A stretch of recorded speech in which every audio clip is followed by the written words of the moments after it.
and final shot. Paris stared at the clipping one last time, then refolded it exactly as Jack had done, and replaced it behind her photograph in his wallet. She returned the wallet to the box, sick with the knowledge that if Jack had ever connected the night of the standoff to what transpired afterward, he might not have saved the clipping, but would have ripped it to shreds.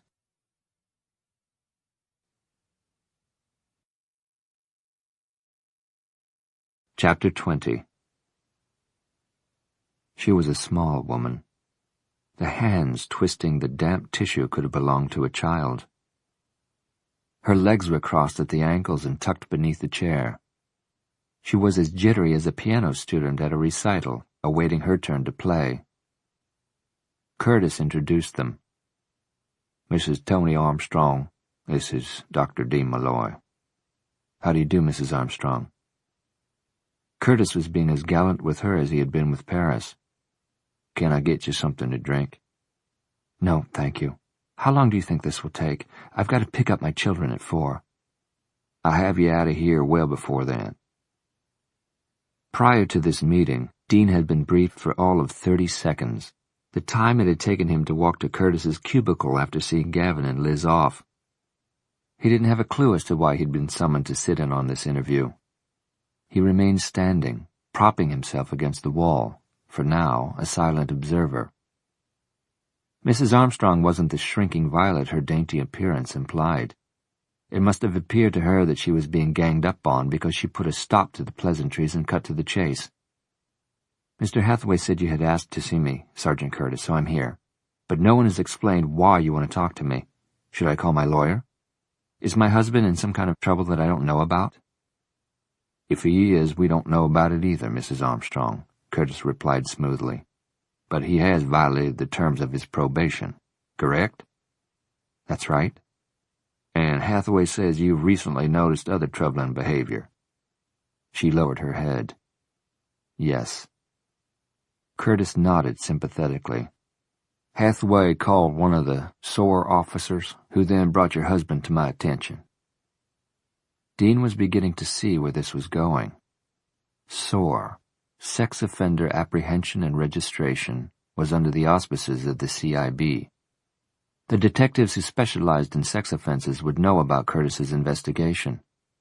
Too often, those crimes and homicide overlapped. Could you please fill me in on the background? Dean asked. 18 months ago, Bradley Armstrong was convicted of molesting a minor and sentenced to 5 years probation, mandatory group therapy, and so forth. Lately, he's been skipping meetings.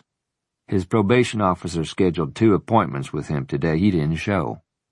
Mrs. Armstrong notified his attorney, who went to his office, he's a dentist, to urge him to comply, get his act together. He'd split, although he had appointments with patients scheduled for this afternoon.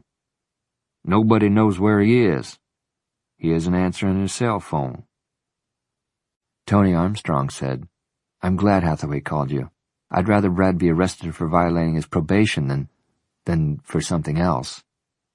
Like what? Dean asked. I'm afraid he's on the brink of committing another offense. He's doing everything he's not supposed to do. Curtis, sensing that a rapport had been established, offered Dean his desk chair. Once he was seated, he said, I know it's difficult for you to talk about this, Mrs. Armstrong.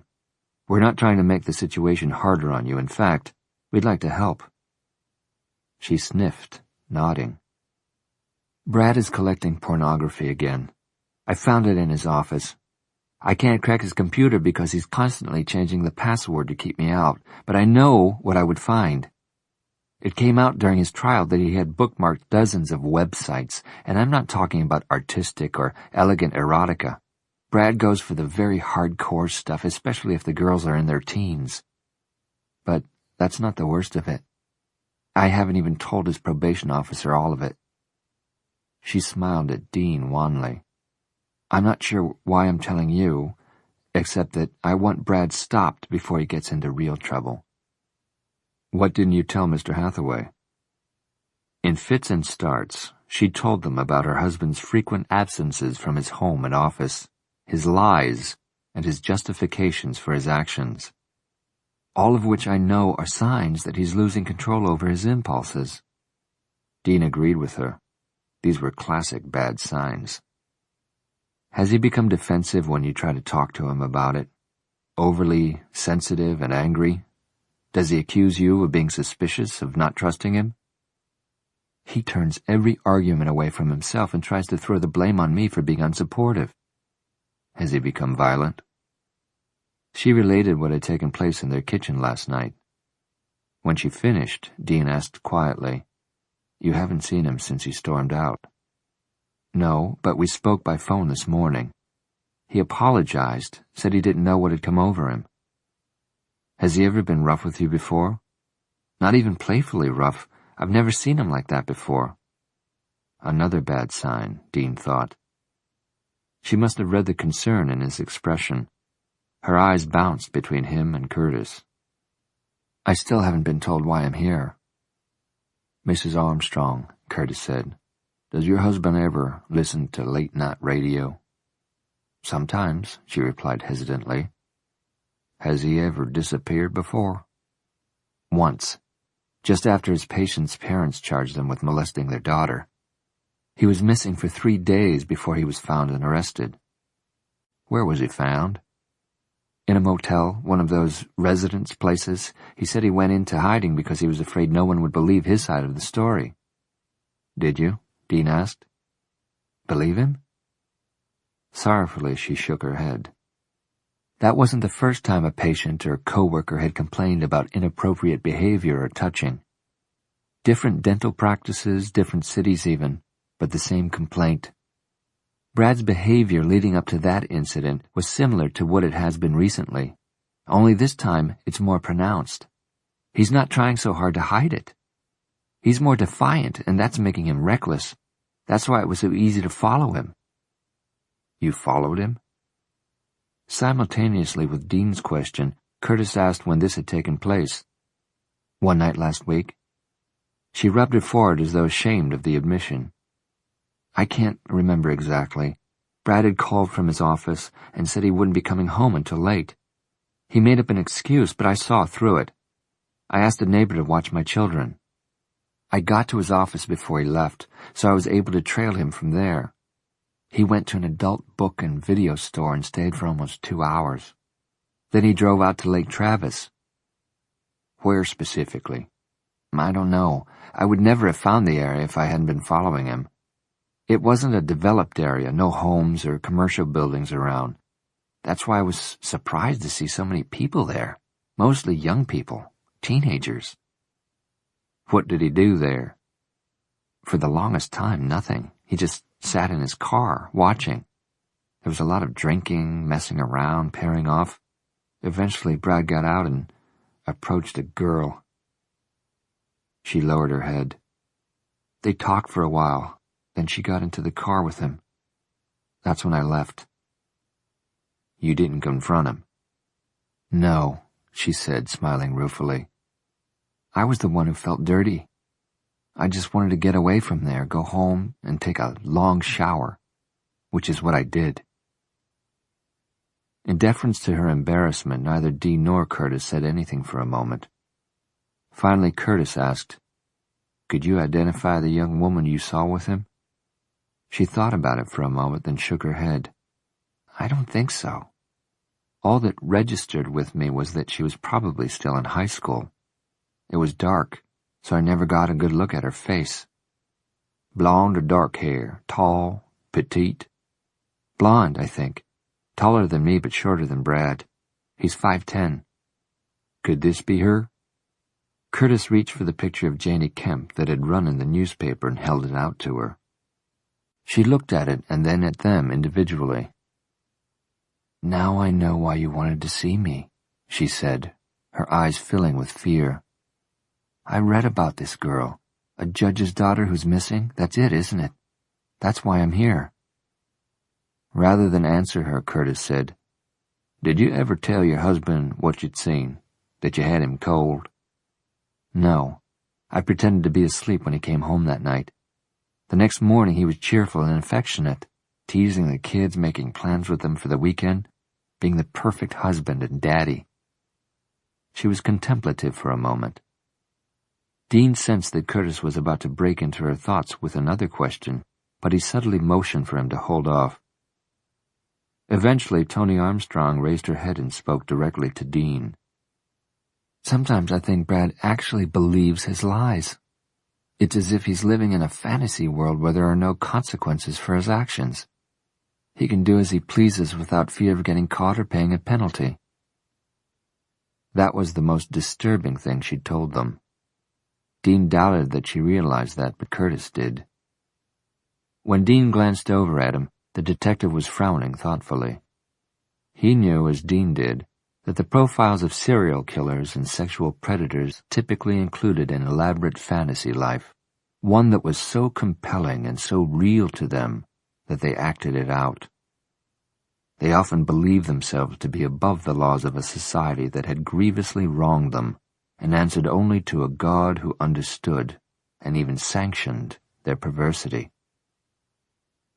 Curtis cleared his throat. "I appreciate your time, Mrs. Armstrong. Since the subject matter is so upsetting, I especially appreciate your candor." But she wasn't going to be whisked away that easily. "I've told you some awful truths about my husband, but he could not be involved in the disappearance of this young woman." "We have no reason to believe that he is. None. As I said, we're following numerous leads." Curtis paused, then added, "With assistance from you, we could eliminate him as a suspect." "How could I help?" "By letting our experts try to crack his computer. Get into his file, see what they find. This girl was heavily into a website where sexually explicit messages are posted. She made a lot of contacts that way. If she and your husband never corresponded, then chances are slim that he knew her." She thought about it and then said, "I won't agree to that until I've consulted Brad's attorney." Curtis accepted the condition, but didn't look happy about it. Dean's opinion of Mrs. Armstrong went up another notch. She was no pushover. This toughness probably hadn't been in her nature before the difficulties brought on by her husband's addiction. She'd had to acquire it in order to hold on to her sanity and survive. Curtis waited for her to get up, then walked her out of the cubicle. "Thank you for obliging us, Mrs. Armstrong. I hope your husband is located soon and that he gets the help he needs." "He could not be the man you're looking for." "Probably not. Besides, we're not sure that Janie Kemp has met with foul play. But, as you've no doubt learned, all prior offenders come under suspicion any time a sex offense is alleged. Your husband picked a bad time to miss an appointment with his probation officer. That's all." That wasn't all, and she was smart enough to realize it, but she was also too polite to call Curtis a liar to his face. Instead, she told them goodbye. "Nice lady," Curtis remarked when she was out of earshot. "Intelligent, too." Curtis looked at Dean for elaboration. "Her husband is on a downward spiral and she knows it. She also recognized your bullshit for what it was.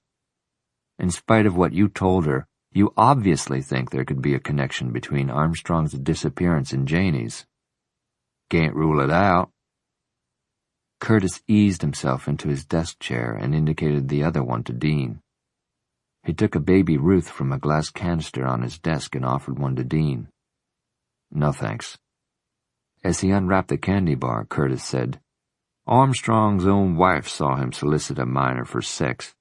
He went to that remote place on the lake for that specific purpose, and how did he know to go there? Only one way." "The sex club," Dean said. "Exactly. He probably used the message board like a menu, whets his appetite by reading what's posted there, then goes out looking for the girl who posted it. And the girl Toni Armstrong saw him with matches Janie Kemp's general description." "Very general," Dean said. "She described half the high school girls in and around Austin." "All the same, it's a coincidence that cuts very close. You agree?"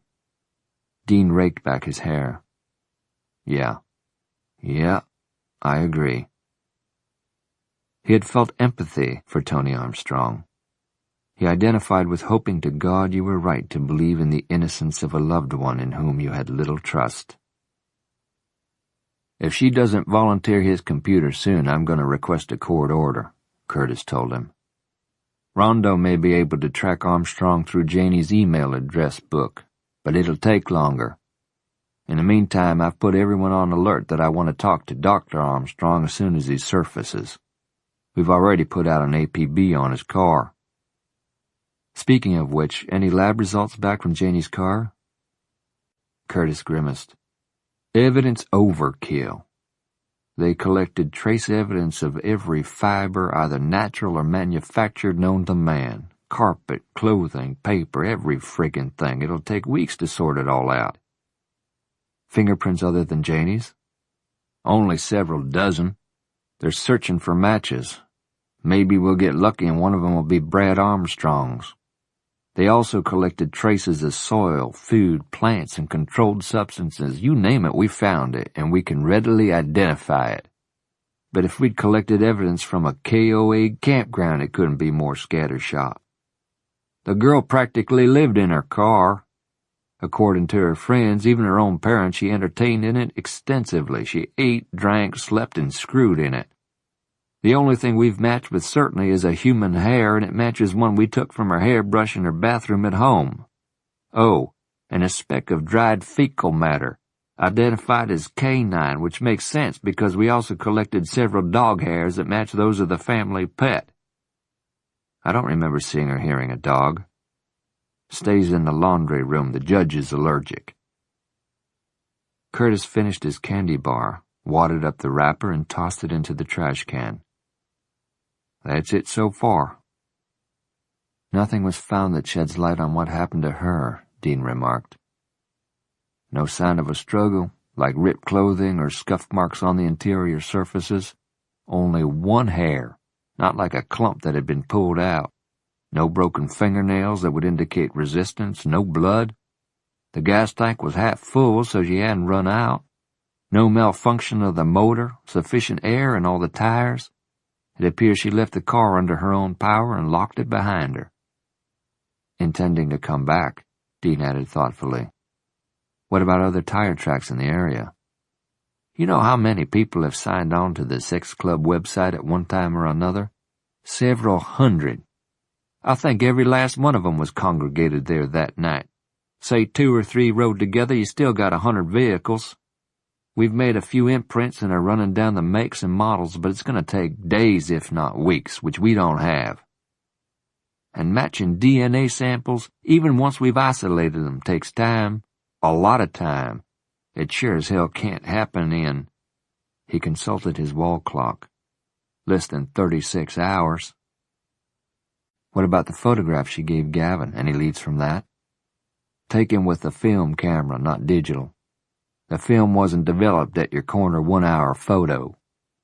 Our guy has his own darkroom? Or uses someone else's?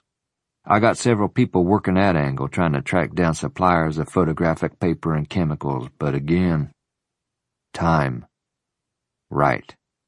And our amateur shutterbug may not buy his products over the counter. He could get them by mail order or buy them online. His thinning crew cut certainly didn't need smoothing, but he ran his hand over it as though it did. Something else to toss into the gumbo. Remember Marvin the janitor? What about him?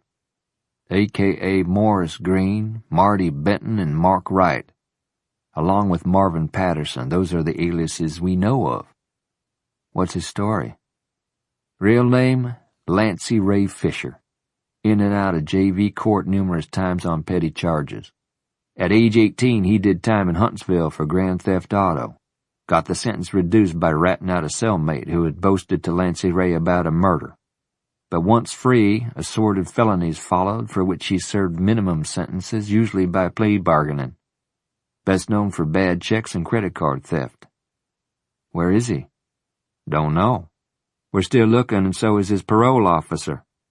He dove underground when we called ahead. Griggs and Carson got an ass chewing for that.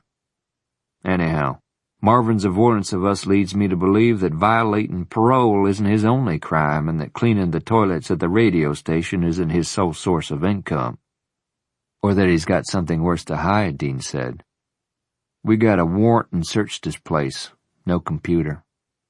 He could have taken it with him. Could have, but he left behind other goodies. Like? Curtis ran down a list of electronics that would be hard to come by on an average janitor's salary. Mostly sound equipment. Fancy stuff.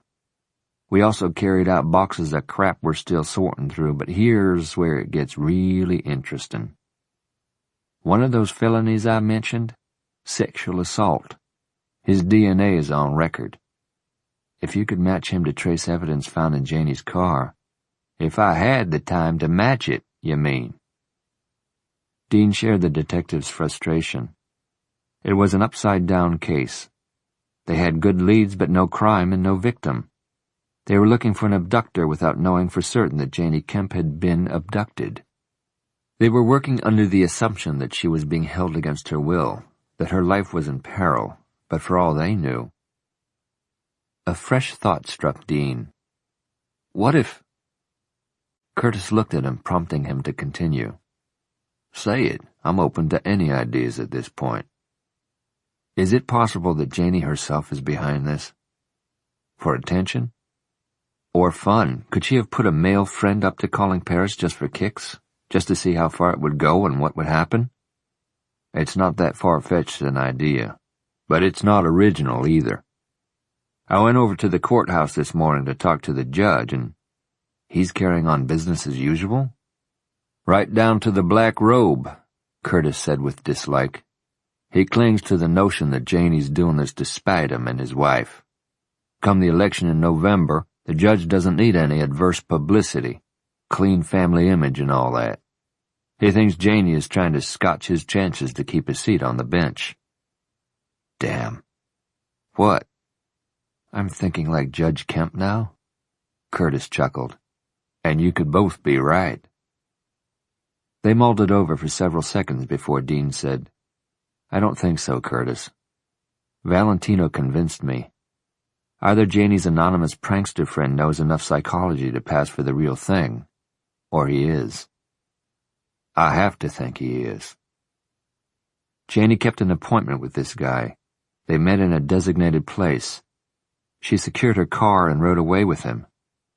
It would appear, Curtis said, which is consistent with Gavin's story. The detective stared thoughtfully at the toe of his polished boot. Gavin could have taken her somewhere in his car so they'd have privacy to thrash things out. And instead, Gavin thrashed her? Is that what you're thinking? Curtis looked up and shrugged as though to say, maybe. After talking briefly to Janie, Gavin joined his friends. He gave you a list of names and numbers. Have you checked with them? Working on it. The detective's non-committal answer irritated Dean even more. Do you think he could disguise his voice enough to sound like Valentino? Don't you think I'd be able to identify my own son's voice? Would you want to identify it? Dean could withstand criticism. Sometimes his analysis of a suspect, a potential witness, or a cop in trouble wasn't received well and made him unpopular with fellow officers. It was an accepted hazard of his job. But this was the first time his integrity had come into question. Ever. And it made him madder than hell. Are you accusing me of obstructing justice? You think I'm withholding evidence? Do you want a strand of Gavin's hair? I may later. Any time. Let me know. I meant no offense. The thing is, you hold back a lot, Doctor. For instance? You and Paris Gibson. There's more there than you let on. Because it's none of your goddamn business. The hell it's not, Curtis said, his ire rising to match Dean's. This whole thing started with her. He leaned forward and lowered his voice so that anyone beyond the cubicle couldn't overhear. You two were a dynamic duo during a standoff situation down in Houston. Made all the papers, TV news. People died. Yeah, I heard that. Tore you up pretty bad. You took some time off to get your head on straight. Dean fumed in silence. Not long after that Paris's fiancée, your best friend, something else you failed to mention, becomes incapacitated. She quits TV news and devotes herself to taking care of him. And you? I know the history. Where'd you get your information? I have friends in the HPD. I asked, he replied without apology. Why? Because it occurred to me that maybe this Valentino business stems from all that. It doesn't. You're sure? Valentino's hang-up seems to be on faithful women. You think an attractive and vital woman like Paris remained faithful to Jack Donner for the whole 7 years she cared for him? I don't know. I lost contact with her and Jack after they left Houston. Entirely? She wanted it that way. I don't get it. You were going to be best man at their wedding. Your Houston source was very thorough. He didn't tell me anything that wasn't in print. Why did Paris ask you to stay away? She didn't ask, she insisted. She was abiding by what she thought Jack would want. We'd been athletes together in college, buddies, and all the physical rowdiness that implies. He wouldn't have wanted me to see him so debilitated. Curtis nodded as though it was a valid answer, but maybe not a complete one. And something else that strikes me as curious, he said. The sunglasses. Her eyes are sensitive to light. But she wears them in darkness, too. She had them on last night when you arrived at the Walmart store. It was the middle of the night, and there wasn't even a full moon. Curtis fixed an incisive look on him. It's almost like she's ashamed of something, isn't it?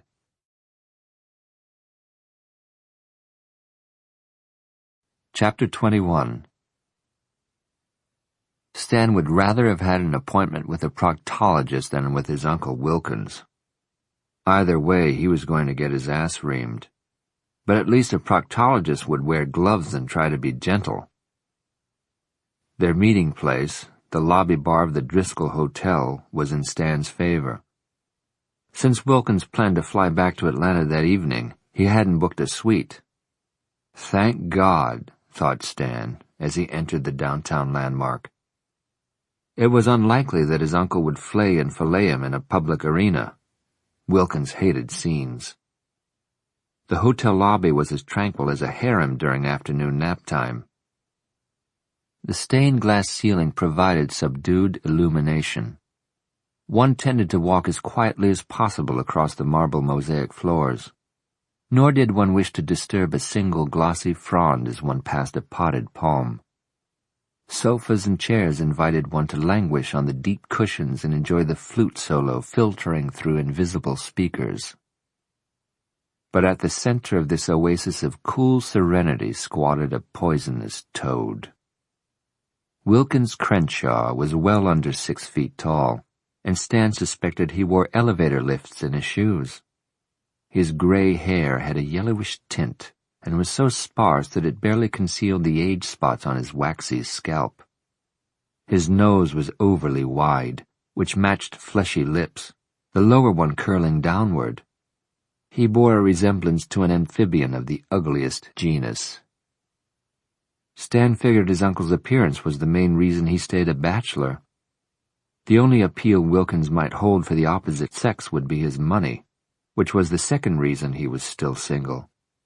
He was too stingy to share even a small slice of his financial pie with his spouse. Stan also guessed that his uncle had been a nerdy outcast in the military academy to which he and his father had been sent by his grandfather. From there, the brothers had been given no option other than attending the Citadel. Upon graduation, each had served a stint in the Air Force. Then, having earned the appropriate degrees and done their patriotic duty, they had been allowed to join the family business. At some point during these passages into manhood, the nerdy Wilkins had turned mean.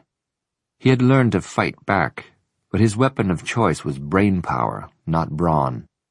He didn't use his fists, but he had a remarkable talent for instilling fear. He fought dirty and took no prisoners. He didn't stand when Stan joined him at the small round cocktail table. He didn't even greet him.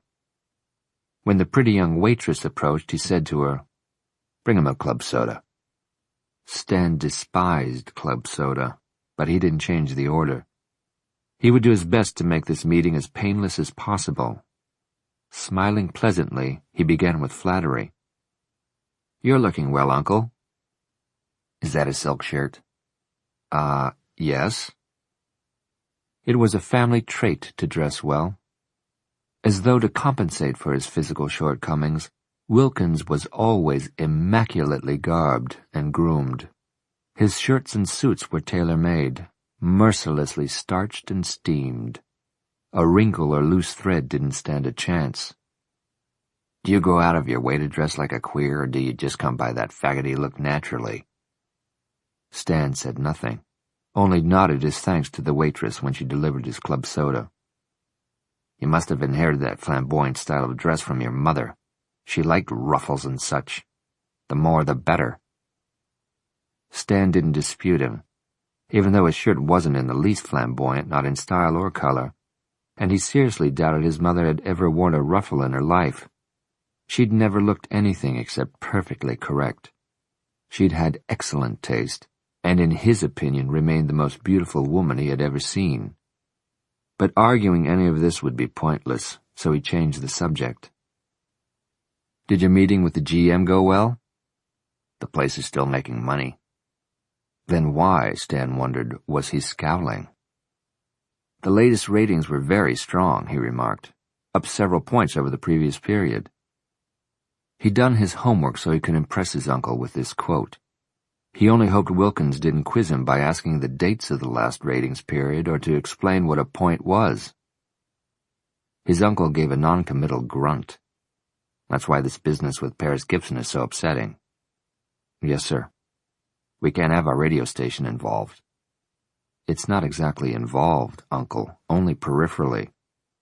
Even to a minor extent, I don't want us connected to something as unsavory as a teenage girl's disappearance." "Absolutely not, sir." "That's why I'm gonna tear your fucking head off and piss down the hole if you had anything at all to do with making those phone calls." Uncle Wilkins had learned something besides meanness from his days in the military. He'd learned to express himself in language that could not be misinterpreted. The crudeness of his statement was topped only by its effectiveness. Stan quailed.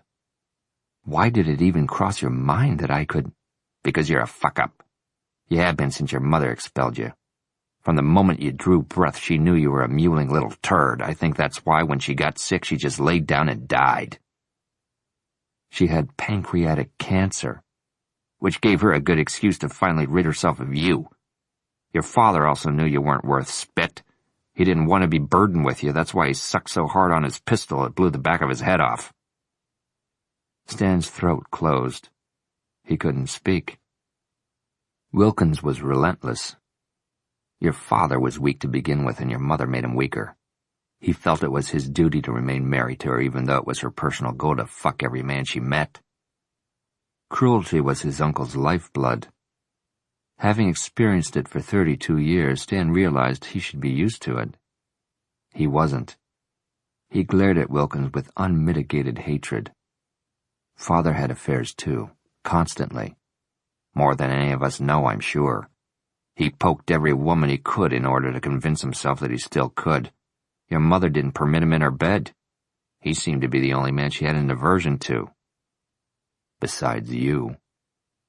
Wilkins closed his hand so tightly around his glass of bourbon that Stan wondered why the crystal didn't break. He had scored a direct hit, and it felt good. He knew exactly where his uncle's disdain for his mother was coming from. Countless times, Stan had heard her laugh lightly and say, "Wilkins, you're such a disagreeable toad." Coming from his mother, who adored men, that was a colossal put-down. Moreover, she had never shown any fear of Wilkins, and that would be the ultimate insult. He thrived on making people afraid of him. With her, he had failed utterly. Stan delighted in reminding him of it. A slurp of bourbon restored him. He said, "Considering your dysfunctional parents, it's little wonder you have problems with sex." "I don't." "All evidence being to the contrary. Stan's face turned hot. If you're talking about that woman in Florida, who you tried to hump over a fax machine. That's her version, Stan said. It wasn't like that. She was all over me until she got cold feet, afraid someone was going to walk in. That's not the only time I've had to bail you out because you couldn't keep your pants zipped, just like your father. If you had half the aptitude for business that you do for fornicating, there'd be more money in the till for all of us. That, Stan suspected, was the crux of Uncle Wilkins' animosity. He couldn't touch the sizable trust fund Stan's parents had set up for him, which included not only what he had inherited upon their deaths, but a large share of the corporation's earnings ad infinitum. The terms were irrevocable and irrefutable. Even Wilkins, with all his power and influence, couldn't invalidate his trust and steal his fortune. That time at the country club swimming pool, what were you trying to prove when you exposed yourself to those girls? That you could get it up? We were 11 years old. They were curious. They begged me to see it. I guess that's why they went screaming to their parents. I had to shell out a few grand to keep the incident under wraps and to keep you from being permanently banned from the club. You got expelled from prep school for whacking off in the shower. Everybody whacked off in the shower. But only you got caught, which indicates an absence of self-control. Do you intend to parade all my adolescent indiscretions past me? Because if you do, I'm going to order a drink. We haven't got time for me to parade all your indiscretions past you, not during this meeting. He checked his wristwatch. I'll be leaving shortly. I told the pilot I wanted wheels up at 6. May you crash and burn, Stan thought. What I want from you, Wilkins said, is a denial that you've been making dirty phone calls to that woman DJ. Why would I do that? Because you're a sick little fucker. It cost me a fortune for your shrink to tell me what I already knew. Your parents created a mess, you, and left me with the job of cleaning it up. I'm just glad that, so far at least, all your indiscretions have been with women. Stop it, Stan hissed. He wished he had the nerve to leap across the table, take hold of his uncle's short, fat neck and squeeze until his bulging frog eyes popped from their sockets and his tongue protruded from his fat lips. He would love to see him dead. Grotesquely, painfully dead. I didn't make those phone calls, he said. How could I? I was in the building with Paris when those calls came through from public telephones miles away from the station. I've checked it out. It's possible to reroute calls, make it look like they're coming from one phone when they actually originate on another. Usually a disposable cell phone, one that's been stolen perhaps, makes the calls virtually untraceable. Stan was flabbergasted.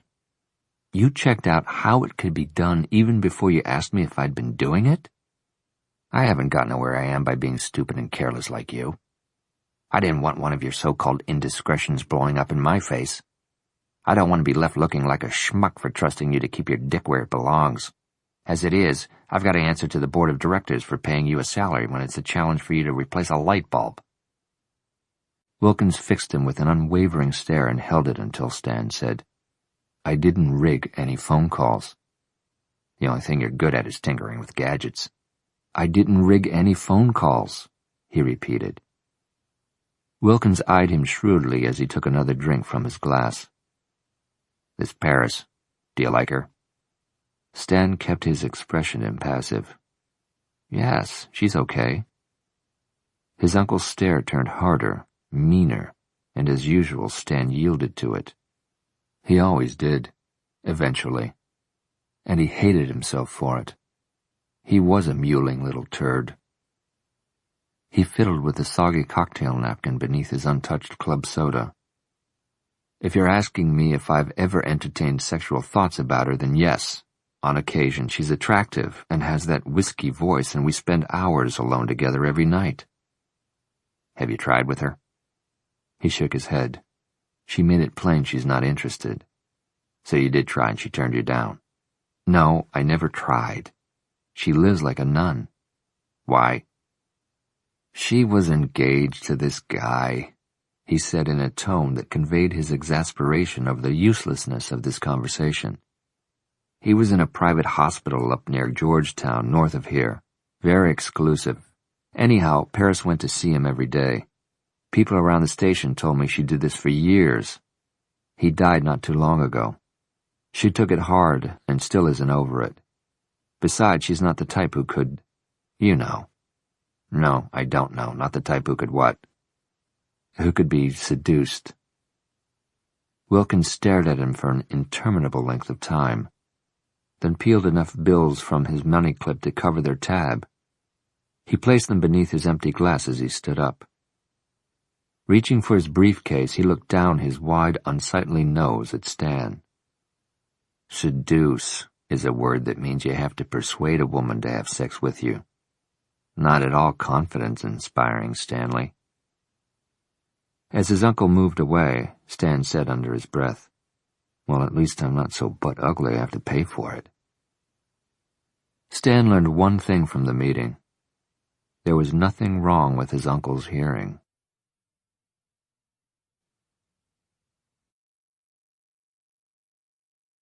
The mobile home was no longer mobile.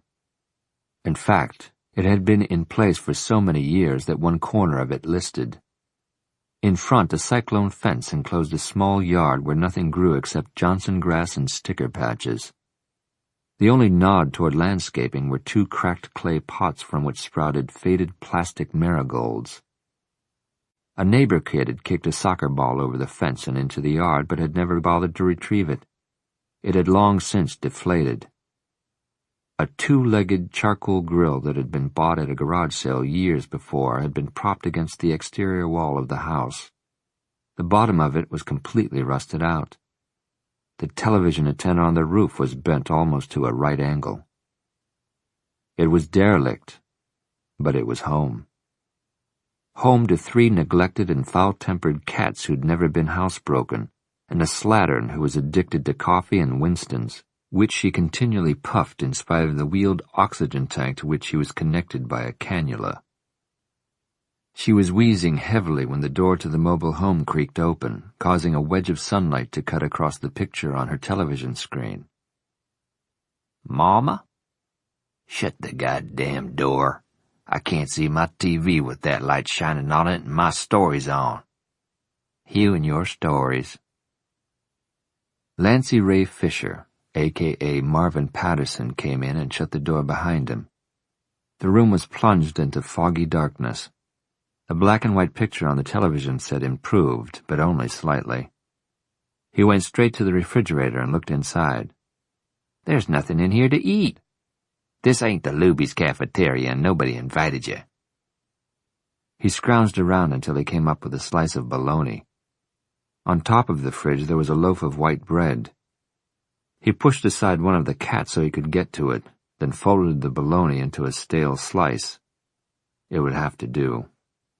His mother said nothing else until the soap opera went into a commercial break. "What are you up to, Lancy?" "What makes you think I'm up to something?" She snorted and lit a cigarette. "You're going to blow yourself up one of these days smoking around that oxygen tank. I only hope I'm not here when you do. Make me one of them sandwiches." He did, and as he passed it to her, she said, "You only come round here when you're in trouble. What do you do this time?" "Nothing. The landlord is repainting my apartment. I need a place to stay for the next few days." "I thought you were hot and heavy with some new girl. How come you ain't staying with her?" "We broke up." "Figures. She find out you're a con?"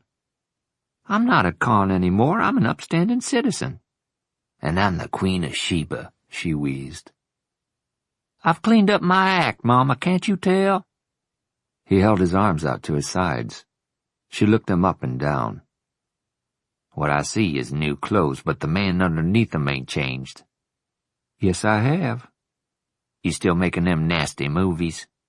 "Videos, Mama. 2. That was years ago, and I only did it as a favor to a friend." A friend who had paid him in cocaine. For as much as he could snort, all he had to do was get naked and screw. But then Lancy had started screwing one of the actresses off the set as well as on, and the jealous director began complaining about the size of his package. In a medium where size mattered, Lancy just wasn't making the grade. Nothing personal, you understand. But of course Lancy had taken it personally. They'd had a parting of the ways, but not before Lancey made the director bleed and beg that his own package be left intact. That had been a long time ago. He didn't do hard drugs now. He didn't play in dirty videos. He had improved every aspect of himself, but apparently his mother didn't think so. "You're just like your daddy," she said as she noisily chewed her sandwich. "He was a shifty bastard, and you got the same sneaky look about you. You don't even talk natural. Where'd you learn to talk so fancy all of a sudden?" "I'm working at the radio station. I listen to people on the radio. I've picked up speech patterns from them. I've been practicing." "Speech patterns, my ass. Wouldn't trust you as far as I could throw you." She went back to watching her soap. Lancey moved down the narrow hallway, stepping around piles of cat shit, and squeezed into the tiny room in which he slept when he was between incarcerations or employment, or at times like this when he needed to disappear for a few days. This was his last resort. He knew his mother searched the room each time he left, so when he pried up the loose vinyl tile beneath the twin bed, he did so with the fear of what he would find, or more to the point, not find. But the cash, mostly $100 bills, was there in the small metal box where he'd stashed it. Half of it rightfully belonged to a former partner, who'd been convicted of another crime and was now serving a prison sentence. When he got out, he would come looking for Marty Benton and his share of the loot. But Lancey would worry about that when and if that time ever came. The amount had shrunk considerably from what it was originally. He'd used a sizable portion of it to buy his car and new threads. He'd rented an apartment, well, 2, actually. He had invested in the computer that was now inside the trunk of his car. His mother would rag him about throwing away good money on a foolish contraption like a computer when she was still watching her stories in black and white. She didn't understand that in order to succeed at any endeavor, legal or ill, a person had to be computer savvy. Lancey had trained himself to be.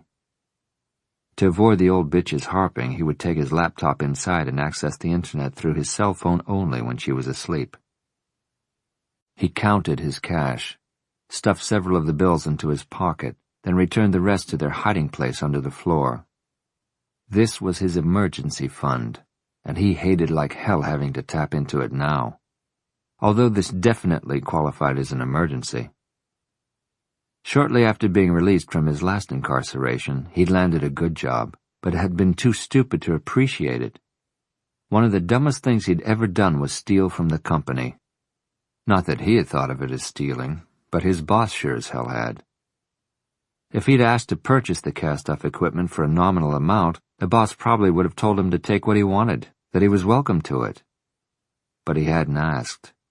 He had reverted to his old ways. Catch as catch can. Get it while the getting's good. One evening, before leaving work, he had helped himself to the obsolete equipment, thinking no one would miss it. But somebody had. He, being the only ex-con on the payroll, was the first person the boss suspected. When accused, he confessed and asked for a second chance. No dice.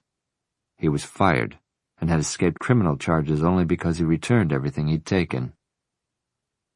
The experience had taught him several lessons, primarily never to tell the truth on a job application. So when Marvin Patterson applied for the job at the radio station, he checked the no box to the questions about arrests and convictions. Lousy as it was to mop up after other people, that job had been a boon. When he got it, he felt that fate, or his fairy godmother, or some power beyond himself had compelled him to steal that stuff. If he hadn't been fired from that first job, he wouldn't have had the way cleared for him to work at 101.3. Not only had the janitorial job been gainful employment that kept his parole officer pacified, it had kept Lancey from having to deplete his stash. And most important, it had allowed him to be near Paris Gibson every night. Unfortunately, there was no returning to that job now, nor could he go back to his apartment, write a check on Marvin Patterson's bank account, or use an ATM to withdraw from it, all of which were surefire ways of letting yourself be found when you didn't want to be. The minute those cops called telling him to stay put, that they were on their way over to talk to him about harassing Paris Gibson with a dirty phone call, he knew his goose was cooked. Just like that, he'd become an ex-con again, and had acted accordingly.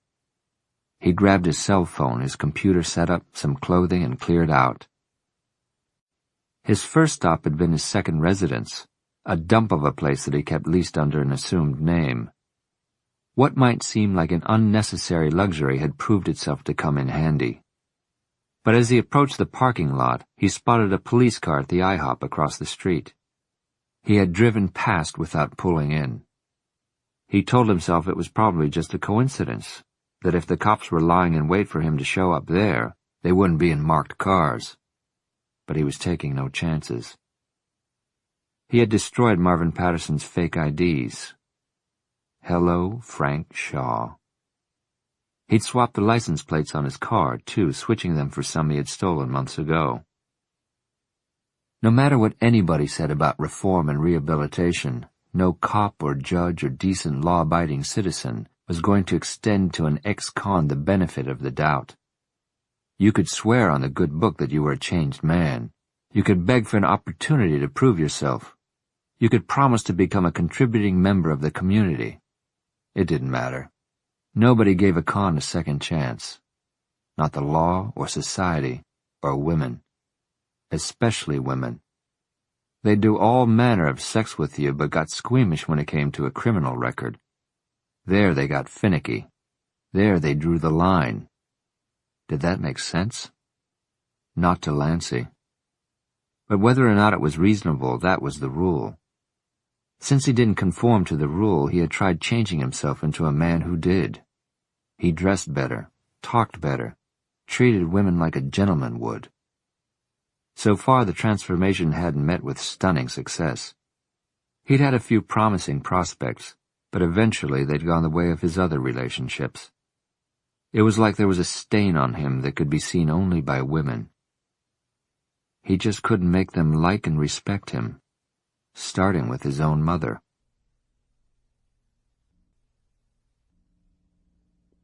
Chapter 22.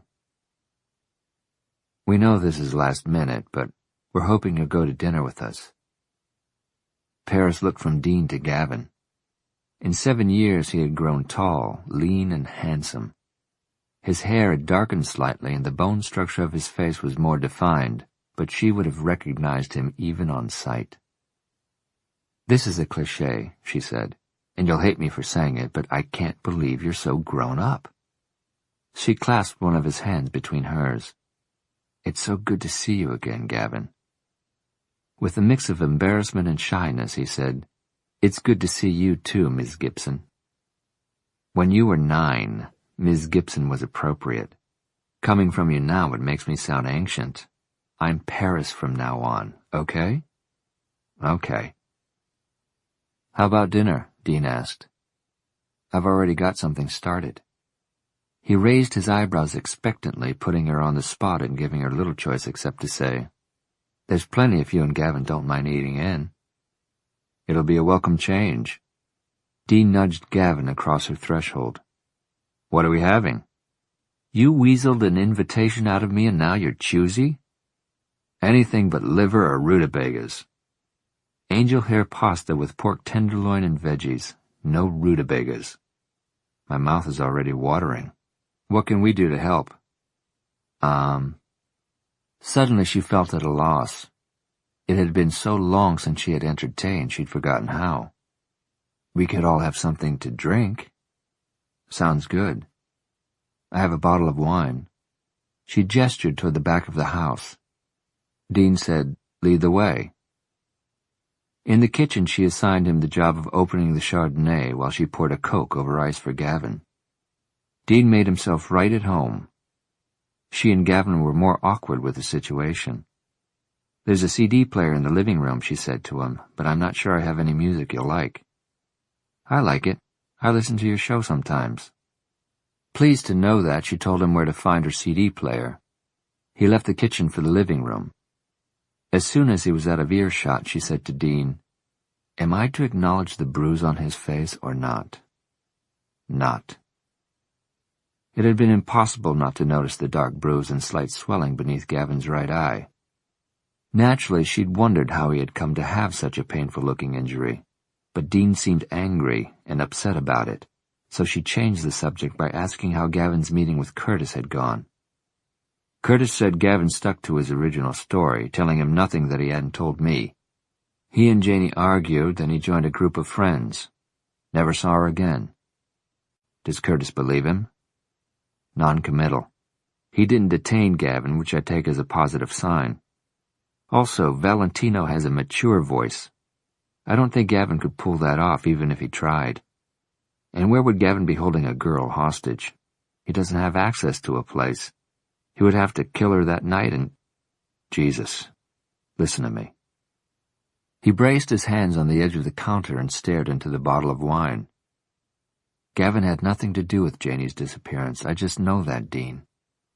I don't think he did either, but I also never would have guessed he was doing the other stuff. It's been disconcerting, to say the least, to discover that my son has been leading a secret life. To some extent, don't all teenagers?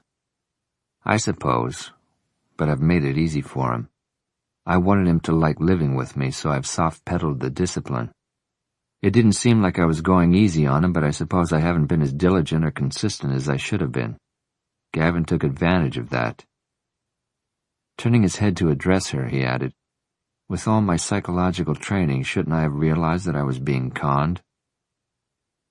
Just then Gavin called from the living room. "Is Rod Stewart okay?" "Great," Paris called back. Then to Dean she said, "Cut yourself some slack. It's a child's duty to try and bamboozle his parents. As for discipline, techniques from a textbook don't always translate to real life." "But how can it be this hard to get right?" She laughed softly. "If it were easy, if one system worked for every child, a lot of so-called experts would be out of work. What would they discuss on afternoon talk shows?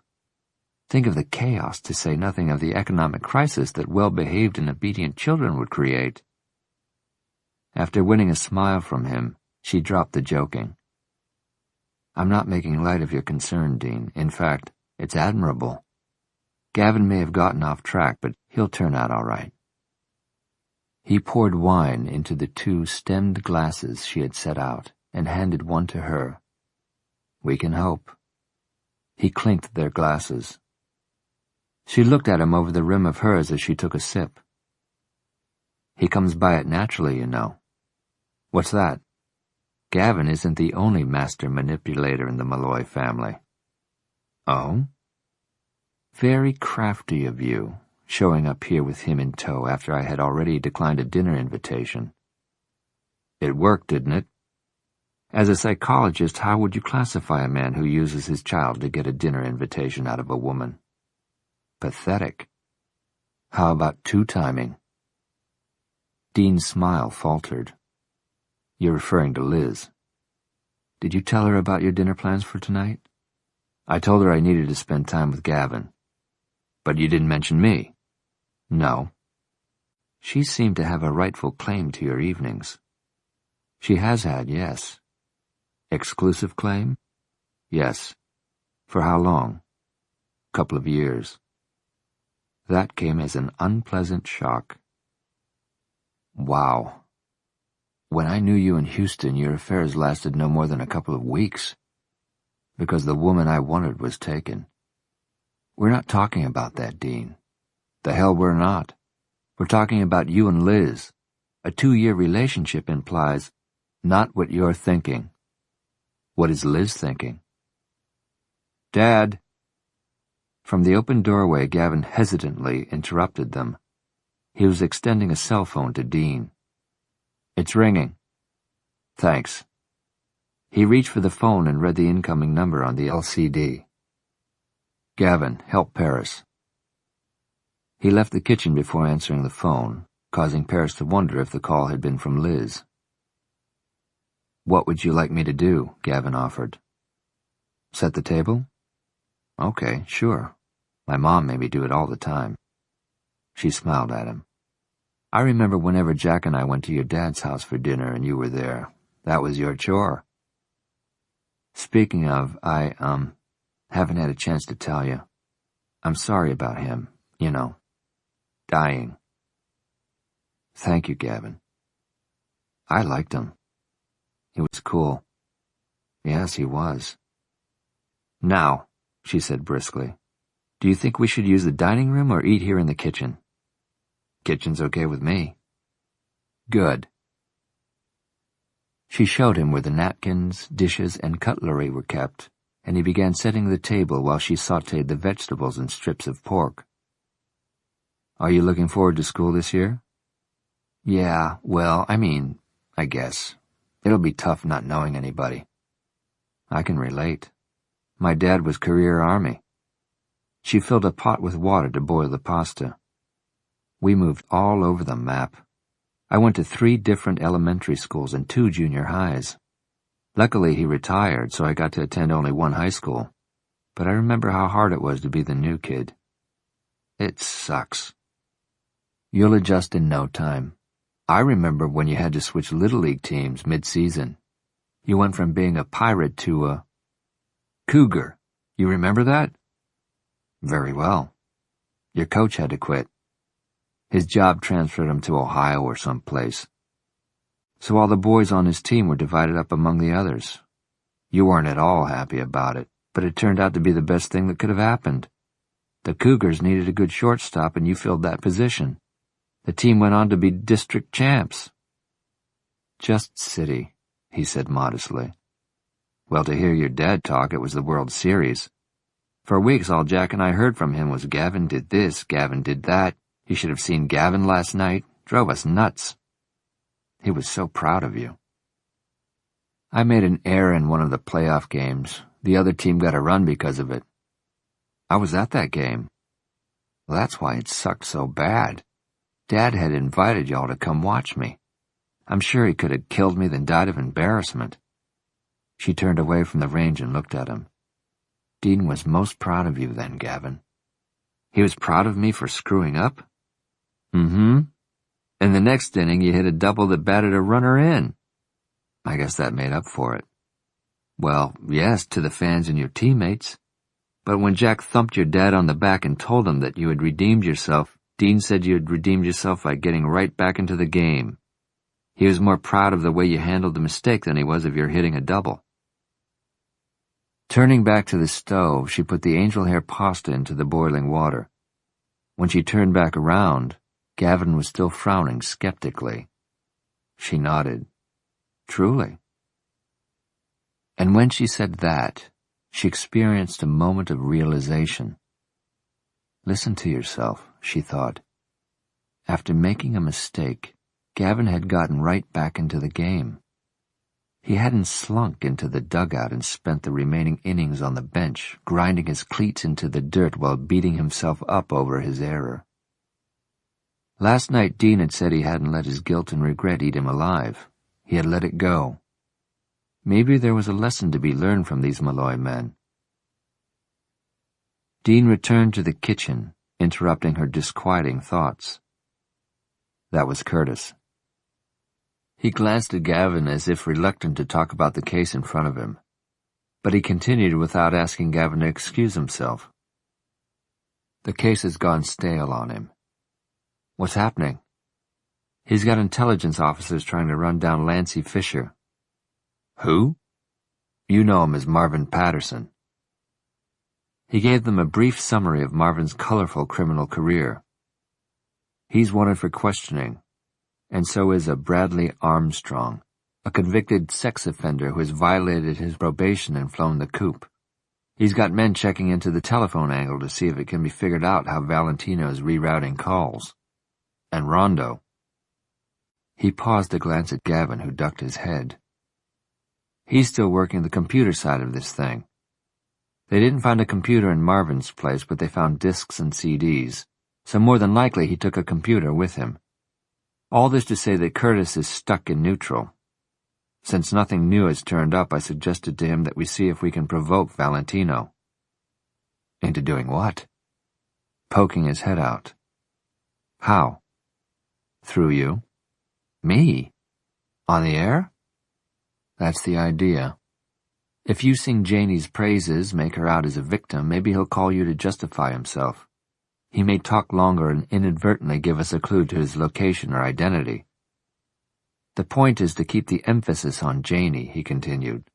Personalize her. Repeat her name frequently. Make him think of her as an individual, not just his captive. She looked at him doubtfully. Do you think that tactic will work with Valentino? Not entirely, no. But it'll also offend his ego if this is all about her instead of him. He wants to be the star, the one everybody's talking about. So by making her the focus, he may not be able to resist coming out to say, hey, look at me. Paris glanced at the clock. Dean spoke her thought out loud. Right. We've got just over 24 hours to stop him from doing what he threatened. Tonight could be the last chance we'll get to change his mind. He shouldn't be nudged into doing something extreme, which could have tragic results. But possibly you could persuade him to release her. That's not an easy assignment, Dean. There's a fine line between goading and persuading. He nodded somberly. I almost regret coming up with the idea because of that. What does Curtis think? He jumped on the idea, gung-ho on it. But I reined him in, told him it wasn't going to happen unless you were 100% comfortable with it. He came to stand closer to her.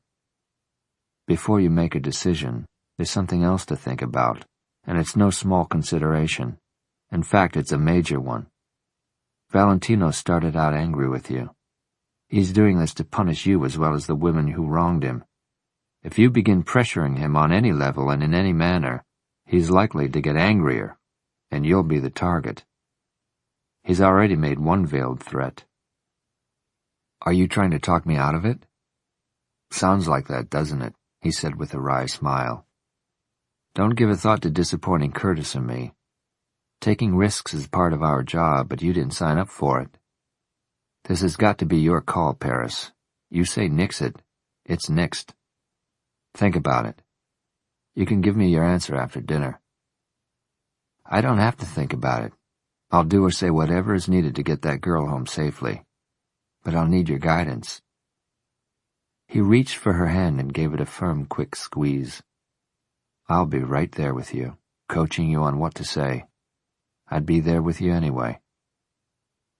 Aware of Gavin watching them with interest, she turned away from Dean, announcing, The pasta's ready. Hello, Brad, is that you? If so, please talk to me. He hadn't planned what he would say when his home phone was answered, but he had been compelled to call if only to assure himself that his family was still there. As soon as he heard one of their sweet voices, he figured he'd think of something appropriate.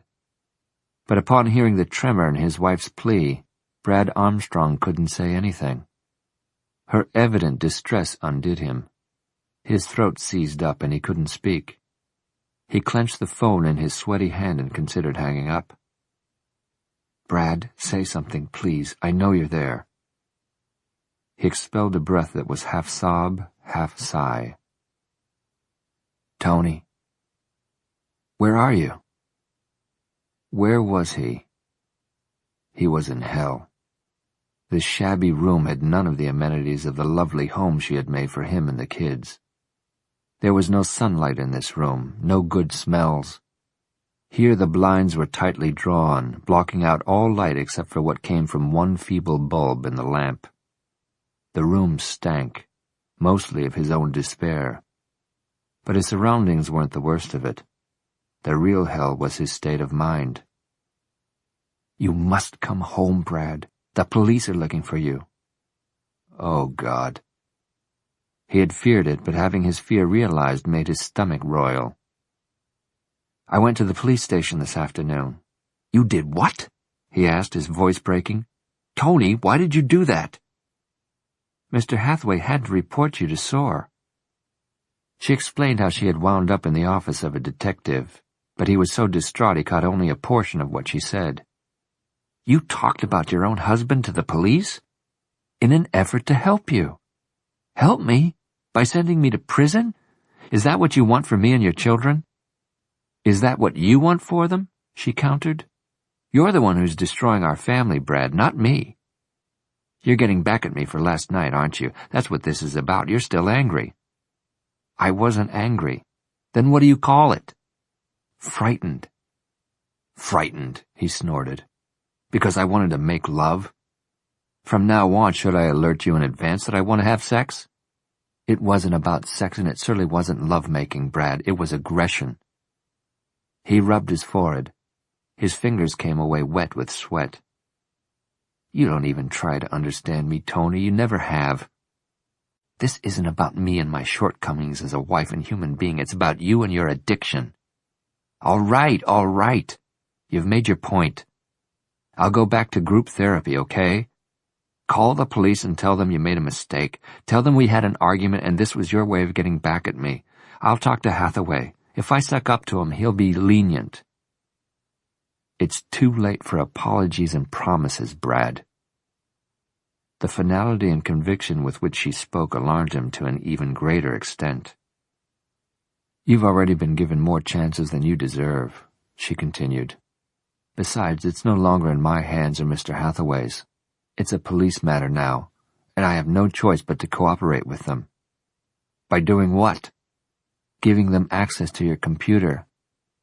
Oh, Jesus, oh, Christ. You do have a choice, Tony.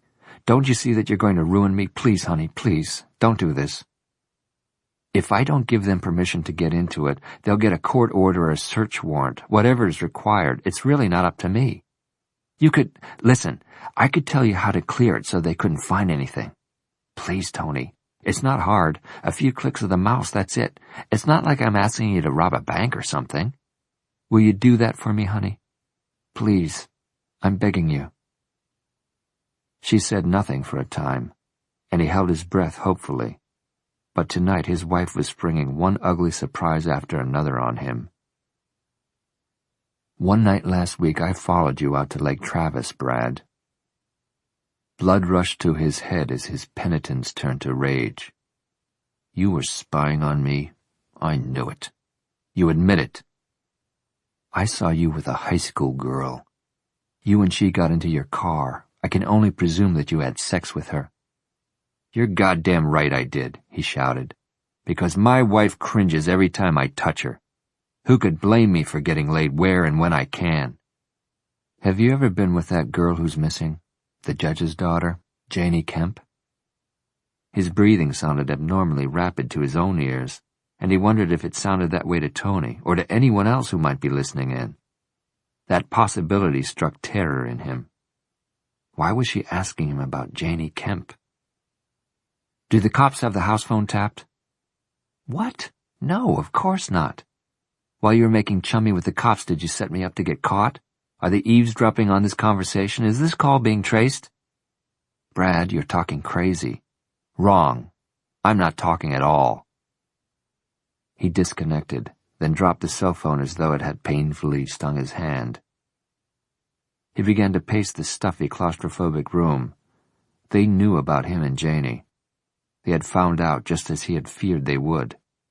That Curtis, Sergeant Curtis, is that who Tony said she had talked to this afternoon? Wasn't he in charge of investigating Janie's disappearance?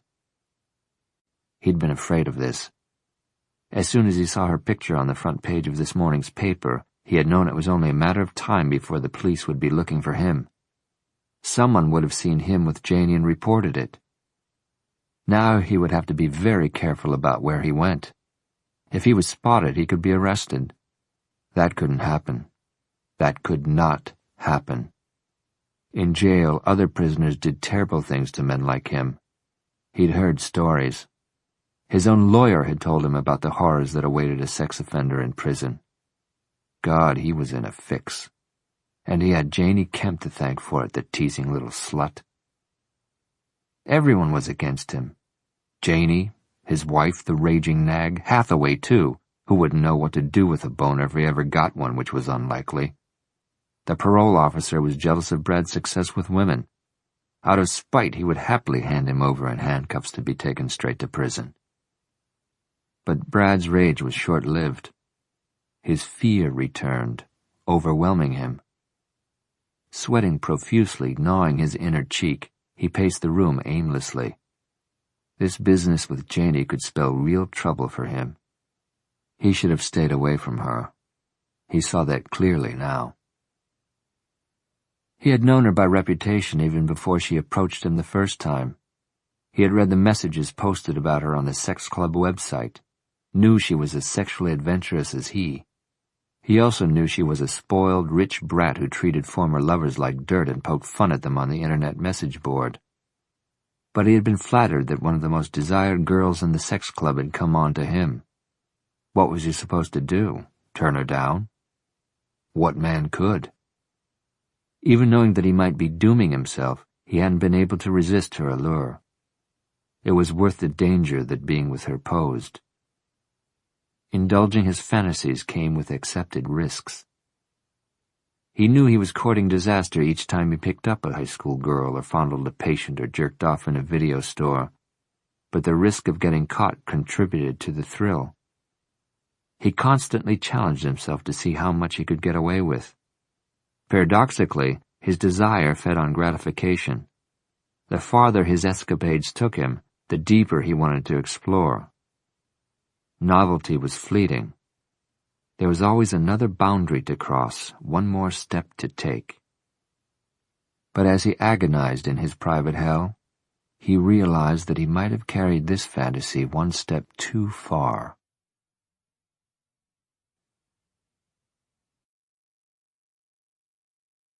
Chapter 23. Boo! Paris, who had just stepped into the dark hallway from the snack room, reacted by sloshing hot tea all over her hand. "Damn it, Stan, that wasn't funny." "I'm sorry. Jeez. I wasn't really trying to scare you." He rushed into the tiny kitchen and tore several paper towels off the roll. "Need butter, salve, the emergency room?" She blotted the tea off her hand. "Thanks, but no. I can't see your eyes, but I get the impression you're glaring. That was a silly thing to do. Why are you so jumpy? Why are you so juvenile?" "I said I was sorry. I'm just feeling exuberant tonight." "What's the occasion?" "Uncle Wilkins is winging his way back to Atlanta. Anytime there are several states between us, it's cause for celebration." "Congratulations, but just for the record, I don't like being scared. I never think it's funny." Stan fell into step behind her as she made her way back to the studio. Once they were in the light, she saw the bruise. "Ouch, Stan, what happened to your face?" Gingerly, he touched the spot at the side of his mouth.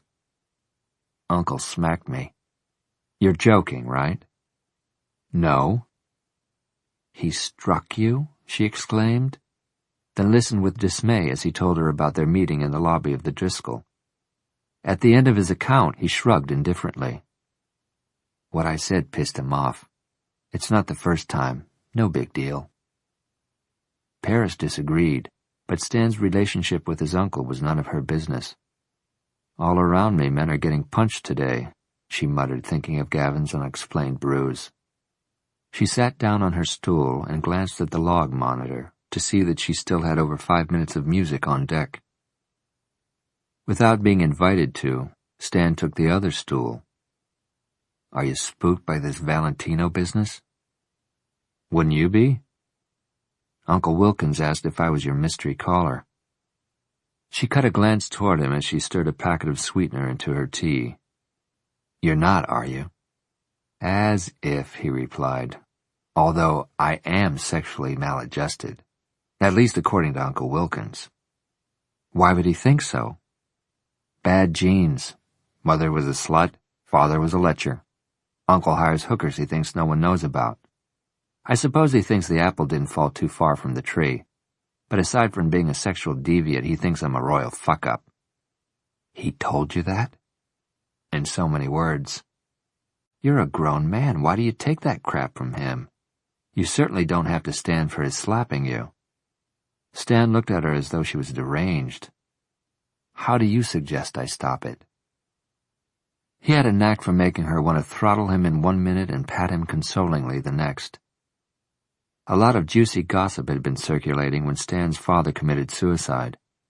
If there was any basis to it whatsoever, The Crenshaw family was indeed dysfunctional on many levels. It wasn't surprising that Stan had psychological issues that needed sorting out.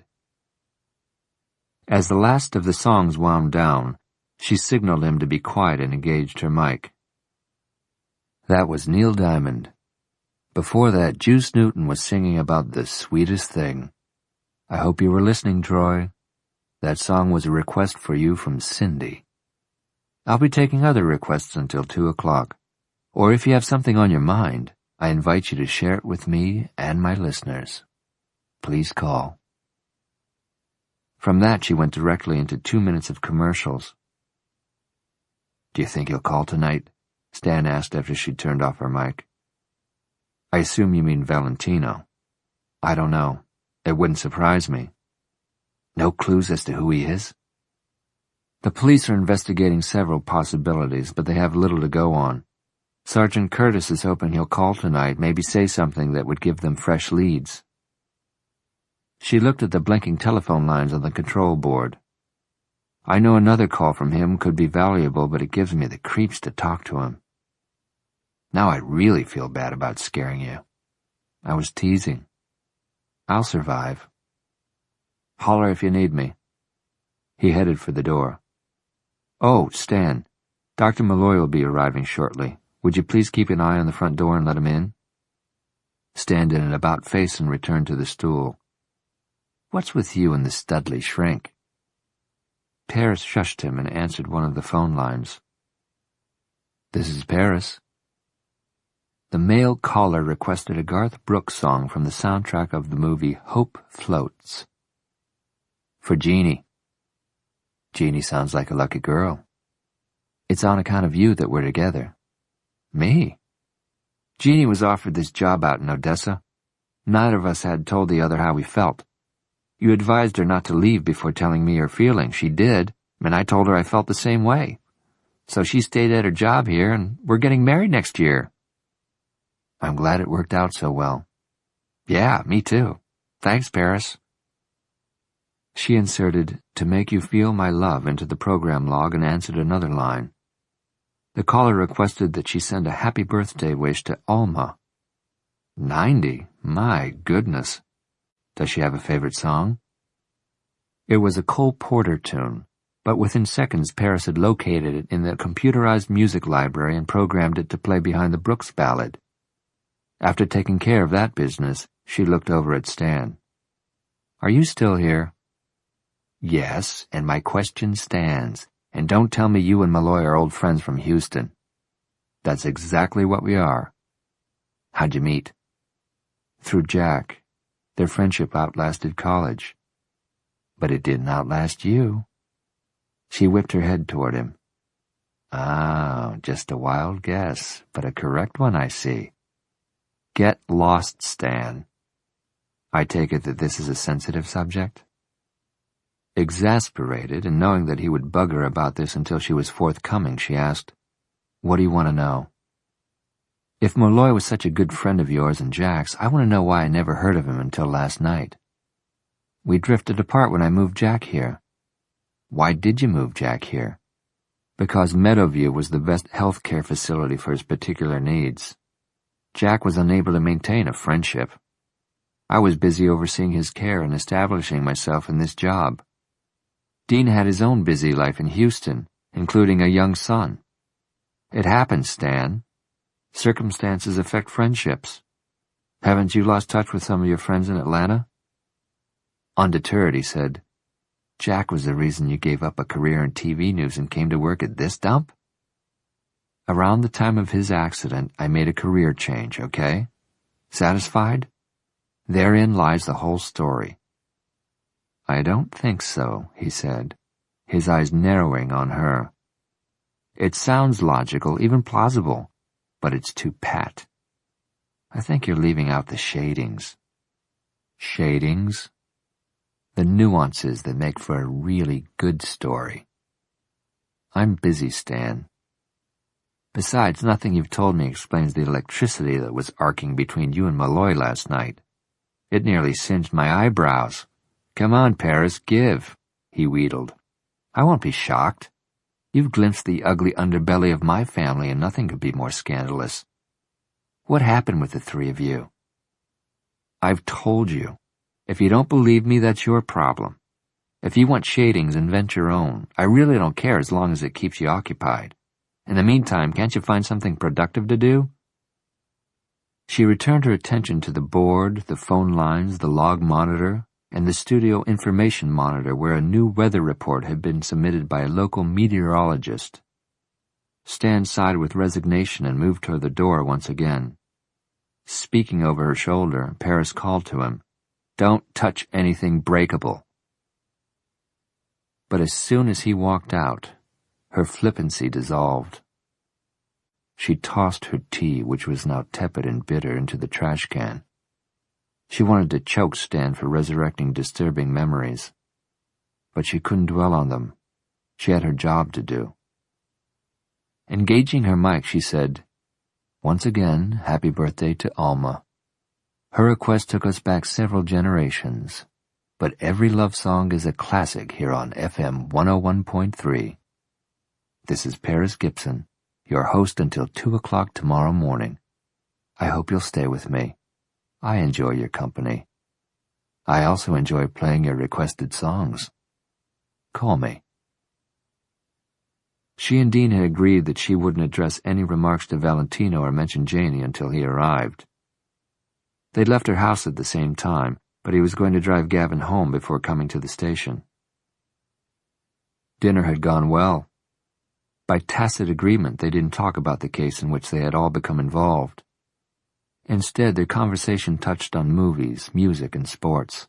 They laughed over shared memories. As they were leaving, Gavin thanked her politely for the dinner. "Dad's a lousy cook. I'm no emerald either. You come closer than he does."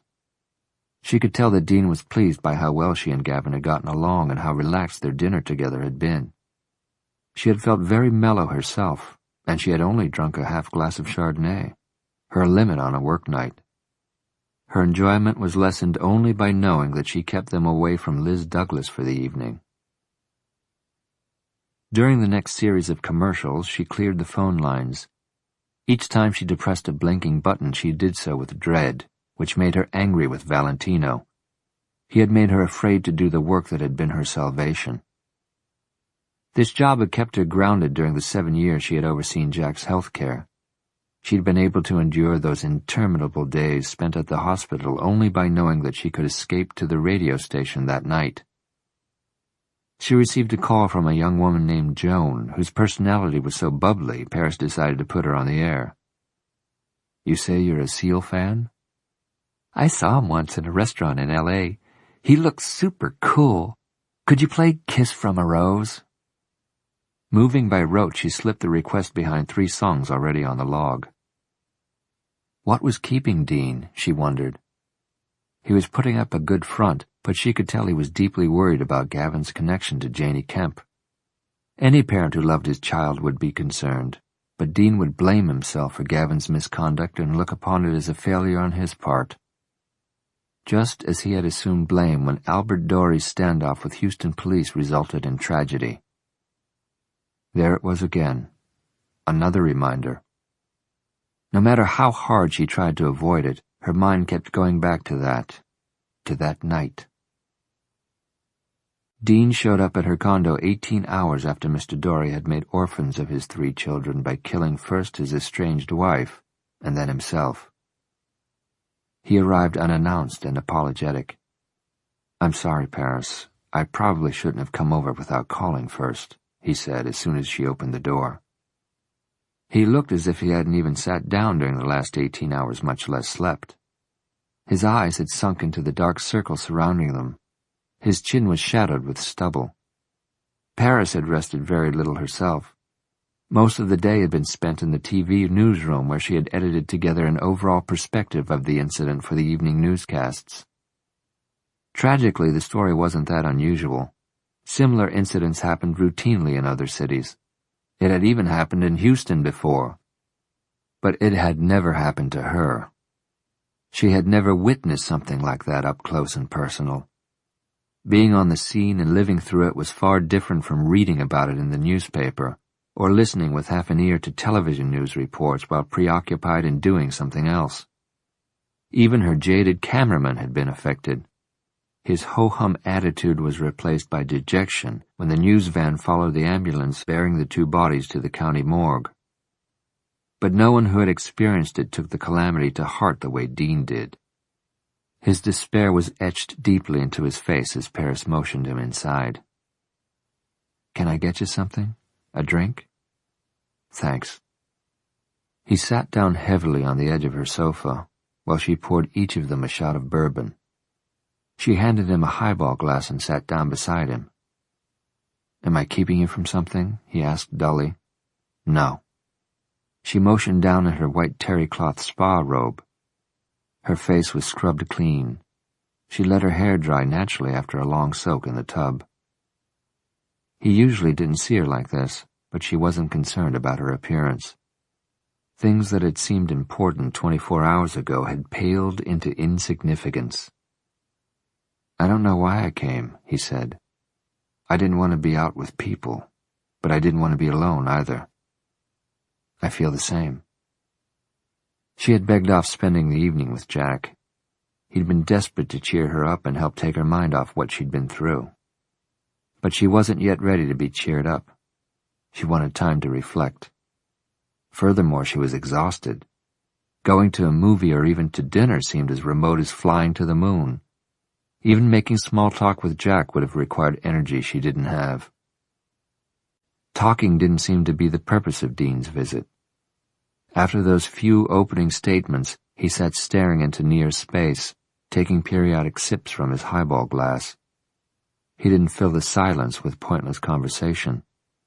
Each knew how rotten the other felt about the way the standoff had ended. She guessed that, like her, he derived comfort just from being near someone who had shared the tragedy. It took him half an hour to finish his whiskey. He set the empty glass on the coffee table, stared at it for several seconds, then said, "I should go." But she couldn't let him leave without offering some consolation. "You did everything you could, Dean." "That's what everybody tells me. Because it's true. You did your best. It wasn't good enough, though, was it? 2 people died. But 3 lived. If not for you, he probably would have killed the children, too." He nodded, but without conviction. She stood up when he did and followed him to the door, where he turned to face her. "Thanks for the drink." "You're welcome." Several seconds ticked by before he said, "I caught your story on the 6 o'clock news." "You did?" "It was good." "Trite." "No, really, it was good." "Thank you." "You're welcome." Holding her with a stare, his eyes seemed to implore her in a way that she knew her own must mirror. Emotions that she couldn't deny but had held in rigid check for months erupted inside her. By the time Dean reached for her, she was already opening her lips to receive his kiss.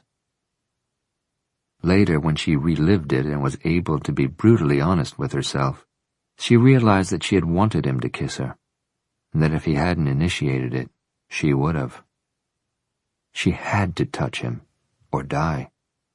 The need for him was that essential. Dean must have felt the same. His mouth mated with hers possessively and hungrily. Pretense and politeness were shattered. The constraints of conscience snapped. Tension that had been building for months was given vent. She threaded her fingers up through his hair. He unknotted the tie belt of her robe, and when he slid his hands inside, she didn't protest but rose up on tiptoes to bring their bodies flush against each other. They fit, and the perfection of it brought a temporary end to the kissing, and they just held each other tightly. Paris's mind spun with sensual overload. The cold metal of his belt buckle against her belly, the texture of his trousers against her bare thighs, the fine cotton of his shirt against her breasts, his body heat seeping into her skin.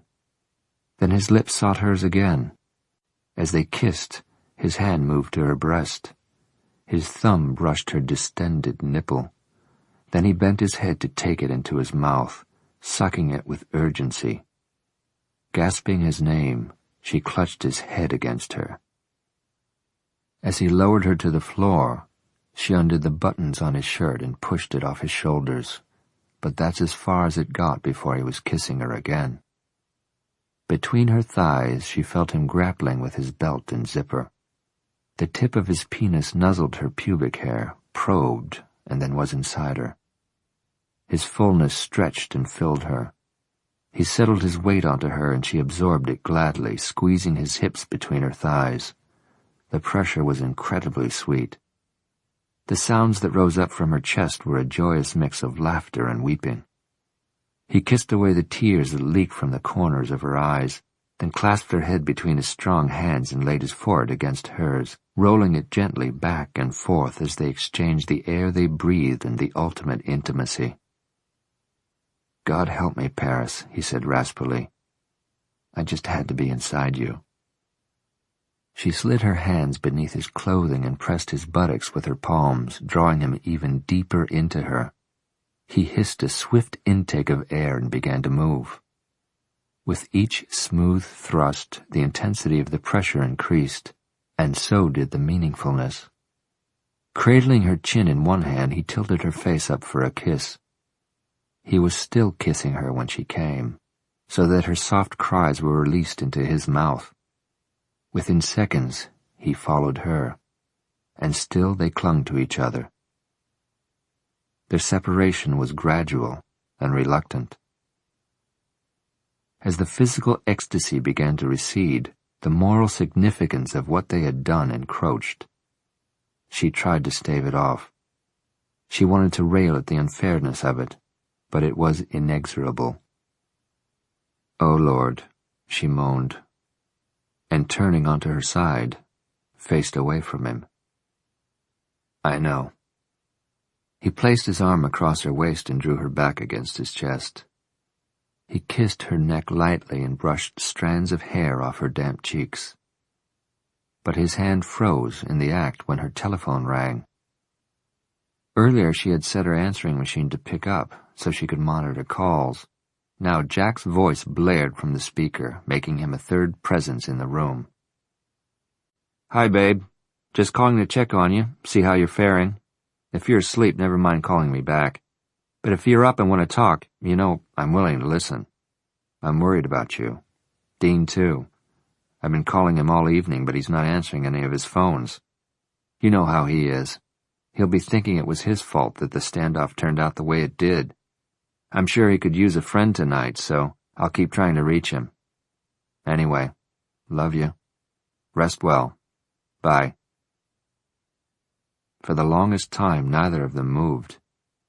Then Paris disentangled herself from Dean and crawled as far as the coffee table where she pressed her head against the wood, hard enough to hurt. "Paris. Just go, Dean. I feel as badly as you do." She looked at him over her shoulder. It was bare. She had dragged her robe along behind her like a bridal train. Frantically, she tugged up the sleeve to cover the exposed slope of her breast. "You couldn't possibly feel as badly as I do. Please leave." "I feel bad for Jack, yes, but I'm damned if I regret making love to you. It was destined to happen, Paris. I knew it the minute I met you. And so did you." No, I didn't." "You're lying," he said quietly. She snuffled a laugh. "A minor offense compared to fucking my fiancé's best man.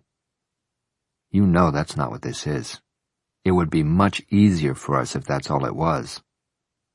That was true. Behind the shame, her heart was breaking from the despair of knowing that it would never happen again. Perhaps she could have forgiven herself a simple tumble, a hormonal rush, a temporary fall from grace, but it had been far too meaningful to dismiss and forgive. "Just leave, Dean," she sobbed. "Please, go." She laid her head on the table again and closed her eyes. Scalding tears rolled down her cheeks as she listened to the rustle of his clothing, the jangle of his belt buckle, the rasp of his zipper, and his muffled footfalls on the carpet as he walked to the door. She endured a purgatorial silence until she heard the door open, then close quietly behind him. "Paris?"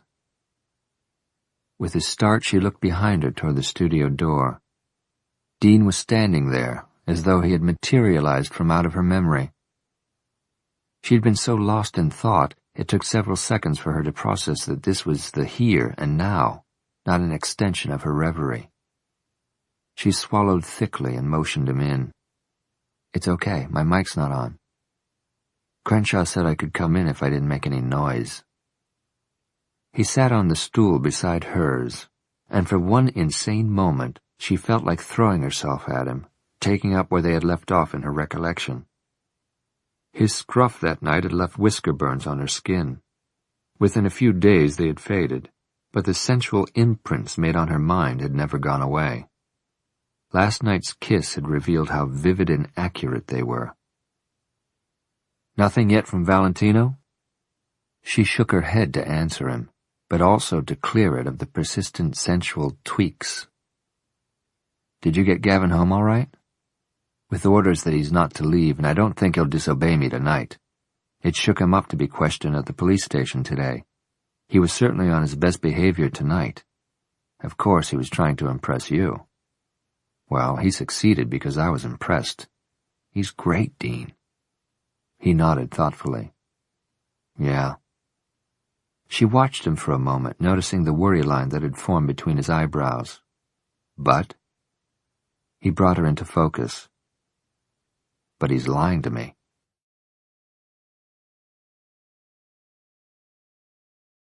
Chapter 24. Sergeant Robert Curtis was working overtime. He was ensconced in his cubicle inside the CIB, where only one other detective was burning the midnight oil on a robbery case. The radio on Curtis's desk was tuned to FM 101.3. He was listening to Paris Gibson's voice while reading the information he had gleaned about her suspended television career and departure from Houston. His friends in the HPD had been thorough, faxing him everything that had ever been printed about Paris, Jack Donner, and Dean Malloy. It was interesting stuff. The search of Lancy Ray Fisher's, a.k.a. Marvin Patterson's, apartment had yielded some surprises, too. Specifically, a box of cassette tapes. All of Paris Gibson's radio program. Now why, the detective asked himself, would a con-cum janitor have such a burning interest in Paris that he would collect recordings of past programs when he could listen to her live every night? Lancy's mother hadn't provided any insight. An intelligence officer, having weeded through miles of red tape and reams of records, had located her. Currently, she lived in a mobile home park in San Marcos, a town south of Austin. Curtis himself had made the 30-minute drive there. He could have dispatched another detective to conduct the interview, but he'd wanted to hear firsthand why Mrs. Fisher's son, Lancy, living under the alias Marvin Patterson, was seemingly obsessed with Paris Gibson. The interior of Mrs. Fisher's domicile was even worse than the exterior portended, and she was as untidy and inhospitable as her home. When Curtis showed her his ID, she was at first suspicious, then belligerent, and finally abusive. "Why don't you take your sorry ass out of here? I got nothing to say to no goddamn cop." "Has Lancy been to see you recently?" "No."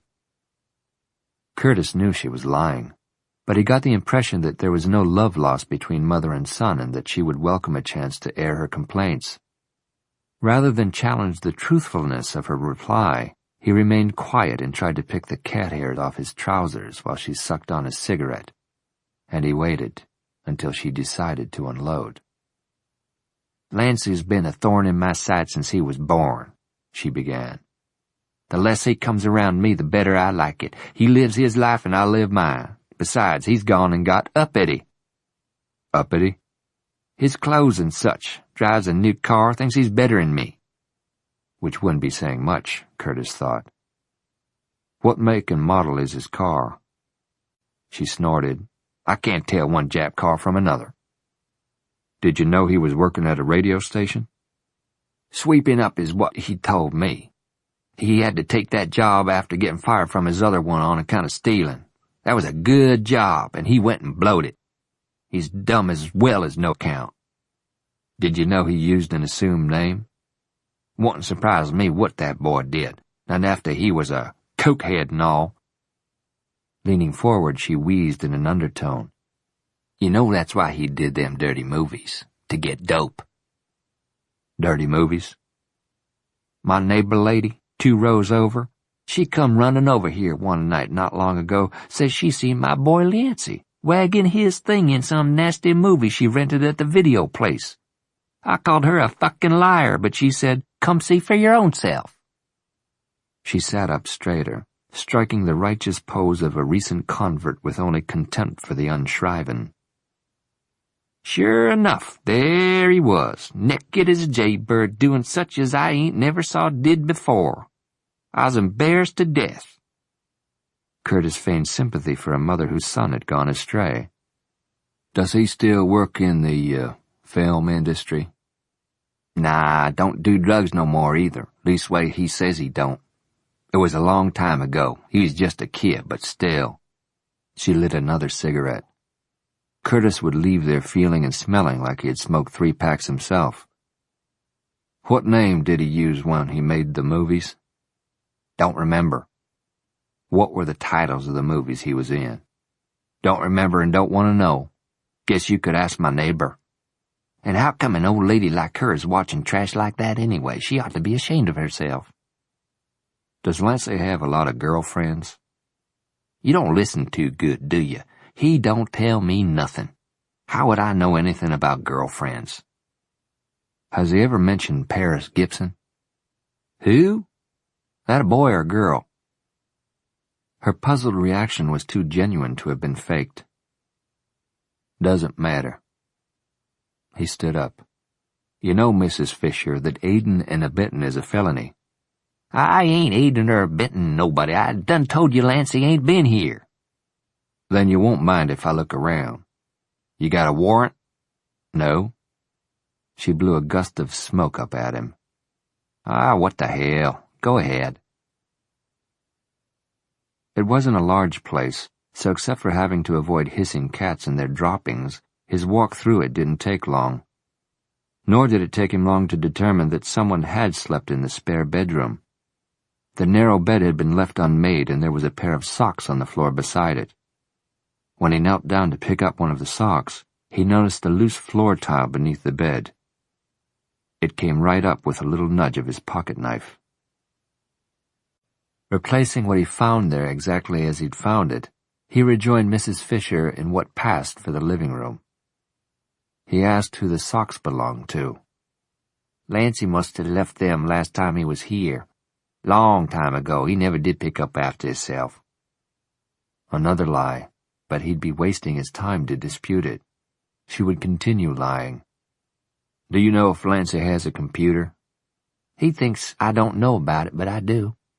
"What about a cassette recorder?"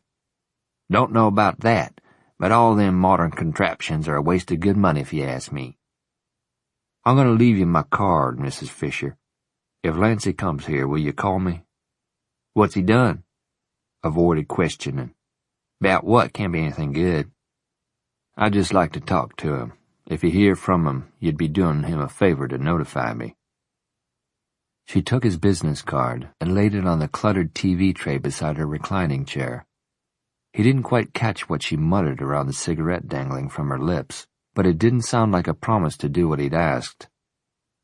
He was anxious to get into the fresh air and away from the potential of being blown to smithereens when her oxygen tank exploded, but at the door he paused to ask one further question. "You said that Lancy got fired from a good job for stealing." "That's what I said." "Where was he working?" "The telephone company." As soon as he got into his car, Curtis contacted the San Marcos PD, explained the situation, and asked them to keep surveillance on Mrs. Fisher's mobile home. He then got another detective in his own unit busy running down Lancy Ray Fisher's employment record at the telephone company. Traffic on northbound Interstate 35 was reduced to a crawl because of road work, so by the time he reached headquarters, the information he'd sought was already available. Fisher's employment records at Southwestern Bell were in his real name. He'd been an excellent employee until he'd gotten caught stealing equipment. High-tech stuff at the time, the detective reported. More or less obsolete now because the technology changes so quickly. But still usable. According to the experts, yeah. Armed with that information, Curtis bumped Lancy Ray Fisher up to the viable suspect list and turned his attention to the materials he'd been faxed from Houston. Included were copies of newspaper articles, transcriptions of TV news coverage, and materials printed off the internet. They told a tragic story and filled in some of the gaps that Malloy had been averse to filling. For instance, Curtis now understood why Paris Gibson wore sunglasses. She had suffered an injury to her eyes in the same auto accident that had robbed Jack Donner of his life, except for a beating heart and minimal brain function. Paris had been riding on the passenger side of the front seat, with her seatbelt buckled. When the car struck the bridge abutment at a high rate of speed, airbags deployed, but they weren't any help against flying glass from the windshield, which was supposed to have been shatterproof but wasn't, especially not when the 185-pound driver of the vehicle was catapulted through it. Jack Donner was not wearing a seatbelt. The airbag retarded his ejection from the car but didn't prevent it. He sustained severe head trauma. The damage was irreparable and extensive. He was rendered physically helpless for the remainder of his life. His mental capacity was limited to reacting to visual, tactile, and auditory stimulation. The responses were feeble, on the level of a newborn, but enough to prevent him from being classified as brain-dead. No one could pull the plug. Reportedly, his friend Dr. Dean Malloy of the HPD had been first on the scene. He had been following Mr. Donner in his own car, had witnessed the accident, and had made the 911 call from his cell phone. By all accounts, he was a caring and self-sacrificial friend, who for days following the accident kept vigil outside Miss Gibson's hospital room and Mr. Donner's ICU. The last follow-up story on Jack Donner's tragic fate reported that Paris Gibson had recovered from her minor injuries, and having resigned from her position at the TV station, was moving Donner to a private nursing facility. She was quoted as thanking all her friends, associates, and fans who had sent flowers and cards wishing her and her fiancé well. She would miss her job and all the wonderful people in Houston. But her life had taken an unexpected turn, and now she must follow a new path. There was no mention of Dean Malloy in the final story, an omission that practically screamed at Curtis. When one disappears from the radar screen of a strong and lasting friendship, there's got to be a good reason. No deep, dark mystery there. He'd seen the way Malloy looked at Paris Gibson and vice versa, with "I want to see you naked" lust. But it was also the care they took not to look at each other that gave away a yearning that went deeper than just the physical. It was the avoidance that incriminated them. If this was visible to him after having known them for only 2 days, it must have been glaringly obvious to Jack Donner. Conclusion. In a love affair, 3 was one too many. As he listened to Paris's program, his anger mounted. She made no mention of him, of Valentino. But she talked endlessly about Janie Kemp. She went on about how badly her parents wanted her to be returned to them unharmed, told about her friends who were worried for her safety, extolled her virtues. What a farce. Janie had told him how much she despised her parents, and the feeling was mutual. Friends? She made conquests, not friends. And as for virtues, she was without them. But to hear Paris tell it, Janie Kemp was a saint. A beautiful, charming, friendly, kind American ideal. "If you could only see her now, Paris," he said in a whispered chuckle. Janie disgusted him so much now that he had stayed with her only briefly today.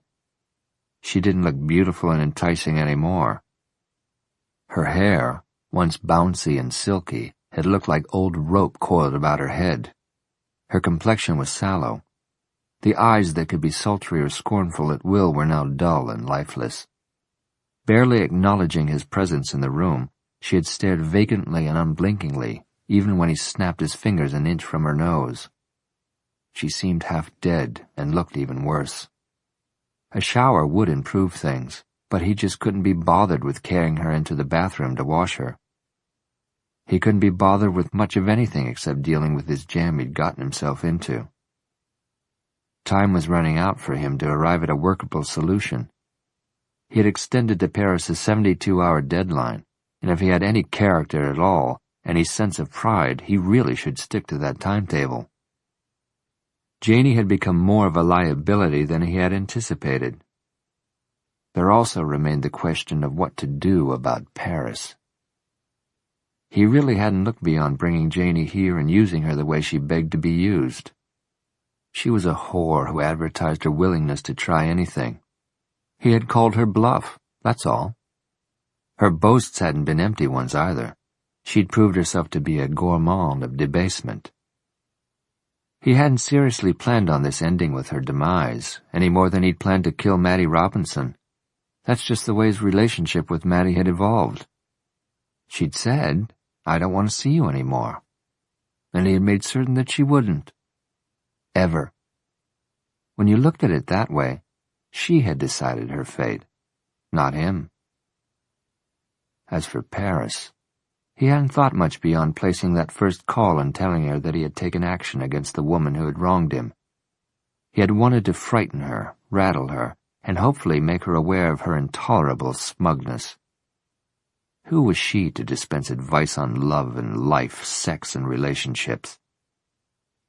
What he hadn't anticipated was that this phone call to her would launch a police investigation and become the media event that it had.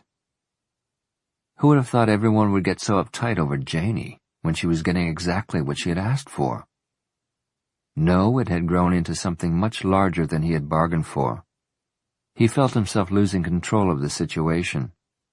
To survive, he must get back that control. But where to start?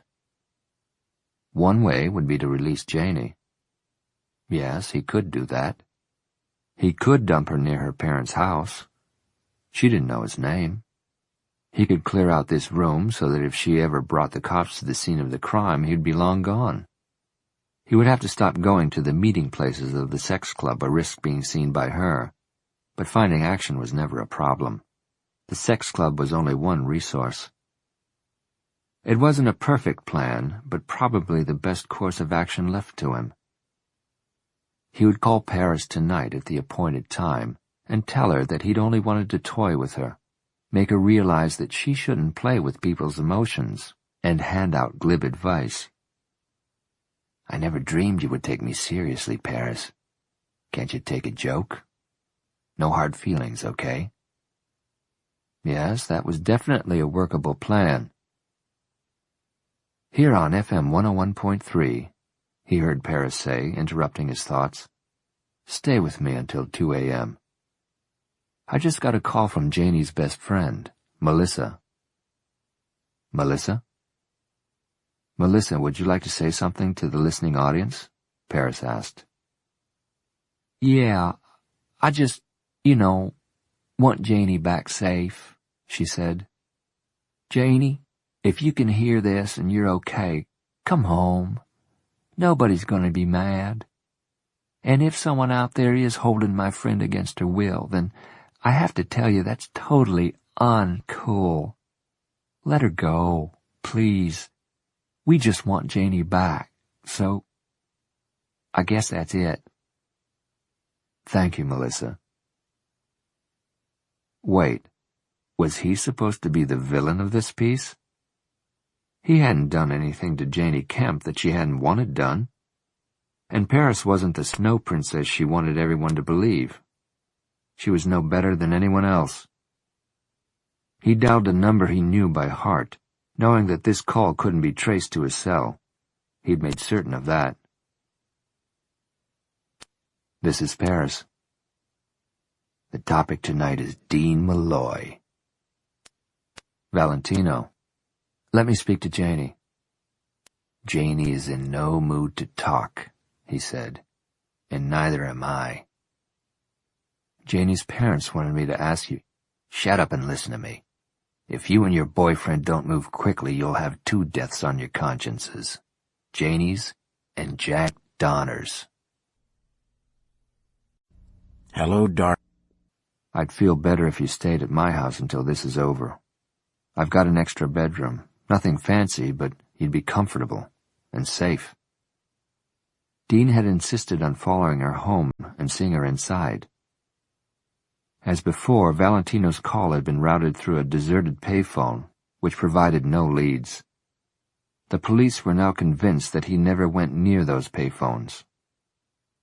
This call had been most disconcerting, because he had sounded even angrier and edgier than before. He had alluded again to Janie's death, and of course the reference to Dean and Jack had been an alarming new element. Either Valentino was excellent at guessing, or he knew with certainty that Jack's death implicated her and Dean to some extent. Thanks for the offer, but I'll be safe here. She went through her front door ahead of him. Once inside, he switched on a table lamp. She immediately turned it off. I feel like a goldfish when the lights are on. They can see in. Dean glanced at the squad car parked at her curb. Griggs has a replacement, I see. His night off. Curtis told him the personnel would be different, but that his team of officers was just as vigilant. As Dean closed the door, she asked, "What about Gavin?" Valentino had spoken about Dean with such disdain. They were concerned not only for his and Paris's safety, but for Gavin's as well. Taken care of. Curtis dispatched a squad car to my house. I called Gavin and told him to expect it. Liz? I didn't think officers were necessary, but I called and gave her a heads up. Told her to be sure her alarm was set and to call me if anything unusual happened. Maybe she's the one who should be staying in your spare bedroom. Rather than picking up the gauntlet, he said, "That's another conversation, Paris." She turned and headed for the kitchen. He followed. It was 2:30 in the morning, but they were too troubled to sleep.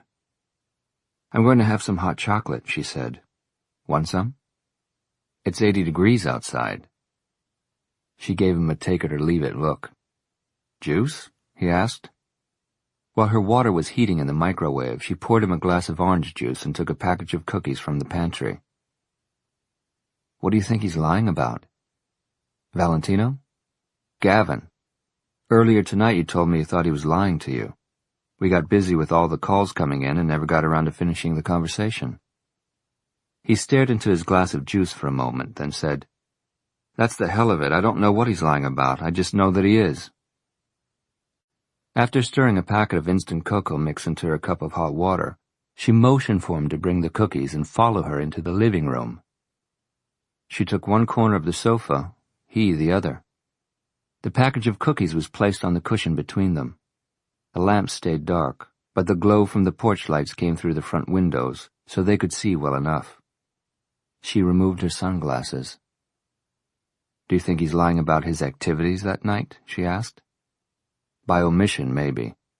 I'm afraid that there was more to his meeting with Janie than he wants to share." "Like that they had sex?" "Possibly, and he doesn't want anybody to know. Because that would make his story of leaving her to join friends less credible?" "Right." Dean munched a cookie. "But realistically, how could he be Valentino? He doesn't sound like him. He doesn't know about us." He looked over at her. "That part, anyway. He doesn't have the technical skills to reroute telephone calls." I asked Stan about how that technology works. "How would he know?" "He likes gadgets, expensive toys." "Don't give me that look," she said when his eyebrow formed an inquisitive arch. "He's not Valentino. He hasn't got the balls." "What do you know about his balls?" "Please," she groaned. "Do you want to hear this or not?" He gave a non-committal harumph as he reached for another cookie. She continued. "Stan said it wouldn't be hard to do. Anyone with access to some equipment could probably learn how to do it over the internet." "What about somebody who had worked for the telephone company?" "It would probably be a snap. Why?" "Before becoming a janitor, Marvin Patterson was an installer for Southwestern Bell." Dean had followed her home from the radio station in his own car. During the drive, he'd had a lengthy cell phone conversation with Curtis. He recounted for her now everything that the detective had learned about Lancey Fisher. He had a collection of audio tapes? Of my show? What could that mean? We don't know, Dean replied.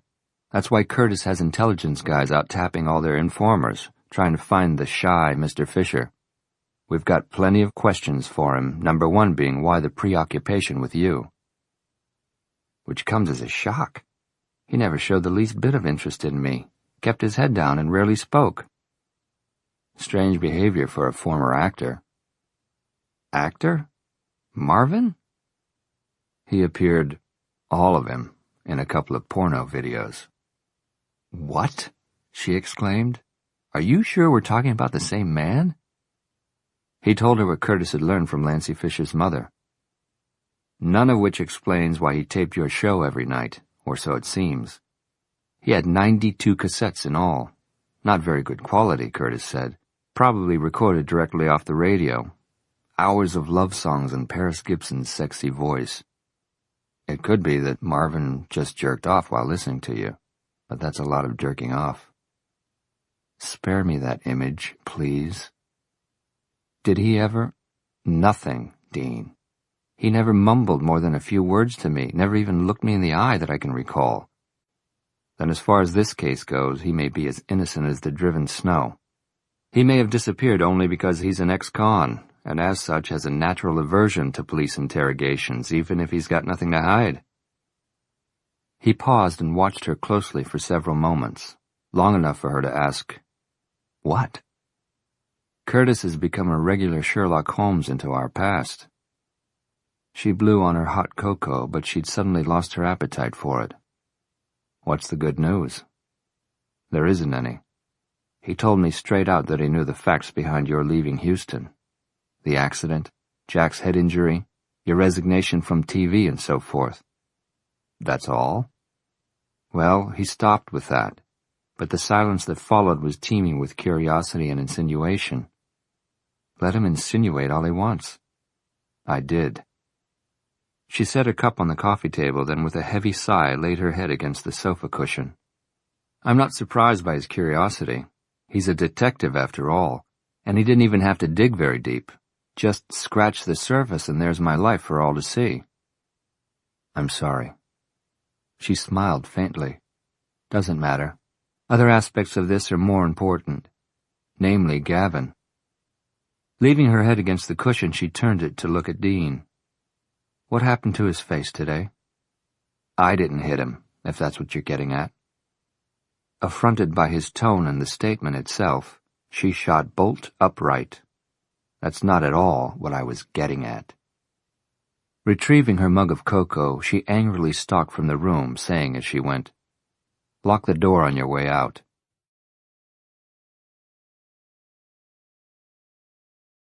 Chapter 25.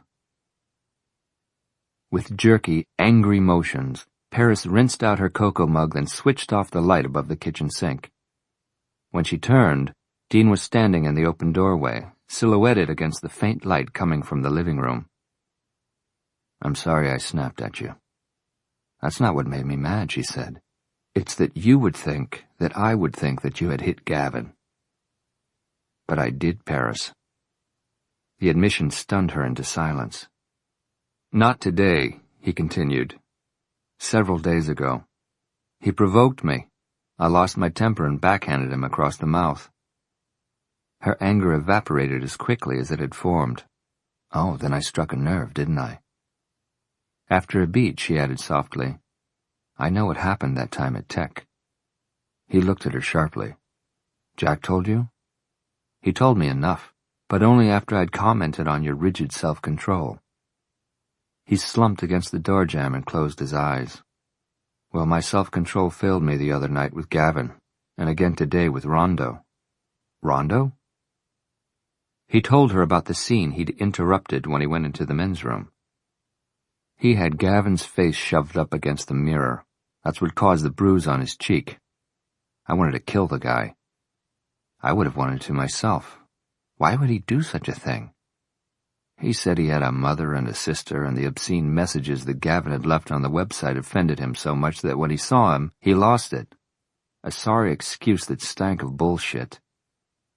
Does Curtis know about this? I didn't tell him, and I can't see Rondo confessing. You're going to let the matter drop?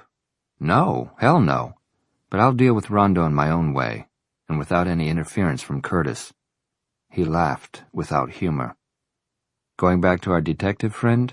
He's a dogged cuss. He's not going to give up until he knows everything about our cozy little trio, as he put it. Meaning you, me, and Jack? He's not dense, Paris. He knows there's more to the story than what was reported in the media, and much, much more that we're not telling him. It's none of his business. He thinks it is. He thinks Valentino may hearken back to that. She tried to turn away, but he reached for her and turned her back around. We've got to talk about this, Paris. We didn't address it when we should have, 7 years ago. If we had, Jack might not have gotten drunk that night. We should have gone to him, sat him down and told him. That we had betrayed him? That we had fallen in love.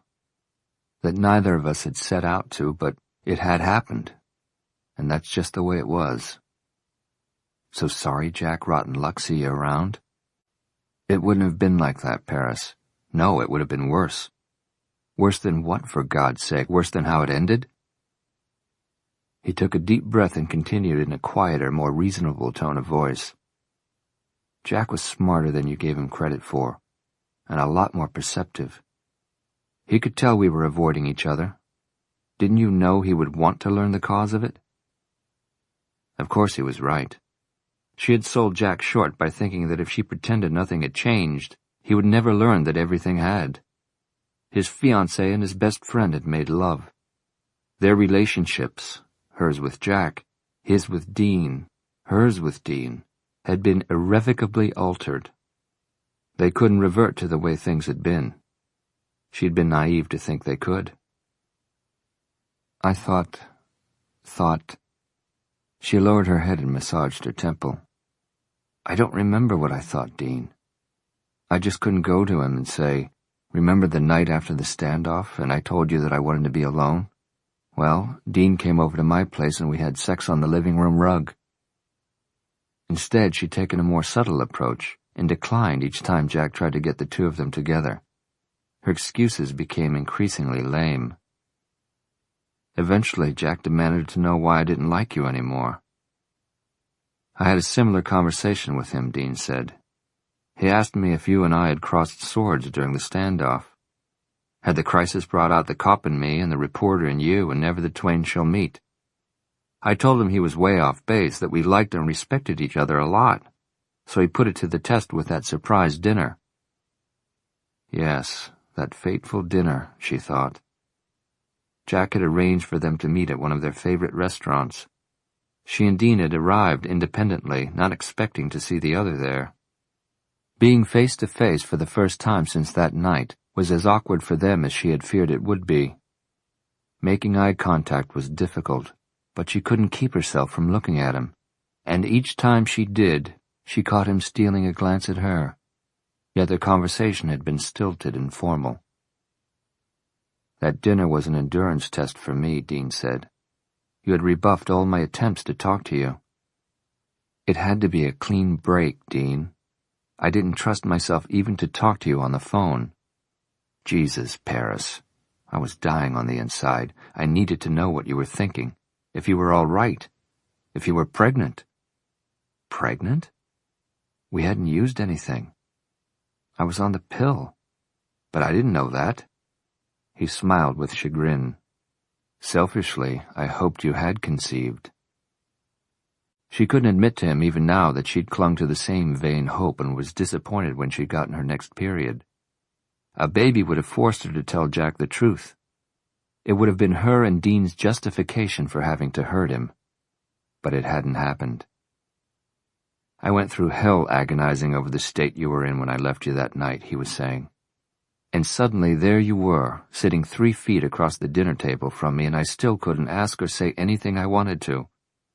And that wasn't all. Deceiving Jack was killing me, he continued. Every time he told another joke or threw his arm around me and called me his good buddy, I felt like Judas. He was trying his best to make it a fun evening. Ever the social chairman. Jack had seemed determined to ignore the awkwardness between them. He had drunk too much, talked too loud, laughed too hard. But during dessert, he finally gave up and demanded to know what was going on. "Look, I've had it with you two, okay?" he said. "I want to know, and I want to know now. What happened to make you so uncomfortable around each other? I'm guessing that either A, you had a tiff during the standoff, or B, you've been seeing each other behind my back. So tell me what the squabble was about, or fess up." Thinking he'd made a clever joke, he folded his arms on the table and grinned at them, in turn. But Dean didn't respond to Jack's grin, and she felt as if her face would crack if she attempted a smile. Their silence spoke volumes.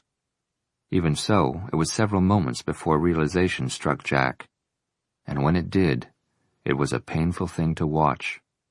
His grin collapsed. He looked first at her, almost quizzically. Then he looked at Dean, as though willing him to laugh and say something like, "Don't be ridiculous." But when neither of them said anything, he realized that out of his jest had emerged the truth. "Son of a bitch," he said. He surged to his feet and sneered at Dean. "Dinner's on you, friend." Apparently Dean had been following her thoughts because he said, "I'll never forget the look on his face when he put it together." Nor will I. In my haste to follow him out and try to stop him from getting behind the wheel of his car, I knocked over my chair. By the time I got it upright, the two of you had disappeared.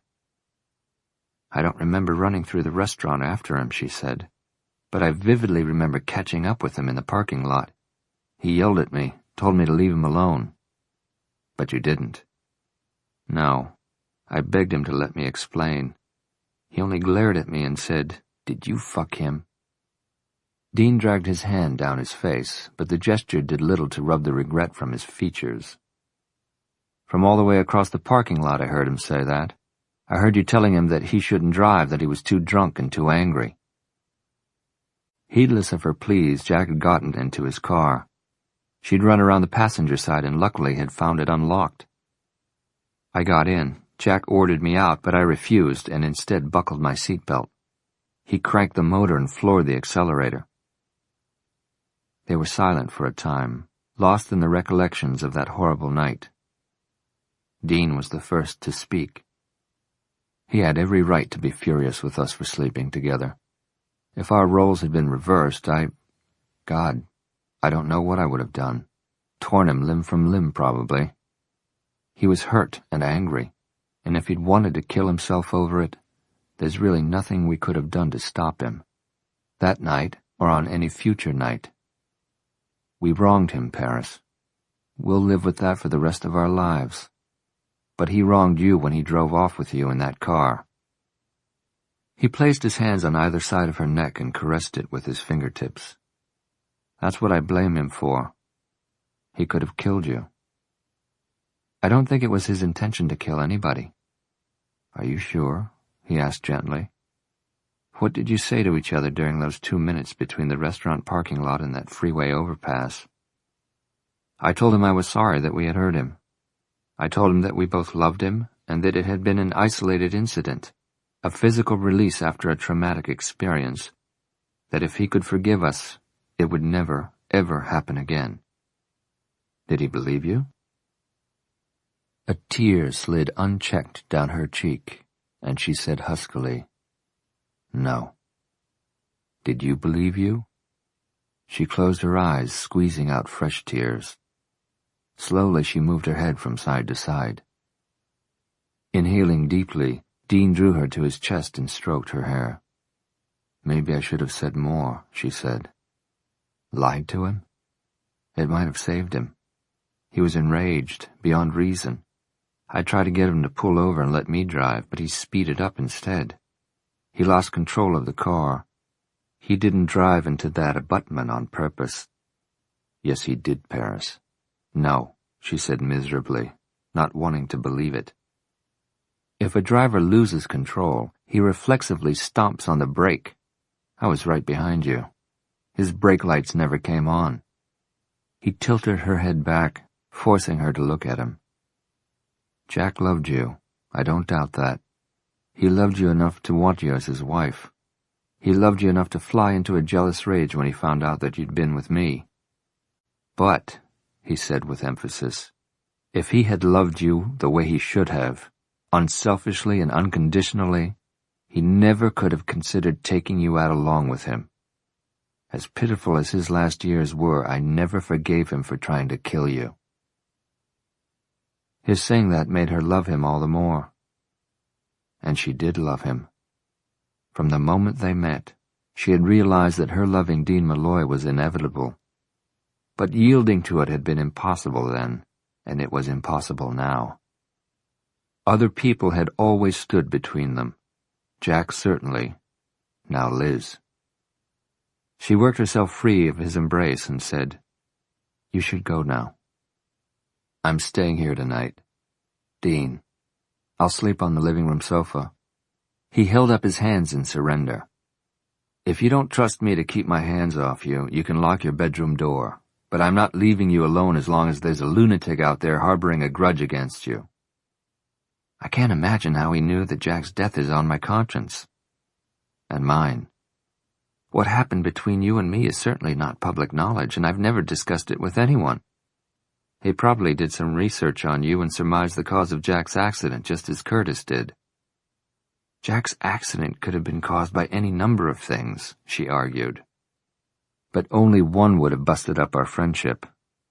It's not that much of a mind teaser, Paris. Valentino's got an axe to grind with unfaithful women. If he's concluded that you cheated on Jack with me, then you personify his nemesis. Even if it were a wrong assumption, Valentino has made it his reality, and that's what he'll act on. He shook his head stubbornly. I'm staying. He napped on the sofa until dawn, when he silently let himself out of the house. He waved to the two officers sitting in the patrol car still parked at the curb, making certain they were aware of his departure. He had hardly slept. He looked and felt as if he had been up most of the night. But this was an errand that couldn't wait. He didn't want to postpone it even for the time it would take to go home for a shower and a shave. He rang the bell twice before he heard the deadbolt click on the other side of the door. Liz peered sleepily through the narrow crack allowed by the brass chain lock, then closed the door only long enough to unlatch it. "It's unforgivable of me to show up at this time of morning," he said as he stepped inside. "I forgive you." She wrapped her arms around his waist and snuggled against him. "In fact, this is a lovely surprise." He hugged her. Beneath the silk robe, which was all she had on, her body felt warm, soft, and womanly. But he wasn't in the least aroused. She eased back far enough to look up into his face, while keeping her lower body pressed intimately against his. "You look a little worse for wear. Long night?" "You could say so." "Something new with Gavin?" she asked, her concern showing. "No. He's not totally out of the woods yet, and until he is, I'll be apprehensive. But he's not the reason I'm here." Her ability to read people had taken her far in her career, and it didn't fail her now. After studying him for a moment longer, she said, "I was going to offer you some TLC in bed, but I think I should offer to make coffee instead." "Don't bother. I can't stay long." As though to shore up her pride, she dropped her arms to her sides, straightened her posture, and shook back her tousled hair. "Long enough to sit down, at least?" "Of course." She led him to her living room sofa where she claimed a corner, tucking her bare feet beneath her hips. Dean sat on the edge of the cushion and propped his elbows on his knees. On the drive over, he had rehearsed several ways to broach the subject, but had ultimately decided that there was no graceful way. He respected her too much to lie. He had decided to be forthright. "For a long time now, months maybe, I've allowed you to believe that we would eventually get married. It's not going to happen, Liz. I'm sorry." I see. She took a deep breath and let it out slowly. Do I at least get to know the reason? At first I thought I had a classic case of cold feet, after being a bachelor for 15 years. I thought the idea of marrying again was causing me to panic, so I didn't say anything, hoping that the misgivings would go away. I didn't want to quarrel about it or upset you unnecessarily. Well, I certainly appreciate your sensitivity to my feelings. Do I detect some sarcasm? Definitely. I suppose I deserve it, he said. I've just broken what amounted to an engagement. You don't have to be nice.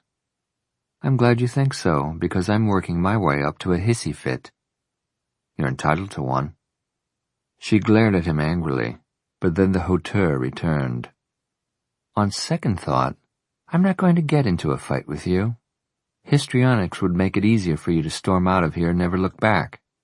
Instead, I'm going to put you on the spot, because I believe I deserve a full explanation. Actually, he had hoped for a fight, during which they would swap invective and destroy any affection they'd ever felt for each other. A fight would have been swifter, cleaner, less painful for her, and easier for him. But Liz had slammed shut that cowardly escape hatch. I'm not sure I can explain. He spread his hands wide, indicating how futile it was to try. It's not you. You're as smart and beautiful and desirable as the day I met you. More so. Please, spare me the I'm not worthy of you speech. That's not what this is, he said testily. I mean all of that sincerely. It's not about you. It's about us. It just isn't where I am, Liz. You don't have to tell me that. Lately you haven't been that involved whenever we've made love. Funny, I didn't hear you complaining. You're trying to pick a fight again, she said sternly. Don't. And don't be stung by the criticism. It's not your performance that's at issue, it's your emotional detachment. Which I acknowledge. Is it because of Gavin and his coming to live with you? The additional demands on your time? Gavin provided me with a good excuse to pull back, he admitted. I'm not proud of the fact that I used him. Nor should you be, but this isn't about him either, is it? No. Someone else, then? He turned his head and looked at her directly. Yes. You've been seeing someone else? No, nothing like that. Then what, Dean? What is it like? I love someone else. She was silenced by the simplicity of his statement. She stared at him for several moments, assimilating it. Oh, you love someone else. Did you ever love me? Yes, on many levels I still do. You've been an important and vital part of my life. Just not the grand passion of it. When we started seeing each other, I honestly thought, I hoped that... I tried. You tried, she said around a bitter laugh. Just what every woman wants to hear.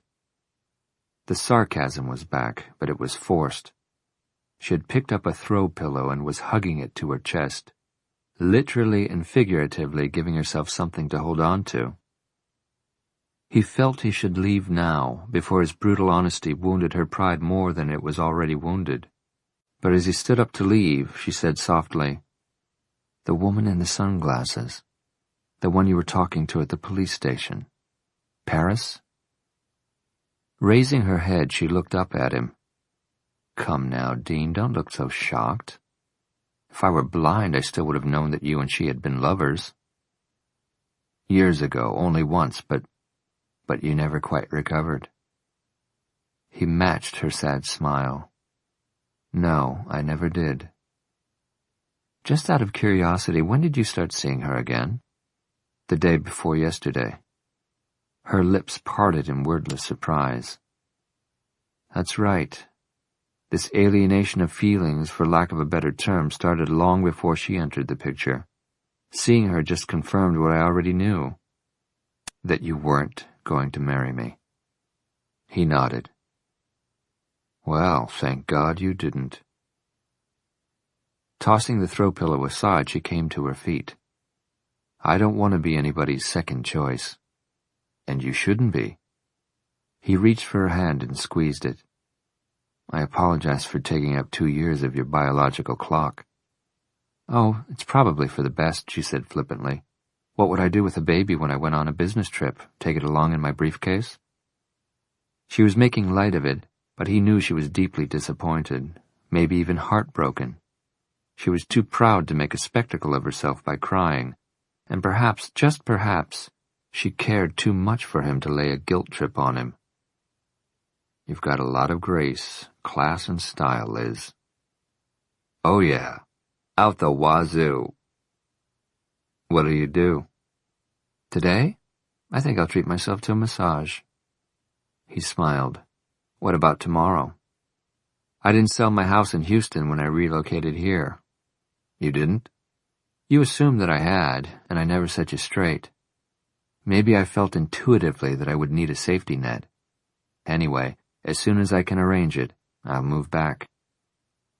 You're special, Liz. So are you, she replied gruffly. He leaned forward and kissed her cheek, then headed for the door. When he reached it, he turned back. Be well. And saying that, he left.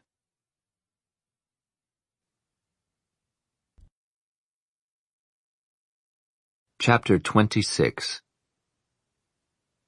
Hello? Is this Gavin? Yes. It's Sergeant Curtis. Did I wake you up? Sorta. Sorry to disturb you. I couldn't reach your dad on his cell. That's why I'm calling the house phone. May I speak with him, please? He's not here. He stayed over at Paris's house last night. Gavin regretted it the instant the words were out. Being the suspicious person he was, Curtis would jump to the wrong conclusion. We had dinner at her place, he explained. After a program, you know, because of Valentino's latest call, Dad thought she shouldn't be alone. Cops are guarding her house. I guess my dad didn't think that was enough. Obviously. Gavin decided to quit while he was ahead, afraid he might say too much. Anyway, why was it Curtis's business where his dad spent the night? Okay then, I'll try and reach him there, the detective said. I have her unlisted number. I could give him a message, Gavin offered. Thanks, but I need to speak to him personally. He didn't like the sound of that. Did Curtis have to speak personally to his dad about something relating to him? Any news on Janie? I'm afraid not. I'll talk to you later, Gavin. The detective clicked off before Gavin could even say goodbye. He got up and went to the bathroom, then looked through a window on the front of the house and saw that the police car was still parked at the curb. Was he the only one who appreciated the irony of their protecting him from Valentino, while at the same time suspecting him of being Valentino?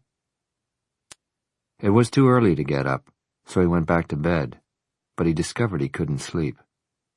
Until Janie was found, he was going to be quarantined at home. He might just as well resign himself to that. It could be worse, though.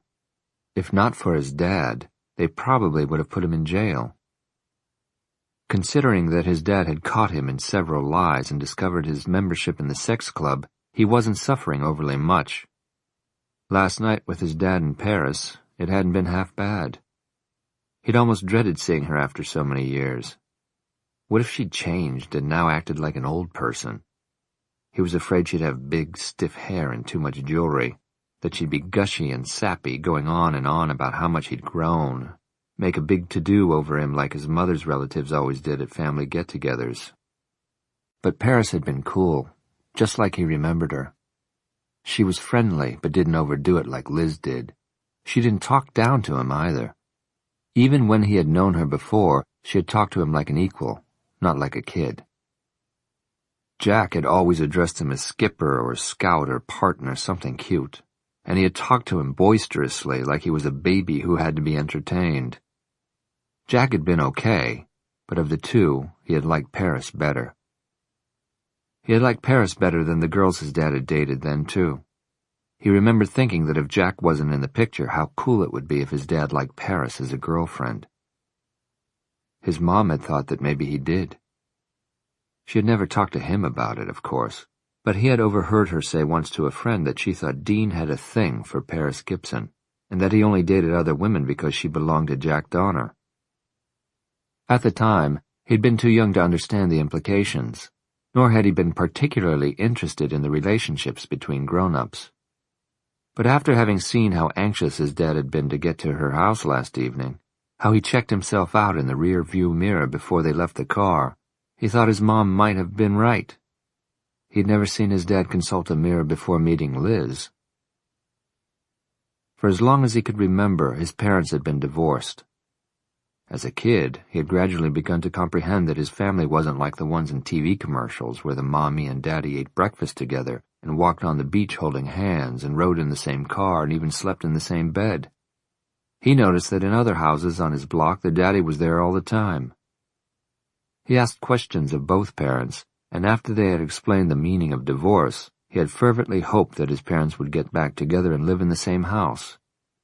But the older he got, the better he came to understand and accept that a reconciliation was an extremely dim possibility.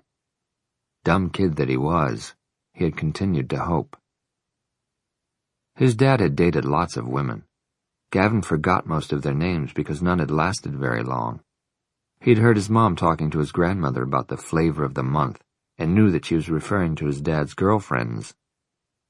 His mom hadn't dated nearly as much, so it was surprising that she was the one to remarry. Her remarriage had dashed all hope that his parents would somehow miraculously reunite. That's when he'd gotten really mad at her and had determined to make her life with her new husband miserable. Looking back, it had been a stupid, childish way to behave. He'd been a real jerk. His mom must have loved the guy or she wouldn't have married him. She didn't love his dad anymore. Gavin had heard her tell his grandmother that, too. "I'll always love Dean for giving me Gavin," she had said, "but we made the right decision early on to split up." He figured his dad didn't love his mom either, and maybe never had. He tried to picture his parents as a couple, and it just didn't look right. Like two pieces from different puzzles, they didn't fit. It hadn't worked originally, and it never would. Live with it, Gavin, he thought. His mom was happy now in her second marriage. His dad deserved to be happy too. But Gavin didn't think Liz was the one who was going to make him happy. He drifted off, thinking about it. But before he was completely asleep, the doorbell rang. Jesus, why was everybody up so friggin' early this morning? He made his way to the front door and unlocked it. To his regret, he hadn't checked to see who had rung the bell before he opened the door. John Rondo was standing on the porch. Gavin's eyes darted past him to the squad car at the curb. He was comforted to see that it was still there. The cops inside were noshing on donuts, no doubt a gift from Rondo. "Don't worry, Gavin. Your protectors are in place." Rondo's pleasant tone of voice didn't fool him. Not for a second. His cheekbone had finally stopped throbbing, but it was still sore and would remain discolored for days. Rondo outweighed him by probably 30 pounds. He knew firsthand that the son of a bitch was capable of violence, but he'd be damned if he'd cower. "I'm not worried about anything," he retorted, "especially you. What do you want?" "I wanted to add something to what I told you yesterday. If my dad finds out you're here, he'll whip your ass. That's why this is such a good time, because I know he's not at home." He was smiling, so to anyone looking, including the cops licking sugar glaze off their fingers, this would appear to be a chat between friends. "If you decide to tell anybody about my crimes..." His smile only widened. "I was going to say extracurricular activities. If anybody hears about that from you, it won't be you I come after." "I'm not afraid of you." Ignoring that, Rondo said, "I'll skip you and go straight for your old man." "Is that supposed to be a joke? Because it's freaking funny." Gavin snorted derisively. "You're a computer geek." "I'm working my way out of that unit and into the CIB. I don't care if they make you chief. You haven't got the balls to have a face-off with my dad." "I wasn't talking about attacking him myself. That would be stupid because he would be watching for that. But what about some psycho jailbird he has to interview?" Malloy goes into jail cells all the time, you know, he continued smoothly, talking to junkies and rapists and homicidal maniacs, trying to get information from them, manipulating them into confessing. What if one of them was tipped off that Dr. Malloy was coming on to his woman, making moves on her while he's in jail? You're getting even funnier. Like the way he moved in on his best friend Jack Donner with Paris Gibson. Gavin's next smart alecky retort died on his lips. Says who? Curtis, for one. Says anyone with a grain of sense who can add 2 and 2 together. Your dad fucked his best friend's fiancée, which caused Jack Donner to try and commit suicide. You're making that up. If you don't believe me, ask him. Rondo clicked his tongue against the roof of his mouth. It's an ugly story, isn't it? But it fuels any rumor I might start among the jail population that Dr. Malloy, despite all his buddy-buddy tactics, is not to be trusted, especially with a lonely and susceptible female. You get my drift, Gavin? Cops get set up to die by other cops all the time. We're human, you know. We make enemies among ourselves. It happens, he said, shrugging. He wouldn't see it coming. But he'd be just as dead and you'd be just as orphaned. Fear struck Gavin's heart. You get out of here, he said thickly. In no apparent hurry, Rondo pushed himself away from the door jamb. Okay, I'll leave you now, but I strongly urge you to think about what I said. You're nothing. You're dog shit on my shoe, not worth my time and effort.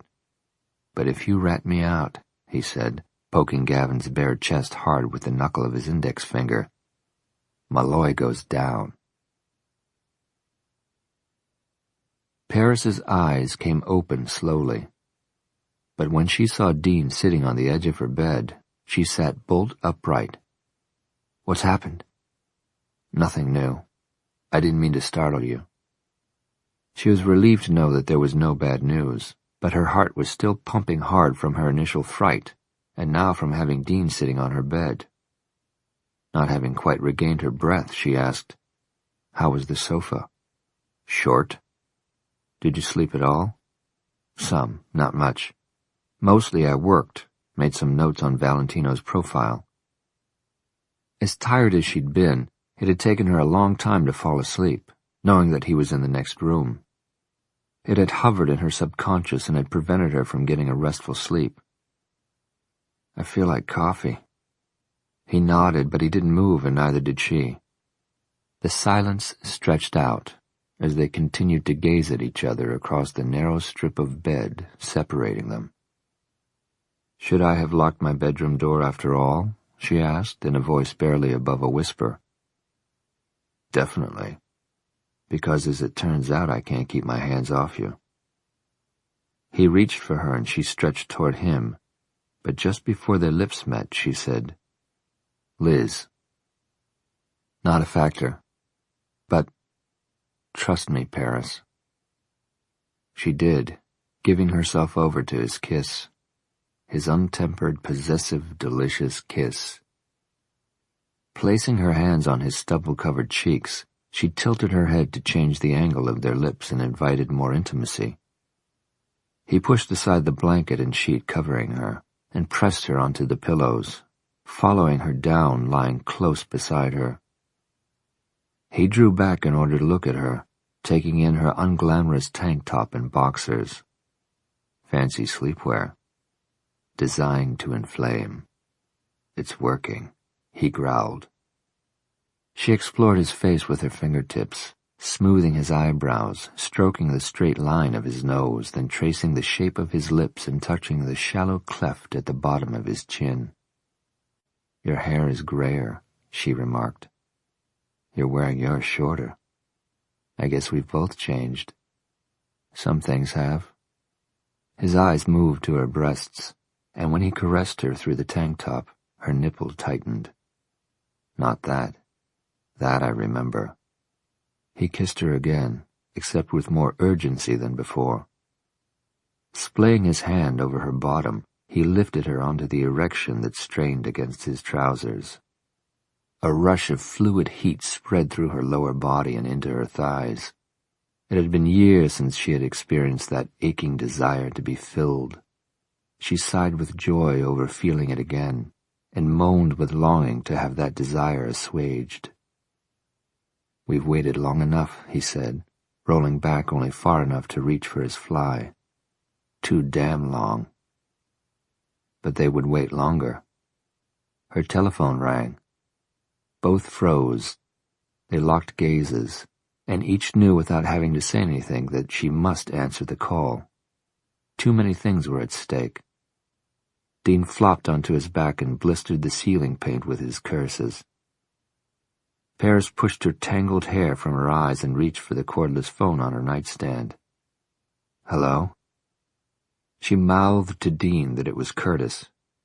No, I was awake. Is there news?" "Of a sort," the detective said brusquely. "None about Valentino or Janie directly. Brad Armstrong and Marvin Patterson are still at large, but actually I'm calling from Malloy. I understand he's there?" With more composure than she felt, she said, "Just a moment, I'll get him." She covered the mouthpiece as she extended the telephone toward Dean. He looked at her inquisitively, but she raised her shoulders, saying, "He didn't say." He took the telephone from her and said a curt good morning to the detective. Paris got up and went to the bathroom, closing the door behind her. She showered quickly and put on a robe before going back into the bedroom. Dean was no longer there, and the telephone had been returned to the battery charger. She followed sounds into the kitchen. Dean was scooping coffee grounds into the paper filter. Hearing her behind him, he glanced at her over his shoulder. "You smell good." "What did Sergeant Curtis want?" "Coffee'll be ready in a few minutes." "Dean?" "Gavin told him I was here. He had called my house because he couldn't reach me on my cell. When I went to see Liz this morning—" "You went to see Liz this morning?" "At dawn. I turned off my cell and forgot to turn it back on. As a courtesy to her, I didn't want a phone call to interrupt what I had to tell her." Paris said nothing, but felt the pressure of a dozen questions wanting to be asked. He calmly removed 2 coffee mugs from her pantry and only then turned to face her. "Which was that I wouldn't be seeing her again." She swallowed hard. Was she upset? Mildly, but not shocked. She'd seen it coming. Oh. He must have read her mind because he said quietly, "Don't blame yourself for the breakup, Paris. It would have happened anyway." "Are you okay with it?" "Relieved. I was unfair to her by letting it go on for so long." The coffee maker gurgled, signaling that the coffee was almost ready and giving her a graceful way to change the subject. She went to the fridge for a carton of half and half. "What did Curtis want?" "Only to give me a status report." "On the case?" "No, on my employment with the APD. I've been placed on indefinite suspension."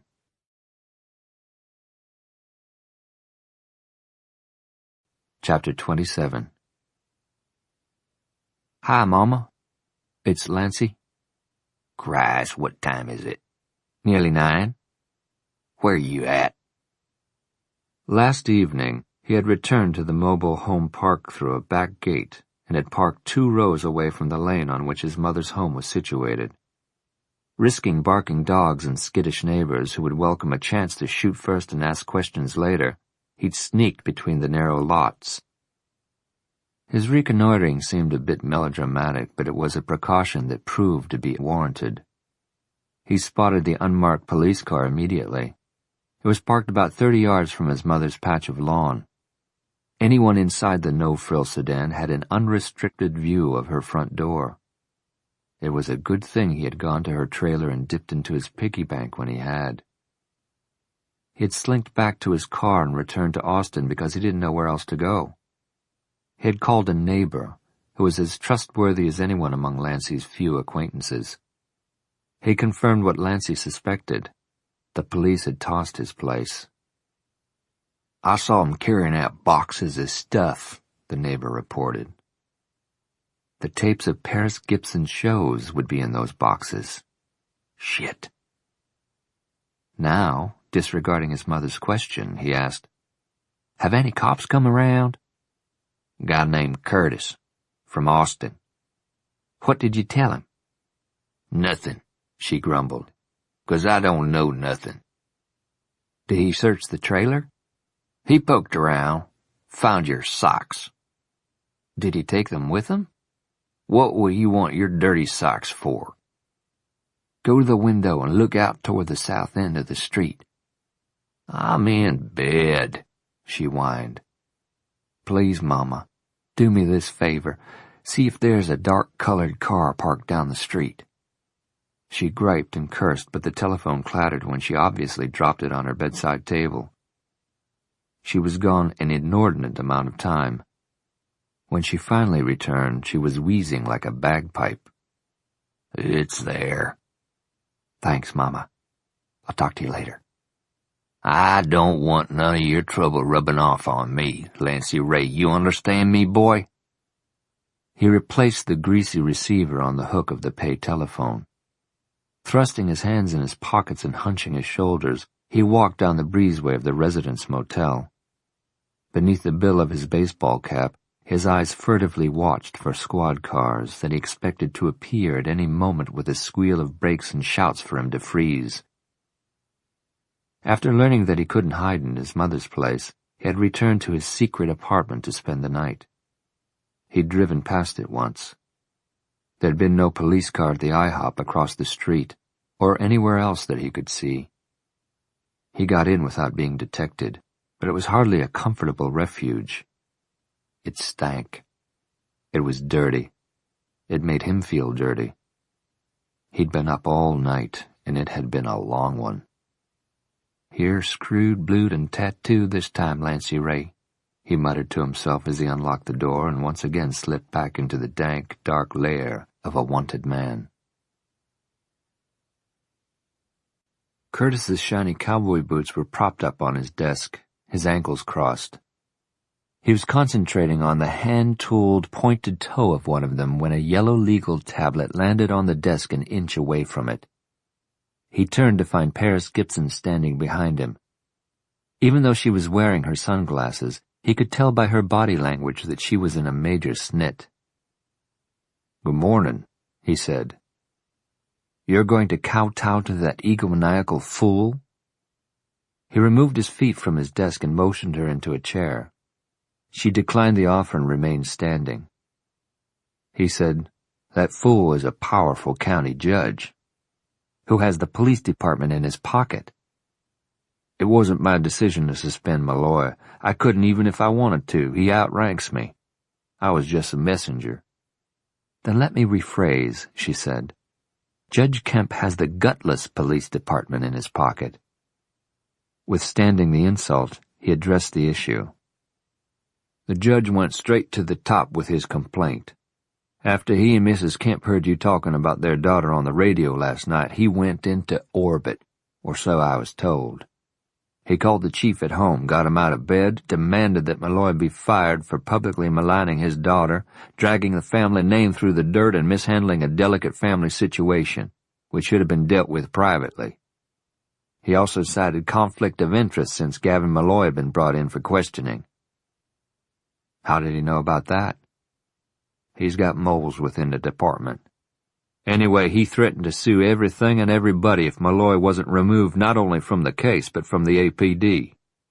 The chief wouldn't go that far, but he did agree that a temporary suspension was called for, just until things cooled down. Just to pacify the judge." Curtis conceded with a shrug. "I got the edict from the chief before dawn this morning. He asked, make that ordered, me to notify Malloy since I was the one who brought him in to work the case. That was my punishment, I guess." "I said nothing except flattering things about Janie last night," Paris argued. "In fact, I went out of my way not to allude to her bad reputation, the Internet Club, any of that. We were trying to humanize her to Valentino, portray her as a helpless victim with friends and family who care about her." "But the Kemps wanted to avoid all media, remember? even a mention of Janie's disappearance. So you're going on the radio under the advice of the police department staff psychologist and talking about her looked like defiance of their wishes. Dean told me that you were very keen on the idea. I admitted that to the chief. So why didn't the judge demand that you be fired too? Because he doesn't want to antagonize the whole department. He knows I got a lot of friends on the force. Malloy hasn't been here long enough to cultivate that kind of loyalty. Besides, the judge wanted to get back at you too. You and Malloy went to his house more or less as a team. He just didn't have the guts to criticize you publicly because of your popularity. Might be bad PR with voters to speak out against Paris Gibson. Leaving Dean the scapegoat, she concluded. Has the media learned of his suspension? I have no idea. If it gets out, you can bet Kemp will exploit it. She sat down, but not because she was placated. He could tell that by her resolute expression as she leaned forward and spoke directly to his face. You go to your chief and tell him that I insist that he retract Dean's suspension, immediately. Furthermore, if a story about it makes the news today, I'll be on the radio tonight talking about the self-serving political machine that drives this police department. I'll tell the public about the graft, officers receiving bribes in exchange for not making arrests when they're warranted, and about the department's blatant favoritism toward the wealthy and powerful. In 4 hours I could do a lot of damage, more, I think, than even Judge Kemp could do. For all his chest-thumping, I doubt if several 100,000 people have even heard of him, but I have that many loyal listeners every night. Now who do you think wields more influence, Sergeant Curtis? Your program isn't political. You've never used it as a soapbox. I would tonight. And tomorrow Wilkins Crenshaw would fire you, which would win me even more public support and sympathy. It would become a media wildfire that I would fan for weeks. The Austin PD would have a tough time restoring John Q. Public's confidence. Curtis couldn't see her eyes well behind the tinted lenses, but he could see them well enough. They weren't even blinking. She meant what she said. If the decision were up to me, he raised his hands helplessly. But the chief may not bend. If he refuses, I'll call a press conference. I'll be on television by noon. Paris Gibson goes public. The first time seen on TV in 7 years. The face behind the voice revealed. I can hear the promos now. Curtis could hear them too. The story about Malloy may already have gotten out. Then your chief will issue a press release saying that it was a huge misunderstanding, overly eager reporting by someone misinformed, etc. Did Malloy send you to champion his cause? She didn't even deign to answer, and he didn't blame her. Malloy wouldn't stoop to that. Curtis had only taken the cheap shot because he didn't have any real ammunition against her arguments. All right, I'll see what I can do. Take this with you, she said, pushing the legal pad toward him. What is it? The work Dean was doing last night. He stayed up most of the night profiling Janie's kidnapper and rapist while the judge was plotting to have him discredited and fired. It should make for interesting reading. Your chief will realize what an asset he has in Dr. Malloy, and what an egregious mistake it would be to take him off this case. Of course, Dean may tell you all to go to hell, and I wouldn't blame him. But you can try and persuade him to come back. You're pretty sure of our compliance. I'm only sure of how wise one becomes when it's a matter of covering one's own ass. I'll think about it and get back to you. Dean pressed the button on his cell phone, ending the call. Meanwhile, he added under his breath, go fuck yourself. Noticing Davin's stunned reaction to his language, he chuckled. Your generation didn't coin the phrase, you know. They were having a late breakfast at a coffee shop when the chief of police himself called to nullify his suspension. Earlier this morning, he was ready to fire me, he told Gavin as he dug back into his omelet. Now I'm an asset to the department. An excellent psychologist as well as a highly trained officer of the law, a cross between Sigmund Freud and Dick Tracy. He said that? It was almost that ridiculous. If you're back on the case, won't Janie's dad be pissed? I don't know how the department is going to deal with the judge, and I don't care. Do you want to keep working there? Do you want me to? Me? Do you like it here, Gavin? Does it matter? Yes. Gavin idly stirred his glass of milk with a plastic straw. It's okay, I guess. I mean, it hasn't been too bad living here. Dean knew that was probably as close to a yes vote as he was going to get. I'd hate to leave this job before giving it a fair shake, he admitted. I think I can do a lot of good here. Austin's a happening place. I like the city, the energy of it.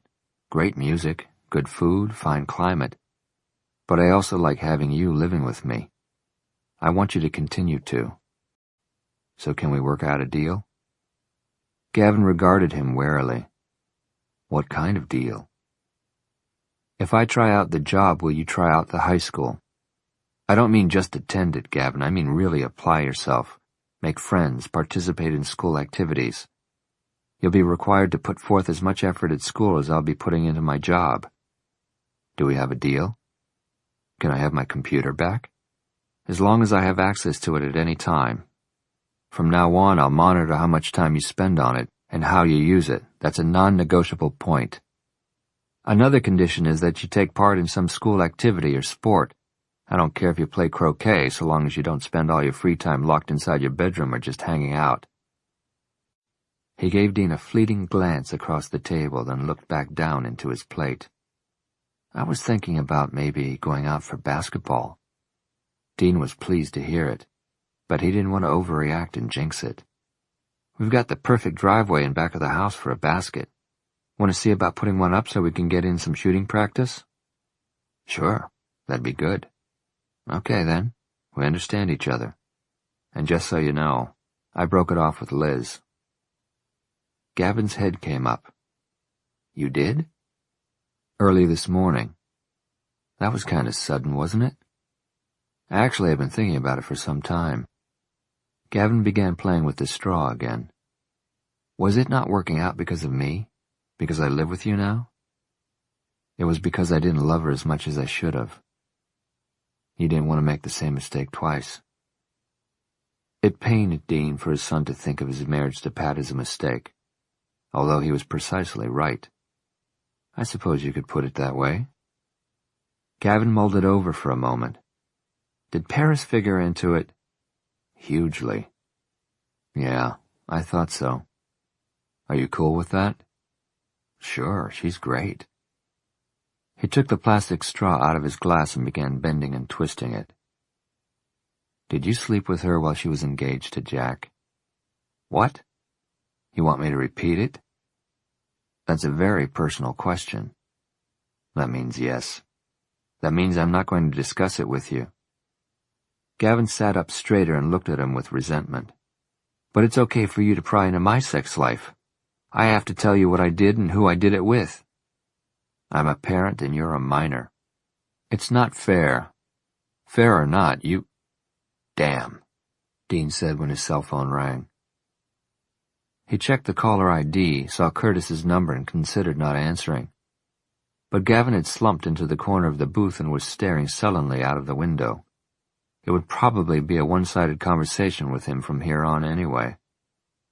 Dean answered on the fourth ring. Malloy. You talked to the chief? Curtis asked. Yes. You staying? Although he'd made his decision, he didn't see any reason to jump through hoops for them. I'm considering it. Whether you do or not, I need you to come in.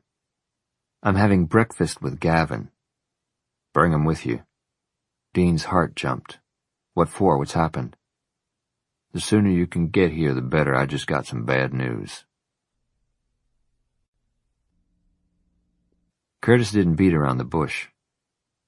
Your friend Valentino jumped his deadline. Janie Kemp's body was discovered half an hour ago in Lake Travis.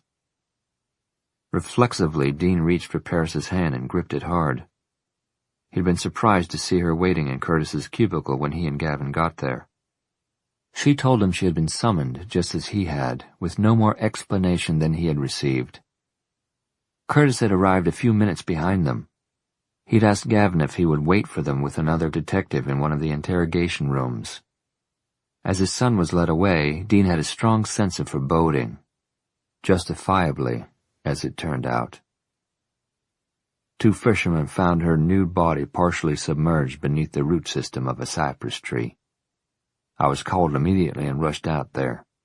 Although she hadn't been officially identified, it's her. The crime scene unit is combing the place. The M.E. is examining the body even before he moves it. Hopes to get something. She looks pretty bad, he said with a heavy sigh. Bruises on her face, neck, torso, and extremities. What appear to be bite marks. He glanced at Paris. Several places. How did she die? Dean asked. We won't know until the autopsy. The M.E. estimated that she hadn't been in the water more than 6 or 7 hours, though. Probably put there sometime last night. If you had to guess, I'd guess strangulation like Mattie Robinson. The bruises on Janie's neck match the one she had. On the other hand, the 2 could be unrelated. Sexual assault? The M.E. will also determine that. Again, if I had to guess, I'd say very likely.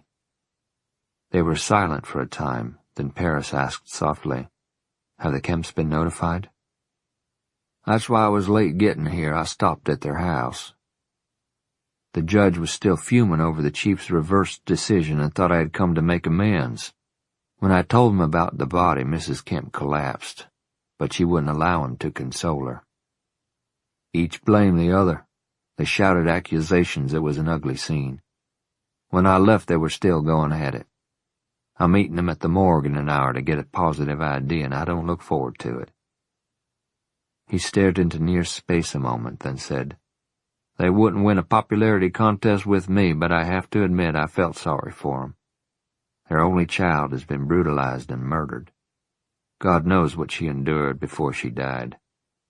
I couldn't help but think about my own daughter, how I'd feel if somebody did that to her, then dumped her in a lake for fish to feed on. Dean saw from the corner of his eye that Paris had pressed her fingers vertically against her lips as though to forcibly contain her emotion. Why did you want to see Gavin? He asked Curtis. Will he submit to a lie detector test? Bad time for a joke, Sergeant. I'm not joking. We're no longer shooting in the dark. I got a dead girl. I got to tighten the screws. On my son? He was one of the last people to see her alive. Except the person who kidnapped and killed her. Have you checked out Gavin's alibi? His friends, you mean? Yes, we ran down several of them. And? Unanimously, they vouched for Gavin, said he was with them, but they were drunk and high, so their memories were fuzzy. None could nail down the time he joined them or the time he left. You're only subjecting Gavin to this because he's the one suspect who's available, Dean said angrily.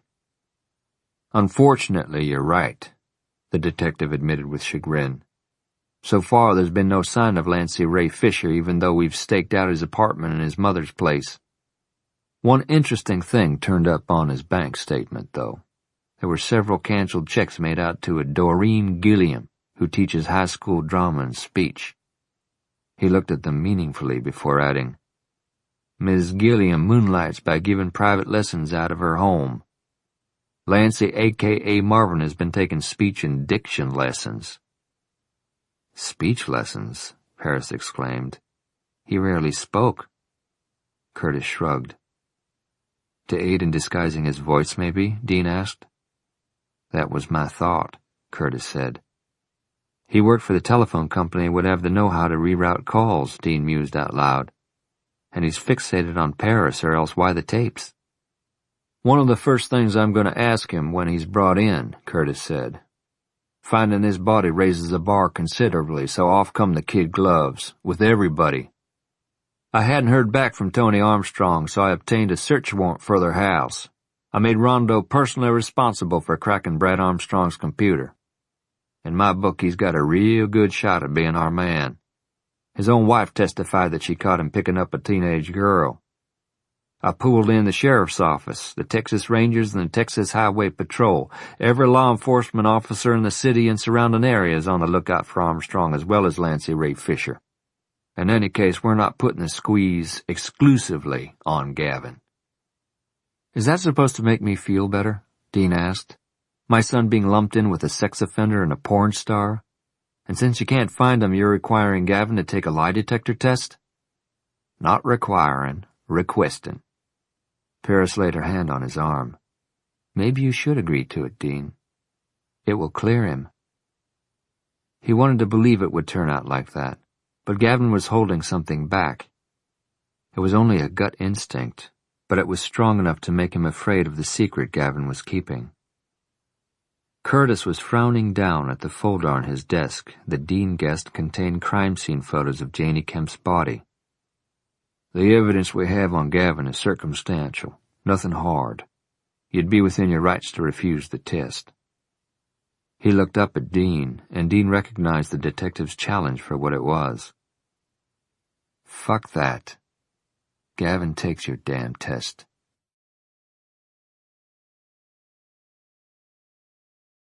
Chapter 28. Paris, it's Stan. Stan?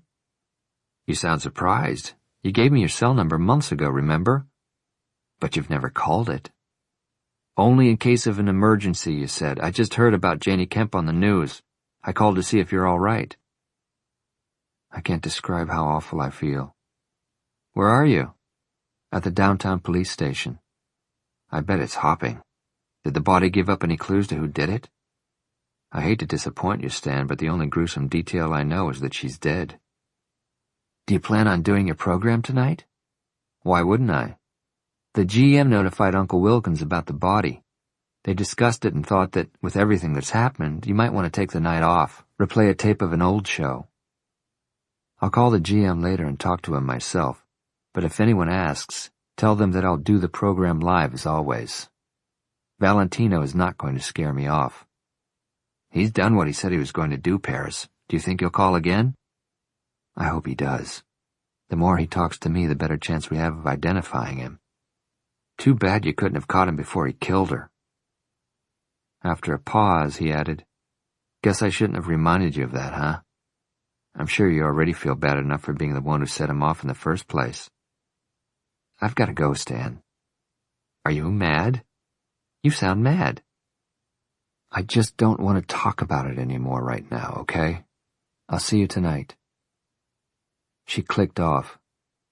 He wished he could have kept her talking longer because it tied up his phone line.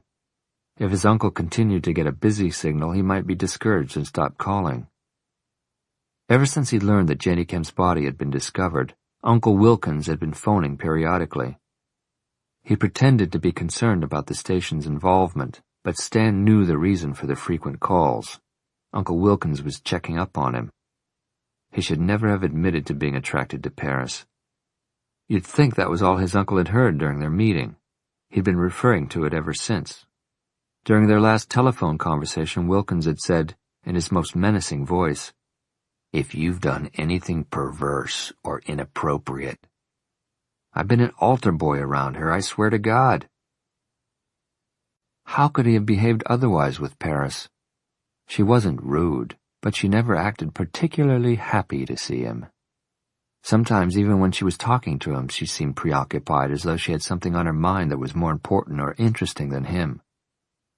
He was certain that if he'd ever made a move on her, she would have cut him off at the knees.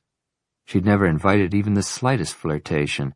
In fact, she often looked through him, as though he wasn't there. Much like his parents, she treated him with a casual disregard that was as hurtful as an outright rejection. He was always an afterthought. His chance for a romance with Paris had always been remote, but it had been totally squelched when Dean Malloy entered the picture. Malloy was an arrogant son of a bitch, confident of himself and his appeal to the opposite sex. He would never need to coerce his secretary into raising her skirt or cajole a date into bed. Fact of life, things came easier to men like Malloy. Another fact, women like Paris were attracted to men like that. People like Paris and Malloy had never known a day of rejection. It would never occur to them that love and affection didn't come as easily to others as it did to them. They shone like bright little planets, without an inkling of what it was like to be someone who could only orbit around them. They had no idea the lengths to which someone would go to attain the adoration they took for granted. No idea. Gavin's head was bowed so low his chin was almost touching his chest. In the lake? Her body's being transported to the morgue where it will undergo an autopsy to determine the cause of death. Gavin raised his head. The news of Janie's death had caused him to go pale. He swallowed with difficulty. Dad, you gotta believe me. I didn't do it. I believe that. But I also believe just as strongly that you're keeping something from me. Gavin shook his head. Whatever it is, wouldn't you rather tell me than have it come out during a lie detector test? What don't you want me to know? Nothing. You're lying, Gavin. I know you are. The boy surged to his feet, fists clenched. You have no right to accuse someone of lying. You're the biggest liar I know. What are you talking about? When have I lied to you? My whole life. Dean watched in dismay as tears sprang to his son's eyes. Angrily, Gavin swiped at them with his fists. You, Mom, always telling me you loved me, but I know better. What makes you say that, Gavin? Why do you think we don't love you? You didn't want me, he shouted. You got her pregnant by accident, didn't you? And that's the only reason you got married. Why didn't you just get rid of me and save yourself the trouble?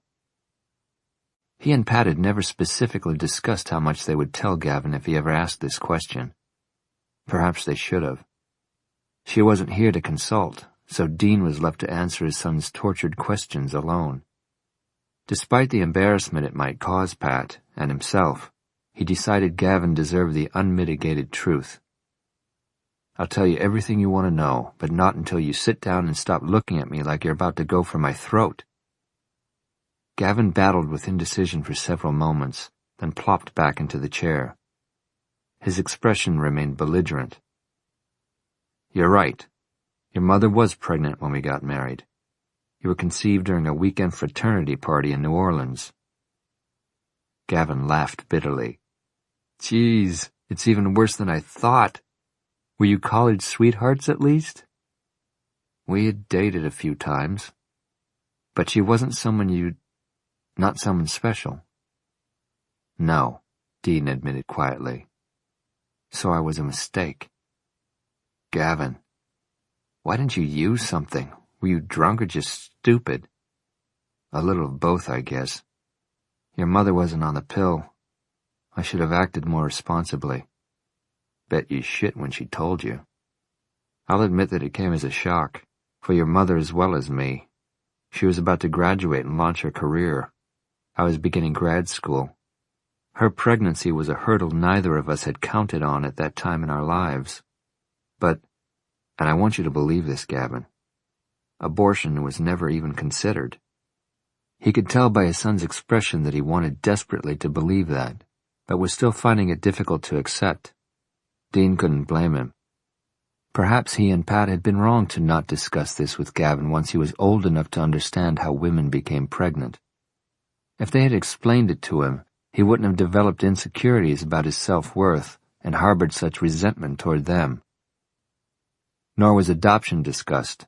From the start, Pat planned to have you and keep you. Thank God she paid me the courtesy of telling me that I had fathered a child, and when she did, I insisted that you have my name. I wanted to be in your life.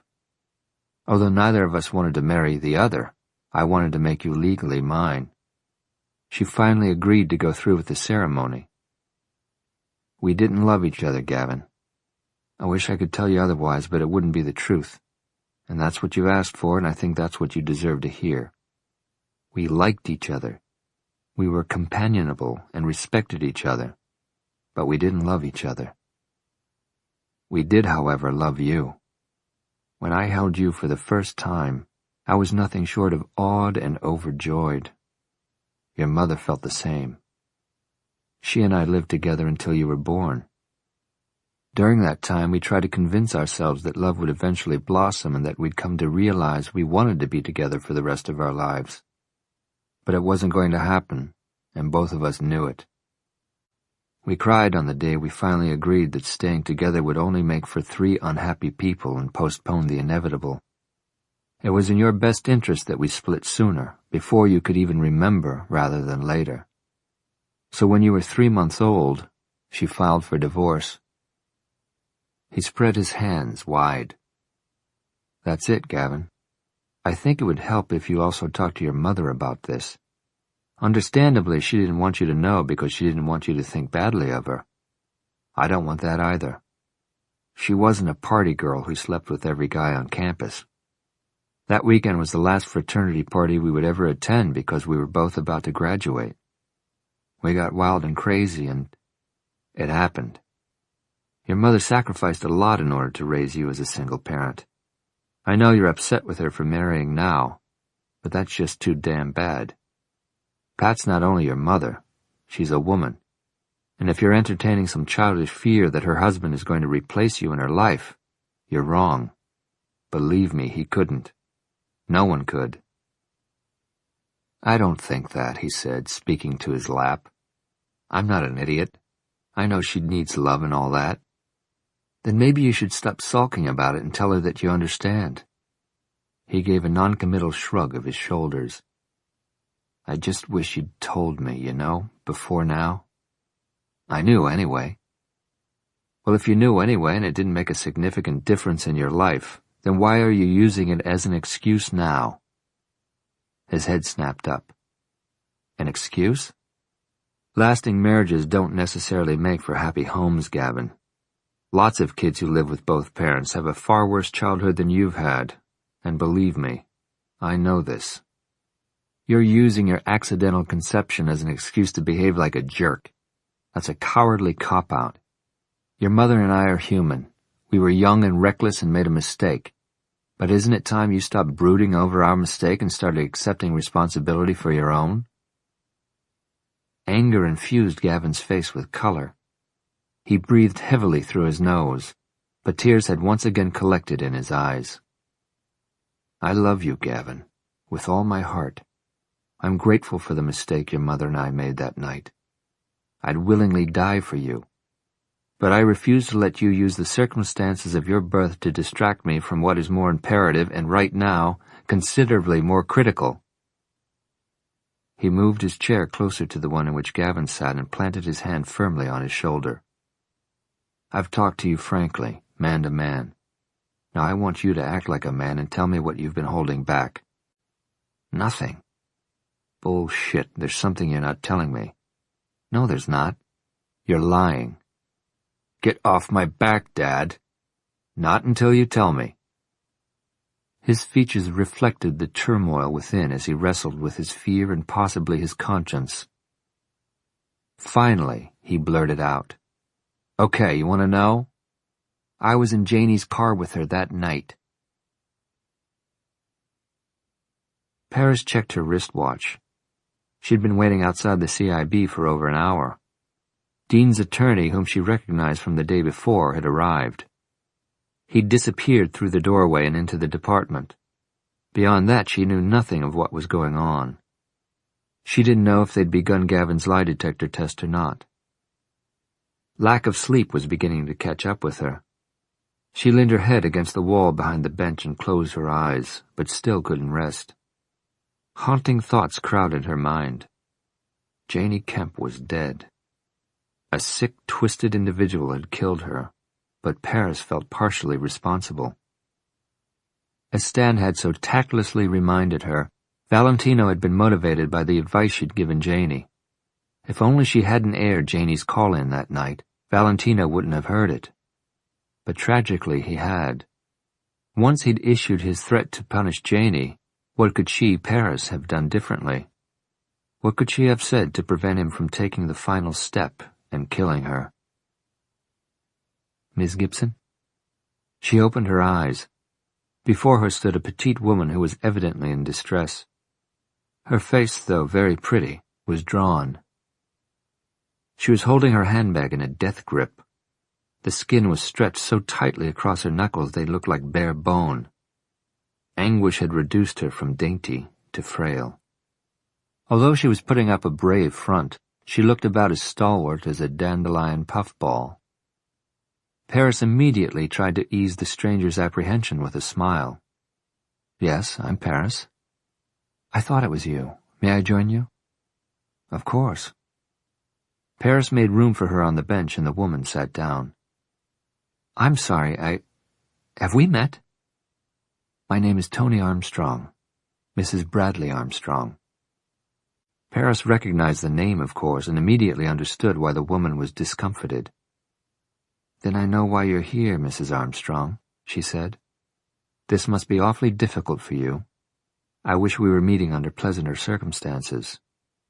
Thank you.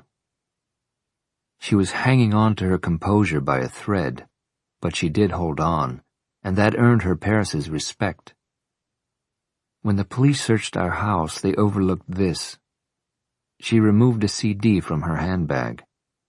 Since they confiscated Brad's computer, I thought I should hand this over too.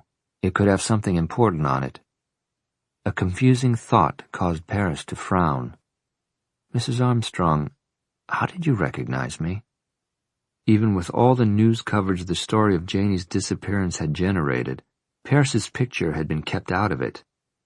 Wilkins Crenshaw had personally intervened and put pressure on the local media to not use her photograph.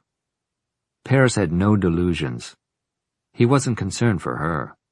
He wanted to protect the reputation of the radio station.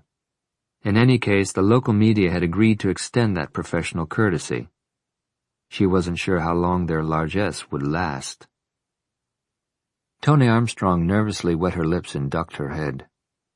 The CD from Brad's computer was only the excuse I gave myself for coming to see Sergeant Curtis. The real reason is that I didn't tell him everything yesterday. Paris said nothing, her silence inviting Tony Armstrong to continue. Sergeant Curtis asked me if Brad ever listened to late-night radio. I said yes, sometimes. He went on to ask something else, and never came back to that subject. Your name wasn't mentioned, so I didn't volunteer that Brad and I, had known you from Houston. Her eyes were imploring, almost as though willing Paris to remember on her own, so she wouldn't be required to recount the circumstances under which they'd become introduced. I apologize, Mrs. Armstrong. I don't remember ever meeting you. You and I never actually met. You were Dr. Lewis Baker's patient? Suddenly, Paris's memory crystallized. How could she not have remembered his name? Of course Armstrong was an ordinary name. Neither Curtis nor Dean had mentioned that their suspect, Brad Armstrong, was a dentist. Your husband's a dentist. That dentist. Tony Armstrong nodded. Paris inhaled a swift breath. I'm so sorry. You don't owe me an apology, Miss Gibson. What happened wasn't your fault. I didn't blame you. You did what you had to do. Brad felt differently, of course. He said that you had flirted with him, led him on. She smiled sadly. He always says that. But I never thought for a moment that you had encouraged him to do what he did. Paris had gone to Dr. Lewis Baker for some dental work, but when she arrived at the clinic she was informed that he'd been called away on a family emergency. Her choice was to reschedule or let one of his partners treat her. The appointment had been postponed twice. She was already there, so she opted to see the other dentist. She remembered Brad Armstrong as a nice-looking man with an engaging manner. Since she was scheduled for several procedures, some of which might be uncomfortable, he'd suggested using nitrous oxide to help her relax. She'd agreed, knowing that laughing gas had no lasting effect as soon as one stopped inhaling it, and that it was safe when administered in a clinical environment. Besides, if a numbing shot was required, she would just as soon not know when it was coming. Soon she was feeling completely relaxed and carefree, as though she was floating.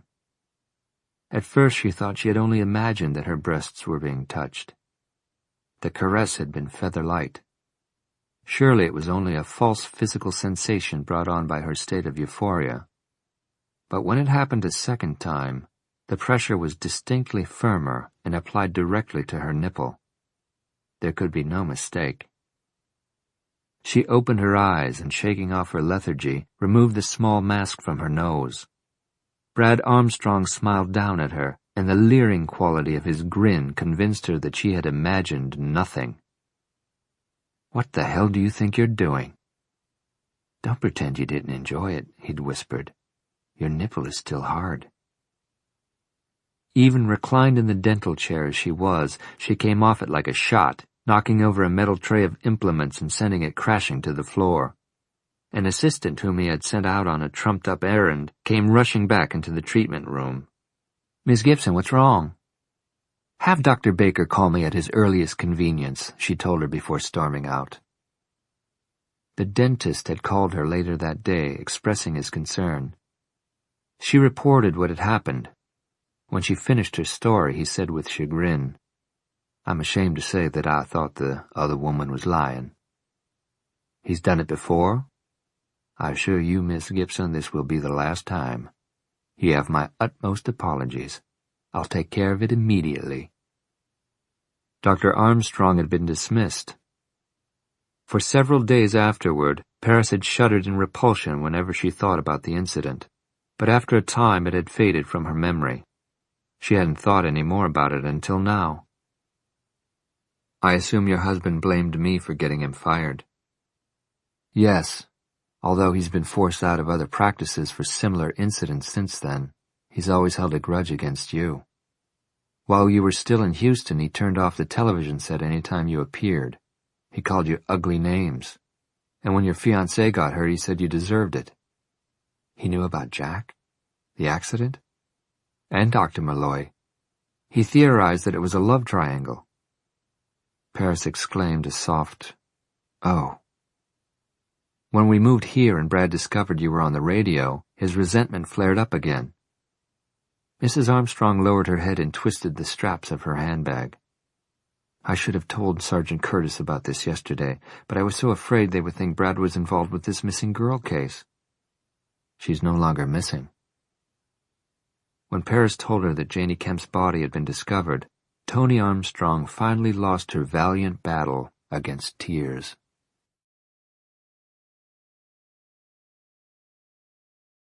Chapter 29. Any time John Rondeau crossed paths with Dean Malloy, he went out of his way to be nothing but pleasant. But Malloy treated him with patent animosity. Curtis had noticed. Rondeau had overheard him asking Malloy what the problem was.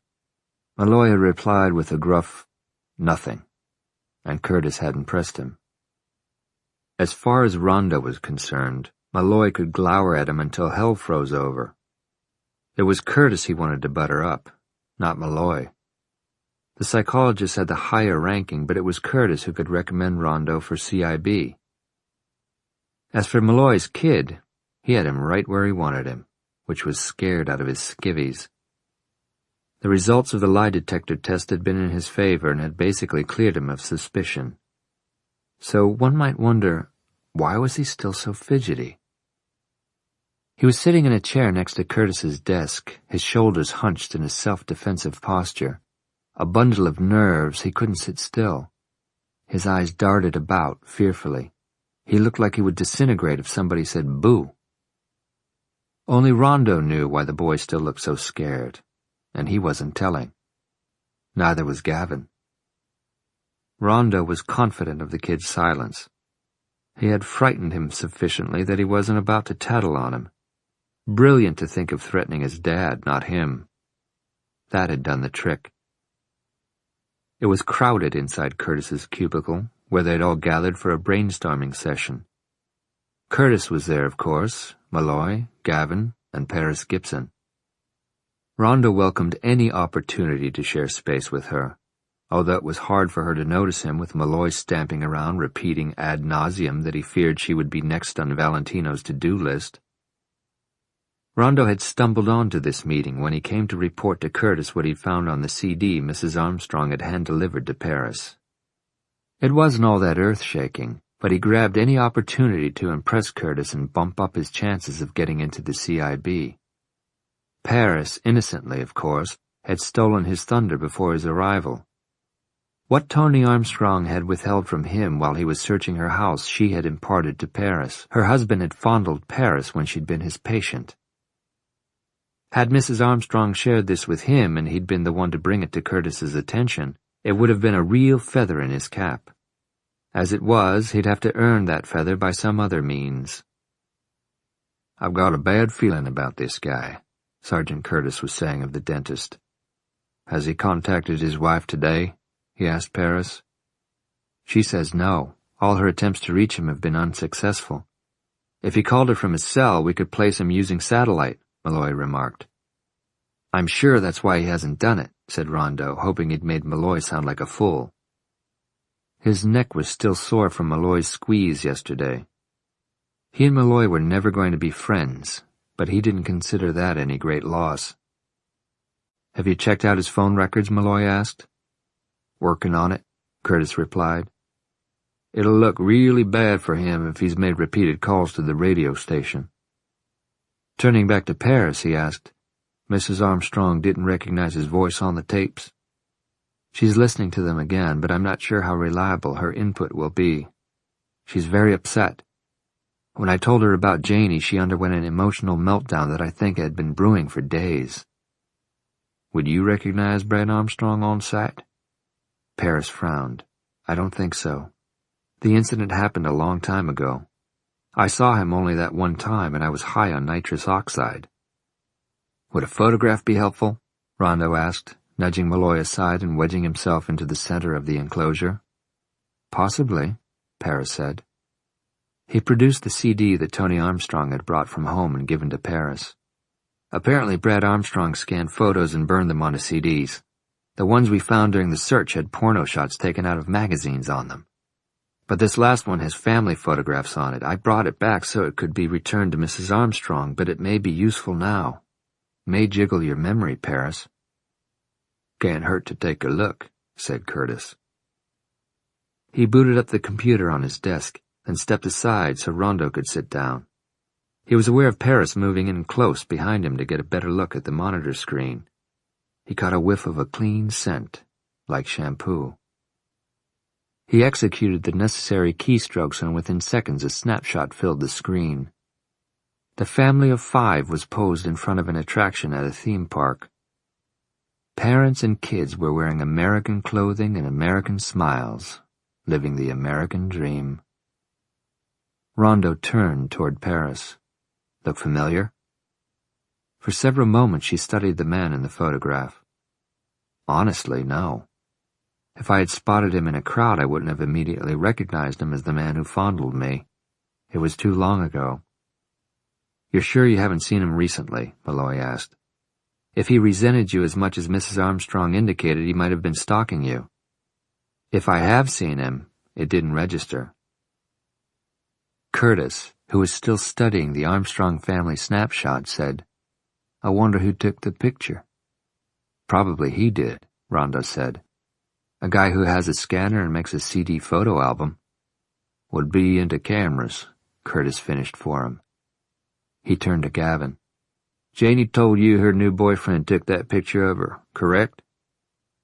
The kid withered beneath the attention of everyone in the room. His left knee was doing a jackhammer number. "Yes, sir. When she gave me the picture, she said he'd taken that one and lots of others. She said he liked taking the pictures almost as much as the sex." "I don't recall any camera equipment being found during the search of their house," Rondo said. "But he's got to have a setup or he wouldn't have these family photographs. Some were taken with wide-angle or telephoto lenses." "Has the lab turned up anything on that photo Janie gave Gavin?" Malloy asked. Querulously, Curtis shook his head. "The only prints on it belonged to Janie and Gavin." "Sergeant Curtis?" Griggs poked his head in, interrupting. "In a minute," the detective told him. "What about the local outlets for photographic supplies?" Malloy asked. "Still being investigated," Curtis said. "Running down their clients is a time-consuming process." "You wouldn't think that many people had their own darkrooms," Malloy said. "Mail-order customers, faxed-in orders, people ordering online, it's a chore." Griggs interrupted a second time. "Sergeant Curtis, this is important." But Curtis's mind was moving down a single track. He addressed the detectives who had clustered just outside his cubicle. Some didn't work homicide cases, but he'd asked everyone in the unit for their cooperation and time if they could spare it. Somebody determine if there is a dark room in Brett Armstrong's home. Garage, attic, tool shed, extra bathroom, I don't care how crude. One of the detectives peeled away from the group in a hurry. We need Brett Armstrong's telephone records, ASAP. Find out what's taken so long. Another detective rushed away to carry out that assignment. Print out a picture of him, no family members, just him. Get it to all the TV stations in time for their first evening newscasts. He's wanted for questioning, got it? Questioning. He stressed to the detective who reached for the CD that Rondo helpfully ejected from Curtis's computer. Also distribute it to the intelligence officers who are checking out those photo places. Curtis called out across the cubicles. Have it faxed to all the other agencies that are helping us in the search. That business dispatched, Rondo said, Sir, I apologize for not putting it together sooner. Never mind. Curtis, dismissing him in a way that stung, turned to Paris. His wife will be our best source of information. Are you sure she'll cooperate? Absolutely. Whether or not he's Valentino, she wants him to be found, and has promised to cooperate in any way she can. Curtis bobbed his head at a plainclothes policewoman. Ask Mrs. Armstrong who takes their family photographs. Make it conversational. While everyone was distracted, Rondo looked over at Gavin Malloy and winked. The boy mouthed, Get fucked. Rondo smiled. Sergeant? Griggs was still making a nuisance of himself. Excuse me. Finally, Curtis turned to him and growled, What is it, for Christ's sake? Somebody to see you, sir, he stammered. And Miss Gibson. Somebody who? Griggs pointed across the tops of the cubicle walls. Curtis and Paris followed him through the maze of tiny offices to the double-door entrance where two uniformed patrolmen were holding a handcuffed man between them.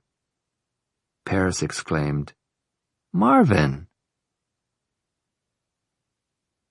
Lancy Ray Fisher was seated at the table in one of the interrogation rooms. Paris sat across from him while Curtis stood at one end and Dean at the other. Even though they'd been focused on Dr. Brad Armstrong, the man she knew as Marvin Patterson remained a viable suspect. He'd walked into police headquarters and introduced himself to the officers at the lobby desk. Recognizing him instantly, he had put his hands in restraints for his elevator ride up to the third floor. He'd put up no resistance whatsoever. Each time Paris and he made eye contact, he looked away quickly, appearing to be guilty of something. She was surprised by how nice-looking he was without his baggy coveralls and the baseball cap he wore to work. She'd never seen his face in full light. Nor had he seen hers, she reminded herself. Maybe that's why his glances at her weren't only guilty, but also curious. Should I get a lawyer? He asked Curtis. I don't know, should you? The detective replied coolly. You're the one who called this meeting and insisted on Paris being in on it. You tell me if you need a lawyer. I don't, because I can tell you right off, and it's the God's truth, I had nothing to do with that girl's kidnapping and murder. We haven't accused you of having had anything to do with it.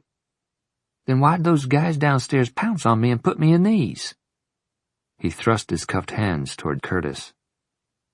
Unfazed, Curtis replied, I'd have thought you'd be used to them, Lancy. You've been in 'em often enough. The young man slumped back in his chair, acknowledging the verity of that. Marvin, Paris said, getting his attention, they found tapes of my shows, a large number of tapes in your apartment.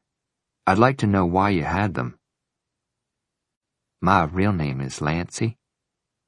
I'm sorry, Lancy. Why did you collect all those tapes? Dean said, To us, it looks like you have an obsessive interest in her. I swear, it's not what you're thinking. What am I thinking? Dean asked. That it's for some kinky reason. It's not. I've been studying her. He looked at their baffled faces. I want to be like her. Do what she does, I mean. I want to be on the radio. If he'd said he wanted to pilot a nuclear submarine through the Capitol Rotunda, they couldn't have been more astonished. Paris was the first to recover. You want a career in radio broadcasting? I guess you think that's crazy, considering my criminal record and all. I don't think it's crazy. I'm just surprised. When did you decide on this career path? A couple years back, when I got out of Huntsville and started listening to you every night. Why Paris specifically? Why not another DJ? Because I liked the way she talked to people, he said to Dean. Then he turned back to her. It seemed like you really cared about the people who called in, like you cared about their problems. Looking abashed, he added, For a while there, I had it pretty rough, getting back into life on the outside. You were like my only friend. Curtis was staring at him with a skeptical scowl. Dean, too, was frowning, but Paris gave him a smile that encouraged him to continue. One night this guy called, told you he'd been laid off from his job and couldn't find another. You said it seemed to you that his confidence had suffered, and that's when you should aim the highest, reach the farthest. I took the advice you gave him. I stopped trying to get penny-ante jobs and applied to the telephone company. They hired me. I was making good money, enough to pay for voice lessons, better clothes, a good car, but I got greedy. Lifted some equipment I knew I could hawk fast. They didn't file charges, but they fired me. He fell silent, as though castigating himself for such a bad judgment call. Paris looked over at Dean. He lifted his shoulders as though to say that Lancy could either be telling the truth or telling a whopper. After a few weeks of unemployment, he continued, I couldn't believe my good fortune when I saw the ad in the paper about a job at the radio station. I didn't care that it was cleaning out the toilets. I wanted to be in that environment any way I could get in, so I could observe you, see how you work, maybe even pick up some of the technology. I rigged a recorder up to my radio at home and had it timed to tape every show. During the daytime, I'd replay the tapes and try to imitate the way you talked. I practiced, trying to get your diction and the rhythm of your speech down. I took more lessons to get rid of my accent. He shot her a grin. As you can hear, that's going to take a lot more work. And of course, I know I'll never be as good as you no matter how hard I work at it, but I'm determined to give it my best shot. I had to, what do they call it? Reinvent yourself, she guessed. His eyes lit up. Yeah, that's it. That's why I was using an alias. My real name sounds too much like where I came from. Curtis tossed a folder onto the table, and when Lancy saw that it was his criminal record, he winced. I know it looks bad, but I swear to God I've put that life behind me. It's a long list of wrongdoing, Lancy. Did you find Jesus in Huntsville or what? No, sir. I just didn't want to be trash for the rest of my life. Curtis harumphed, unconvinced. Lancy glanced around and must have realized that they were still skeptical.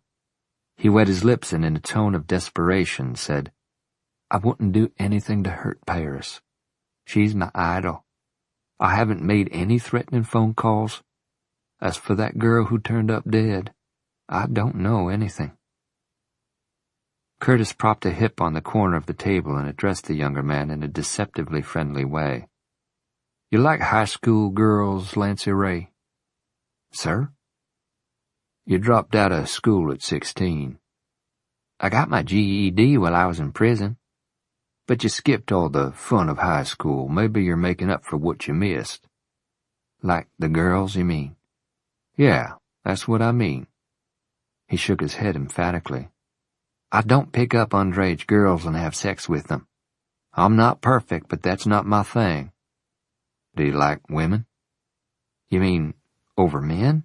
Hell yes. You got a handsome face, good build. It can get awfully lonely in prison. Self-consciously, Lancey cast a look at Paris, then lowered his head and muttered, "They left me alone. I stabbed one in the testicles with a fork. I got a year tacked onto my sentence for it, but they didn't bother me after that." She was embarrassed for him. She hoped Curtis would let up, but she was afraid that if she interfered he would ask her to leave, and she wanted to hear this. Curtis said, "I met your mother yesterday." Lancey raised his head and looked directly at the detective. "She's a cow." "Whoa, did you hear that, Dr. Malloy? Did that sound like latent hostility toward a female? A resentment?" "I don't like my mother," Lancey said heatedly, "but that doesn't carry over into my sex life. If that was your mother, would you like her?" Curtis persisted. "Do you have a girlfriend?" "No." "Want one?" "Sometimes." "Sometimes," Curtis said. "When you get a hankering for a girlfriend, what do you do?" "What do you mean?" "Come on, Lancey Ray." Curtis tapped the folder with a blunt index finger. "You were sent up for sexual assault." "That was a bullshit rap." "That's what all rapists say." "This guy, this movie producer?" "A pornographer." "Right. We were making XXX rated skin flicks in his garage. He got upset when his girl started coming on to me. It was all right for us to, while his camera was rolling, but not in private. So he and I got into it and you cut him up pretty bad." "It was self-defense." "The jury didn't buy it, and neither do I," Curtis said. "When you finished with him, you started in on the girl." "No, sir." He denied it so emphatically and indignantly that Paris had to believe he was telling the truth. "It was him. He worked her over good." He pointed to the folder. "All those things that were done to her, he did." "They collected your DNA." "Because she and I had been together earlier that day. He caught us. That's what started the fight." His testimony was corroborated under oath by 2 of the production crew and the girl herself. They were all junkies. He fed 'em dope. I didn't have anything to offer in exchange for them telling the truth. Dean asked, "Why should we believe your version of this, Lancey?" "Because I own up to all my other crimes. I did some awful things, but I never beat up a woman." Paris leaned across the table toward him. "Why did you run away when the officers called to say they wanted to question you? Why didn't you tell them what you're telling us now?" He sighed heavily and raised his cuffed hands to rub his forehead. "I freaked. I'm an ex-con. That automatically makes me a suspect. Then I knew if they discovered that I'd been taping your shows, they'd for sure haul me in." "Why did you leave the tapes behind?" He smiled shyly. "Because I'm stupid. I panicked and got the hell out of there, forgot 'em. Maybe I've lost my criminal instinct. I hope I have." He had a self-effacing manner that Paris liked, but Curtis didn't appear to be charmed by it. "If you had admitted this to us the day before yesterday, we might have come closer to believing you." Lancey looked at Paris and said earnestly, "I'm telling the truth. I don't know anything about this Valentino character or those phone calls. I don't know anything about Janie Kemp except what I've heard on the news. The only thing I'm guilty of is wanting to learn to do what you do." "You've been working at the station for months," she said softly, "but you've never even engaged me in conversation. Why didn't you come and talk to me about your ambition? Ask for advice, guidance?" "Are you kidding?" he exclaimed. "You're a star. I'm the guy who pushes around the mop bucket. I'd never have worked up my nerve to talk to you, and if I had, you would have laughed at me."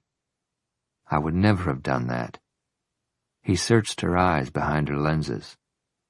"No, maybe you wouldn't have. I see that now." "Where have you been all this time?" Curtis asked. "You didn't return to your mom's place or your apartment." "I keep I guess you'd call it a hideout," Curtis prompted. Lancey looked abashed. "Yes, sir. I'll give you the address. You're welcome to search it." "You can bet we will," Curtis said as he hooked his hand beneath Lancey's arm and hoisted him from the chair. "And while we're at it, you'll be residing with us, here."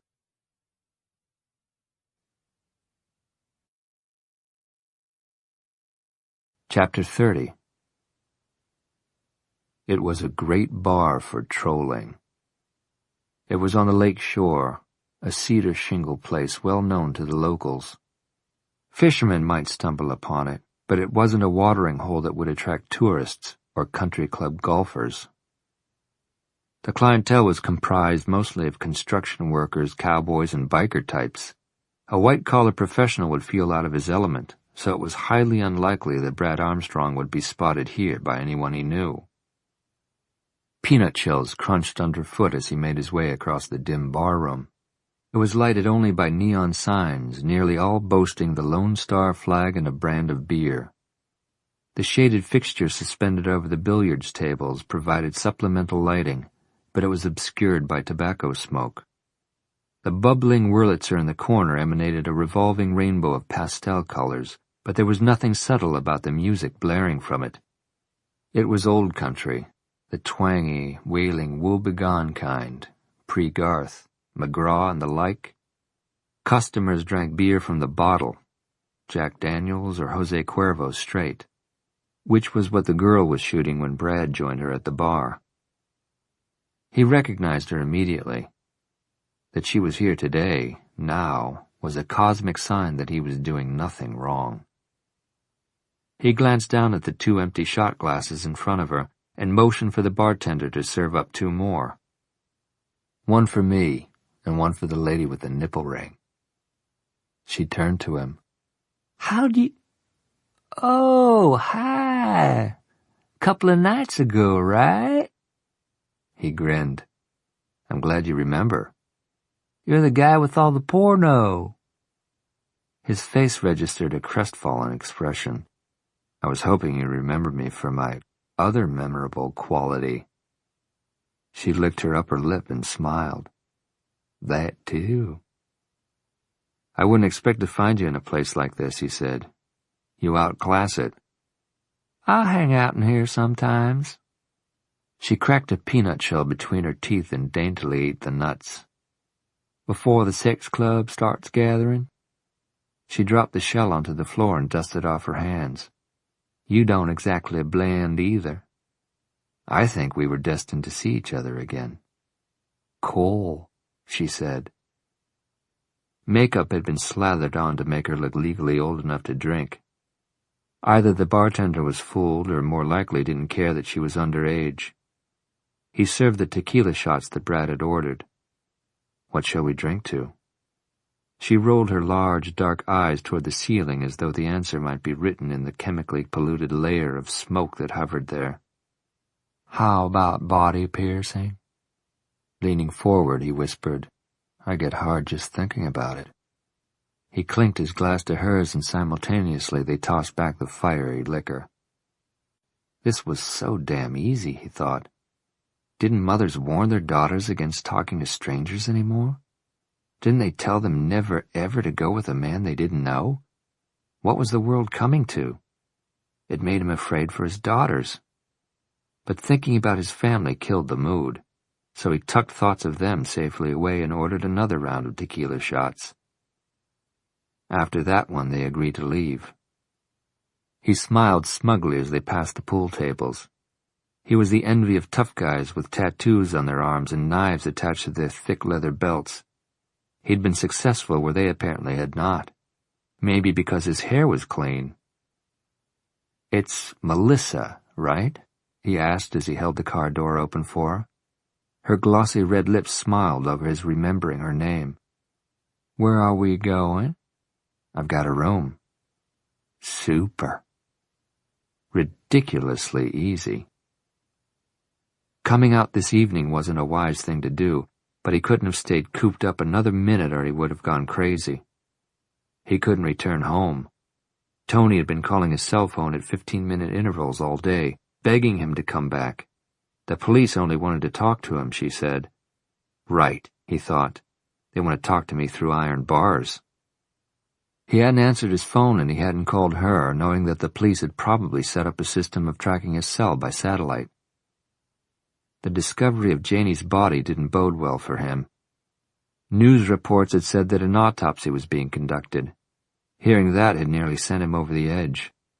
He'd fretted, stewed, paced, lambasted his wife for not understanding him, and Janie for being a cock-teaser he couldn't resist. Even his mother, who'd punished him severely for masturbating when he was little. Truthfully, he didn't remember such a time, but psychologists had asked him during therapy sessions if he'd been so punished, and he'd said yes because that seemed to be the expected and accepted explanation for his sexual preoccupation. As the news reports went from bad to worse, actually including his name in them, his anxiety increased. He had tried to distract himself by looking at his pornographic magazines, reading the letters and true experiences submitted by subscribers. But soon familiarity had made them boring. Besides, his craving wasn't going to be satisfied vicariously. He was aroused and needed relief. With the pressure he'd been under recently, who could blame him? He resolved that if relief wasn't going to come looking for him, he would have to go looking for it. Now he'd found it. "This isn't the car you were in the other night," Melissa remarked as she punched through the radio stations until she found one playing a thrumming rap song. The police would have spotted his car, so he had called and ordered one from a rental place that delivered. Not a chain outfit that required all kinds of documentation, but one that, according to the Yellow Pages ad, would take cash. That signaled to Brad a business that was light on rules and regulations. The only amenity promised was a working air conditioner in all their cars. While waiting for it to arrive, he'd showered and dressed, splashed on the Aramis, and put a supply of condoms in his pants pocket. As anticipated, the man who delivered the car looked as if his next stop might be a 7-Eleven store he could rob. Brad flashed his driver's license and filled out a form with false information. He'd counted out the required deposit and added $10 for a tip. The man spoke only limited English and didn't seem to care one way or the other what day Brad promised to return the 10-year-old car to the lot. "Had we met before?" Melissa asked him now. "Before the other night, I mean. You look familiar." "I'm a famous movie star." "That must be," she said, giggling. To distract her from that train of thought, he said, "Do you always look this sensational?" "You think?" Actually, she looked like a whore. The dyed hair was spiked stiffer and higher than it had been the other night. Outside the dimness of the bar, her makeup looked even more garish. Her halter top was made of some flimsy fabric through which he could see her dangling silver nipple ring. Most table napkins were larger than her skirt. In short, she was asking for it. She should thank him for saving her from being gangbanged by the rednecks in the bar. He drew her eyes down to his lap. "See what you're doing to me?" She assessed the distension behind his trousers, then said, "Is that the best you can do?" and leaned back against the passenger door. She idly brushed her fingertips across the nipple with the ring piercing it. The girl knew her stuff. His erection stretched. "I can't watch you and drive." She gave the nipple ring a teasing yank. He groaned. "You're killing me, you know that?" "But you'll die happy." He reached across the console and slid his hand beneath her skirt, felt the scratch of lace against his fingers, then worked his way past it. Right there." Melissa closed her eyes. "Don't get stopped for speeding, at least not until after I come." Gavin was waiting outside the CIB when Dean, Paris, and Sergeant Curtis emerged. His hope was riding on Lancy Ray Fisher. He shot to his feet, asking, "Was he the guy?" "We don't know yet," his dad told him. "Sergeant Curtis is going to keep him here, ask him some more questions." Paris glanced at her wristwatch. "If it's no trouble, I'd like to stop at my house before going to the station. I ran out in such a rush this morning." "I'll drive you and drop Gavin at home on the way," Dean said. "We'll have our cell phones on, Curtis. If anything happens, I'll call right away, he assured them. I'm going to lean on Lancy Ray. With all due respect, I don't believe he's Valentino, Paris said. The detective nodded. Gavin thought he looked very tired. A blonde bristle had begun to sprout from his pink cheeks. I'm still partial to Dr. Armstrong, he told them, but I'm not ready to give up on Lancy Fisher just yet. I'll be in touch. They were turning toward the elevators when Curtis spoke Gavin's name. His first thought was, what now? But he said, Yes, sir. I'm sorry I had to put you through that today. I know it wasn't any fun. It's okay, he said, not really meaning it. It hadn't been okay at all. He'd hated being made to feel guilty when he wasn't. I hope you find out who did that to Janie. I should have told you from the beginning that she and I were in her car. But I was afraid you'd think, well, what you thought. I guess you met whoever killed her after she got rid of me. It appears that way. Are you absolutely certain she never mentioned who she was meeting afterward? A name? Occupation? I'm positive. Well, thanks, Curtis said. I appreciate your cooperation. His dad nudged him toward the elevators and they left. Gavin sat in the back seat on the way home. Nobody said much. Each seemed lost in his own thoughts. When they reached the house, a patrol car with 2 officers inside it was already parked out front. Inwardly, Gavin groaned. He'd had his fill of policemen today. If he never saw one again, except his dad, it would be too soon. I don't need babysitters, Dad, or am I still grounded? You're grounded, but the cops are for your protection. They stay until Valentino is caught. He's not gonna...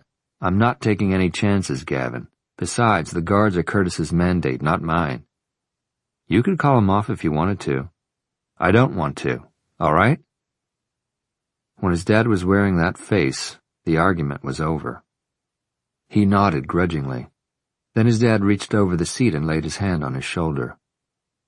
I was proud of the way you conducted yourself today. At the risk of sounding patronizing, so was I, Gavin, Paris told him. Thanks. Call my cell immediately if anything happens. Promise me you will. I promise, Dad. He climbed out. Goodbye, Paris. Bye. See you soon, okay? Yeah, that'd be great.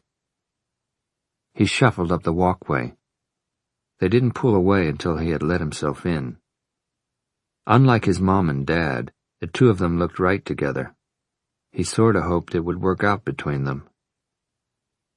He waved at them from the front door before shutting and bolting it, effectively becoming his own jailer. Penny for him. Paris looked across at Dean.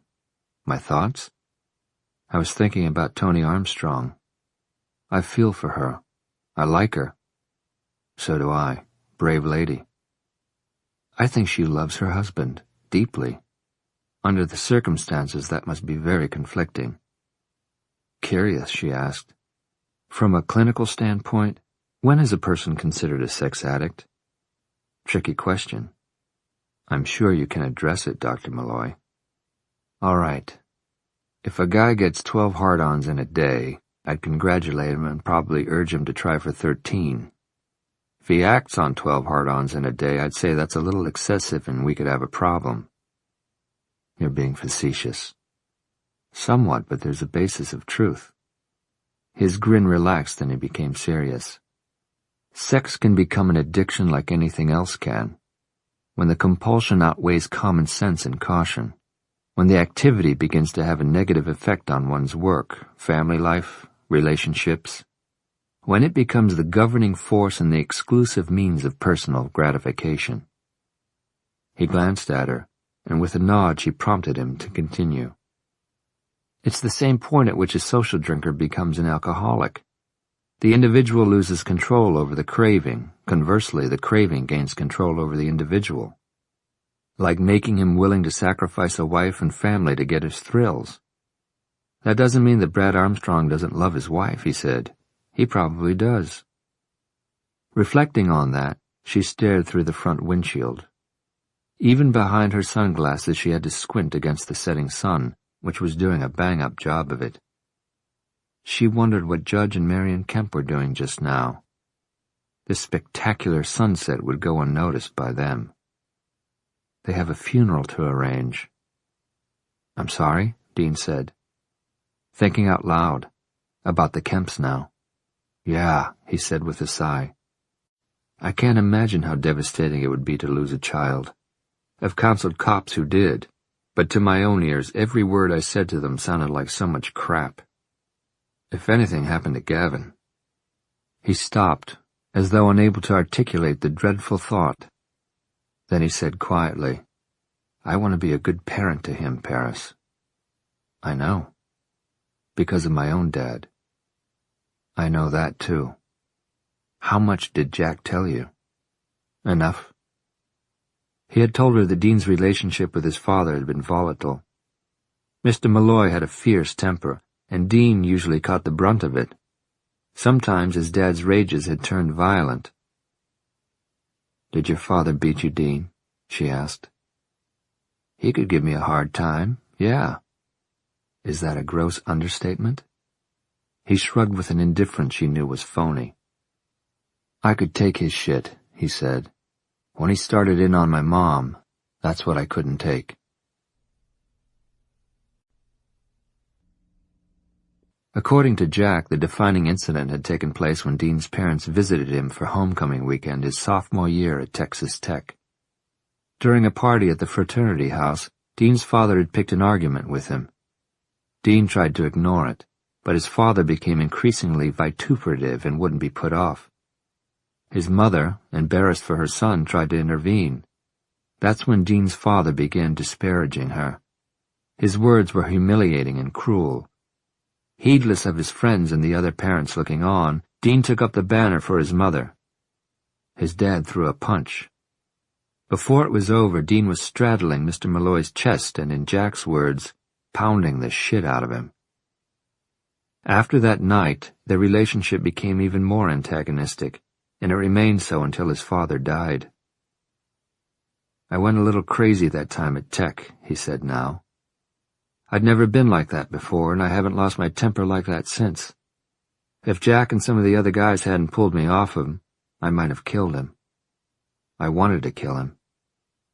I hated like hell that it happened, because of the embarrassment to my mom, but at least it made the old man think twice before he lit into her again, especially if I was around."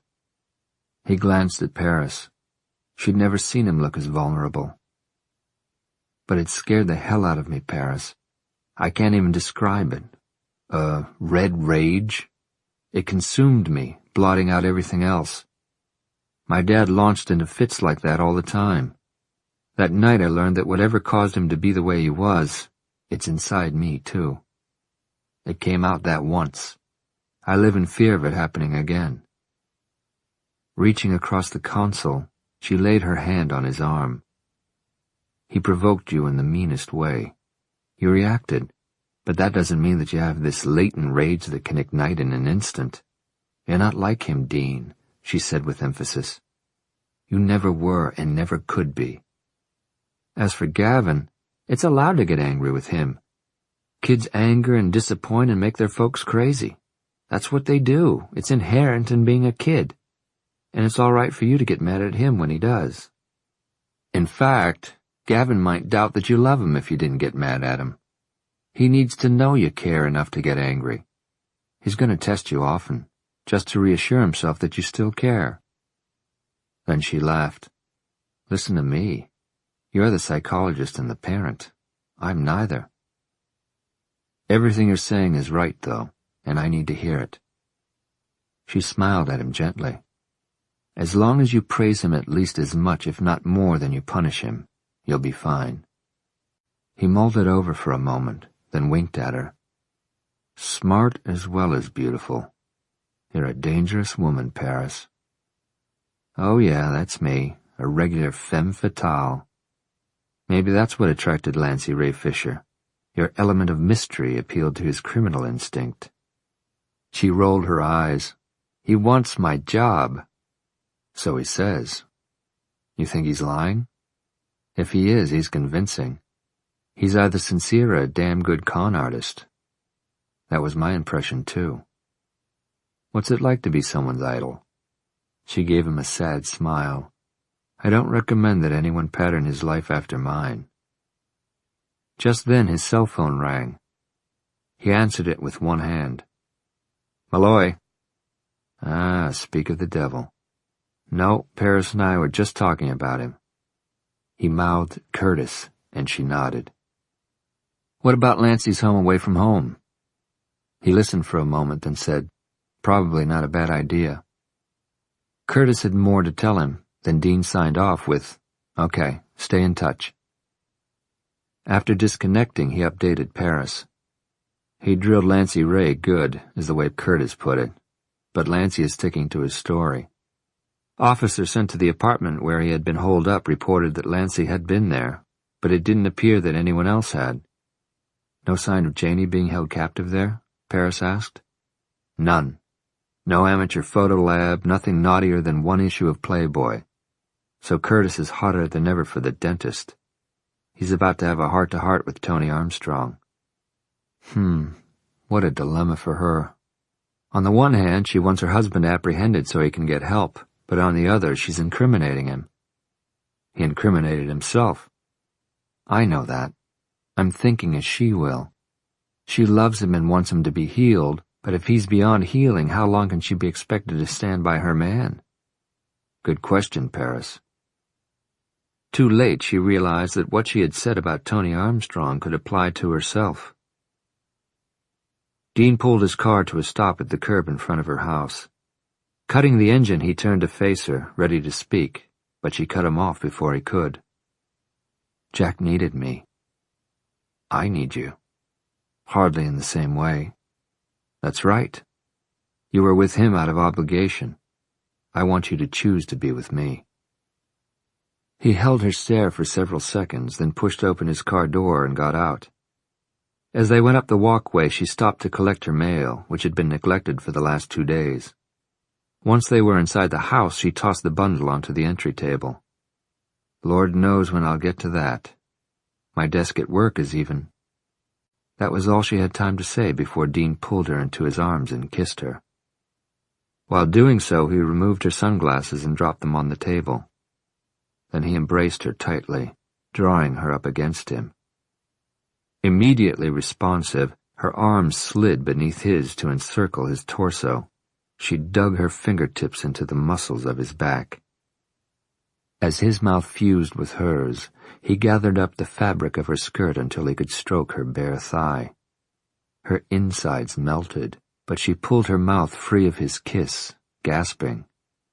Dean, I've only got an hour. Then that'll be a record for us.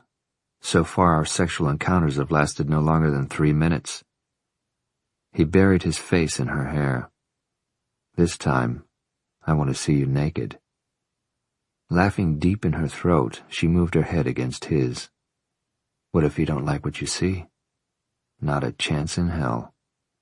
He pushed his hands into her panties and gripped her ass. She made a low sound of pleasure, but the voice of reason was louder. What if Curtis calls?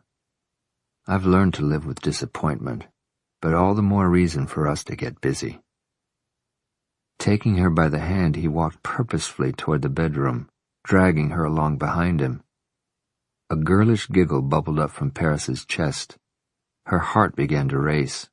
She felt terribly wicked and wonderfully, gloriously alive. Dean was laughing too, as he dealt with the stubborn fabric-covered buttons on her top. Damn these things. She was more deft. His shirt was soon open and she pressed a kiss against the warm skin just below his left nipple, feeling his heart beating against her lips. Finally, having succeeded with the buttons, he removed her top and unclasped the front fastener of her brassiere. Then his hands were on her, kneading her breasts with his strong fingers. She watched his face as he looked down at her. His expression was at once passionate and tender as he saw her nipples responding to the glancing touches of his fingertips. His eyes met hers for barely a second before he dipped his head and took one into his mouth.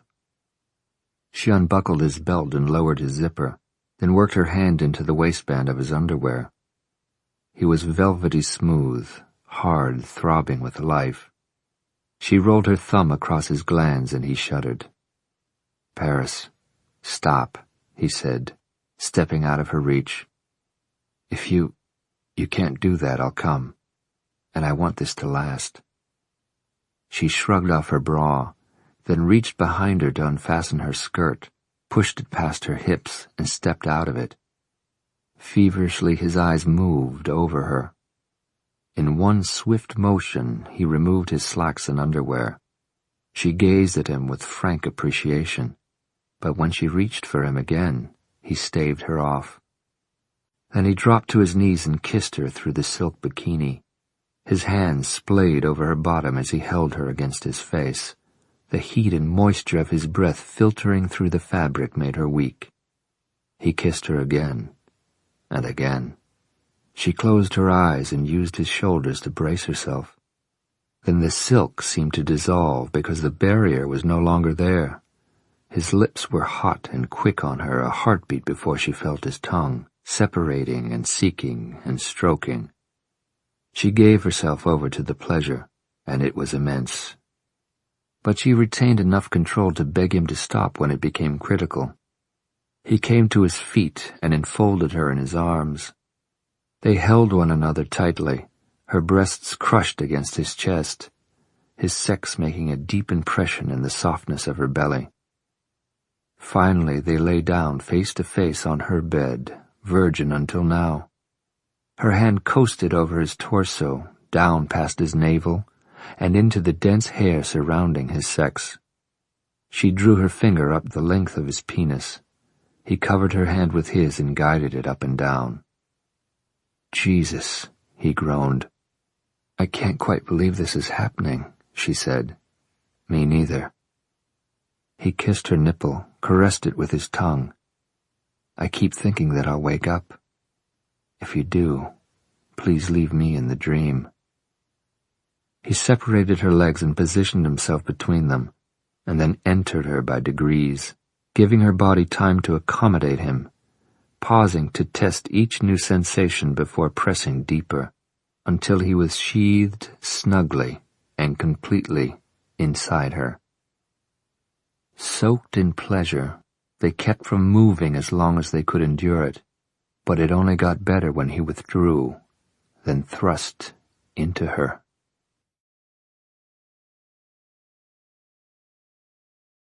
Chapter 31. Dean shook water from his ear as he raised his cell phone to it. "Malloy? Curtis. What's up? What's that noise?" "The shower," Dean replied, turning to wink at Paris, who was rinsing the shampoo from her hair. Head thrown back, soapy water streaming over her breasts and funneling between her legs. God, she was gorgeous. "You're showering?" "So I can look as fresh as you. What's up?" he repeated. "One of the other detectives has been chatting with Lancy Ray. Remember when Paris asked him why all the subterfuge, why he hadn't just come to talk to her? He was shy. That, and he didn't want to move in on another guy's territory." "What guy?" Paris looked at him with puzzlement as she stepped from the shower. He handed her a towel. "Stan Crenshaw," Curtis said. That was possibly the only statement that could have diverted his attention from Paris's naked form. "Pardon me?" "That's right. Lancy Ray was operating under the misconception that Stan and Paris are lovers." "Where'd he get that?" "From Crenshaw." Dean cupped the cell phone's mouthpiece and told Paris to hurry and get dressed. His urgency must have communicated itself to her because she rushed back into the bedroom. "Tell me," he said to Curtis. "Crenshaw told the janitor not to bug her, made up some bullshit about it being company policy that he was the only one allowed access to her. Told him she didn't like people staring at her because of her sunglasses, that she liked the darkness for reasons that were nobody's business. Lancy Ray wanted to keep his job, so he went along, kept his distance, and rarely even spoke to her for fear of Crenshaw getting jealous and having him canned. He said the guy was jealous of anyone who went near her." "Why didn't Lancy tell us this the first time we talked to him?" Dean asked as he struggled to dress himself with one hand. He took it for granted that everyone knew they were a couple. My ass. There's something about Crenshaw that isn't right. I knew it the night I met him. He took the proprietary stance with me, too, but I thought he was just a prick. Maybe he is just a prick. Or maybe not. I want him turned inside out, Curtis. I want to know every fucking thing about him, and I don't care who his uncle is or how much money he has. I hear you. This time I'm skipping Uncle Wilkins. We're going straight to the Atlanta PD, the district attorney's office, the damn governor of Georgia if necessary. One good thing, he's carrying on business as usual. He's at the radio station. Griggs and Carson are there and just called in. We'll be on our way momentarily. Tell those rookies to keep him there if he tries to leave. Have you checked his phone records? Underway. Who's doing the digging into his background? Rondo volunteered. Rondo? Dean made no effort to mask his displeasure. He's going to run a thorough computer check. He was supposed to have done that already. I told him to go deeper this time. Would have been nice if he dug deeper the first time. What's with you and him? I sense tension. He's cocky. That's it? You don't like his personality? Something like that. Look, we gotta run. Maybe Paris shouldn't do her show tonight. Give us a chance to check out Crenshaw. Tell her that. She's determined. Besides, I'm not budging from her side. Later. Before the detective could say more, Dean hung up and hustled Paris out of the house. Once in the car, she asked for details. From what I could gather, his call was about Stan. He filled her in on what Lancy Ray Fisher had divulged. She let out an incredulous laugh. I can't believe it. It's not funny. No, it's hysterical. I don't think so. Dean, she said, giving him a fond smile, in light of recent events, I can understand your male posturing. I'm flattered. I wish there were a dragon you could slay for me, but don't waste the machismo on Stan, for heaven's sake. He's not Valentino. We don't know that. I know. He's a prick, just as you said, and it upsets me that he misled Marvin, Lancy, and God knows who else. But he hasn't got the brains or the balls to be Valentino. We'll soon see, he said as he whipped his car into the station parking lot. Griggs and Carson waved from the front seat of the squad car as she unlocked the door. As usual, the building was dark and the offices deserted. Harry, the evening DJ, gave her a thumbs-up through the window of the studio as they went past. Dean had learned the layout of the building and led the way through the dim hallways. They reached her office to find Stan seated at her desk, feet propped on the corner of it, desultorily sorting through her mail. Stan Crenshaw, just the person I want to see, Dean said as he strode in. Stan lowered his feet from the desk, but they'd barely touched the floor before Dean took him by the front of his shirt and hauled him up from the chair. Hey, Stan objected. What the hell? We need to have a little talk, Stan. Dean. Paris laid her cautionary hand on his arm. He released his grip on Stan's shirt. You've been telling lies about Paris. Taking umbrage, Stan pulled himself up straighter and smoothed his hand over his rumpled shirt. But he might just as well have tried to defy a redwood, and he seemed to realize it. His gaze shifted to Paris. What's your boyfriend talking about? Lancy said that you told him... Who the hell is Lancy? Marvin Patterson. His name is Lancy? You told him that you and Paris were sleeping together. His head swiveled back to Dean. No, I didn't. Didn't you insinuate that you and she were more than co-workers? Didn't you warn him to back off, leave her alone, and not even talk to her? Because I know how she is, Stan declared. Is that right? Yeah, that's right. I know she's a private person. She doesn't like to be bothered by other people, especially while she's concentrating on work. So you told him to lay off in order to protect her privacy. You could put it that way. I don't need you to screen the people I associate with, Stan, Paris said. I didn't ask you to, and I dislike the fact that you did. Well, gee, I'm sorry. I was trying to be your friend. Only a friend? I don't think so, Dean said. I think you've been entertaining fantasies about Paris. You've deluded yourself into believing there's a romance between you two somewhere in your future. You're jealous of any other man who expresses an interest in her, even a platonic one.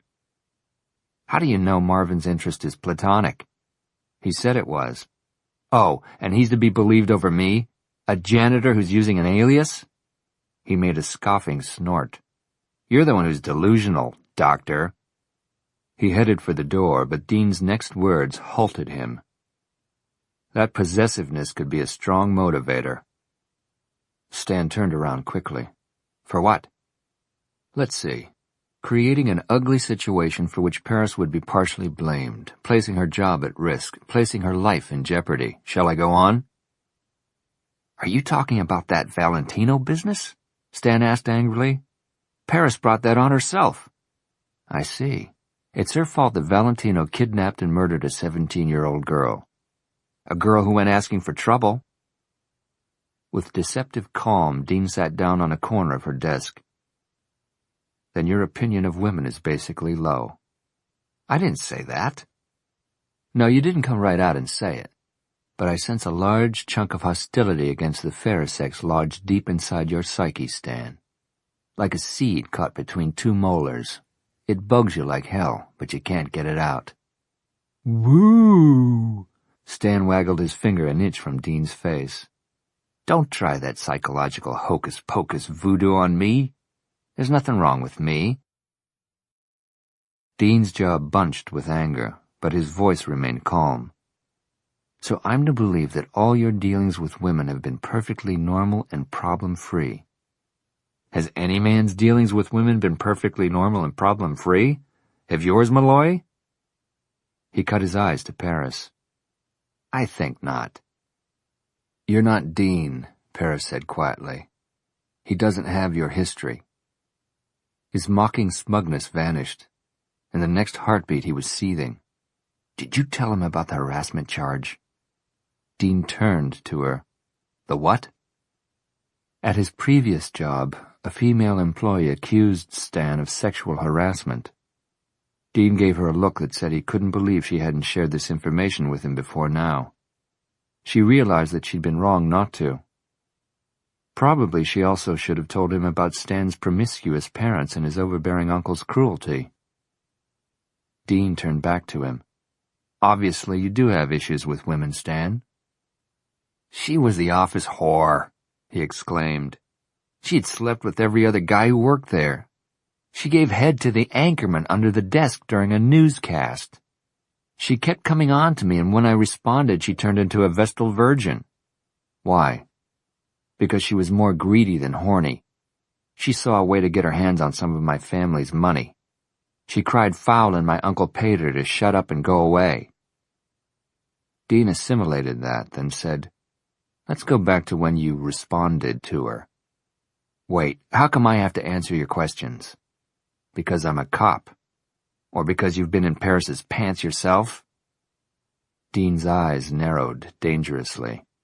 Because if you don't answer my questions, I'm going to take you downtown and lock you up until you get talkative. That's my official professional answer. Off the record, my personal answer is that if you say anything like that about Paris again, I'm going to take you outside and smear some of your pretty face on the parking lot. Are you threatening me? You bet your skinny ass I am. Now stop dicking around and tell me what I want to know. Despite what he'd said, Dean wasn't performing 100% in an official capacity. He wasn't interrogating Stan in the calm, confidence-inspiring manner he usually used with suspects.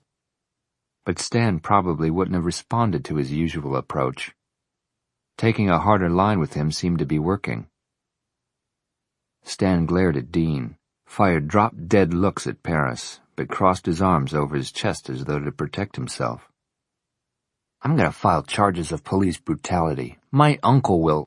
Your uncle will have more than me to worry about if it turns out you're Valentino. I'm not. Don't you listen? When that woman said no to you, did you go ahead and complete the act? Stan's eyes darted between them. No, yeah. Sort of. Well, which is it? Yes, no, or sort of? I didn't force her, if that's what you're getting at. But you completed the act. I told you she was the office whore. She was asking for it. Right. For you to rape her. You keep putting words in my mouth, Stan cried. And you're going downtown with me right now. Stan backed away from him. You can't. He looked frantically at Paris. Do something. If you let this happen, my uncle will have your job.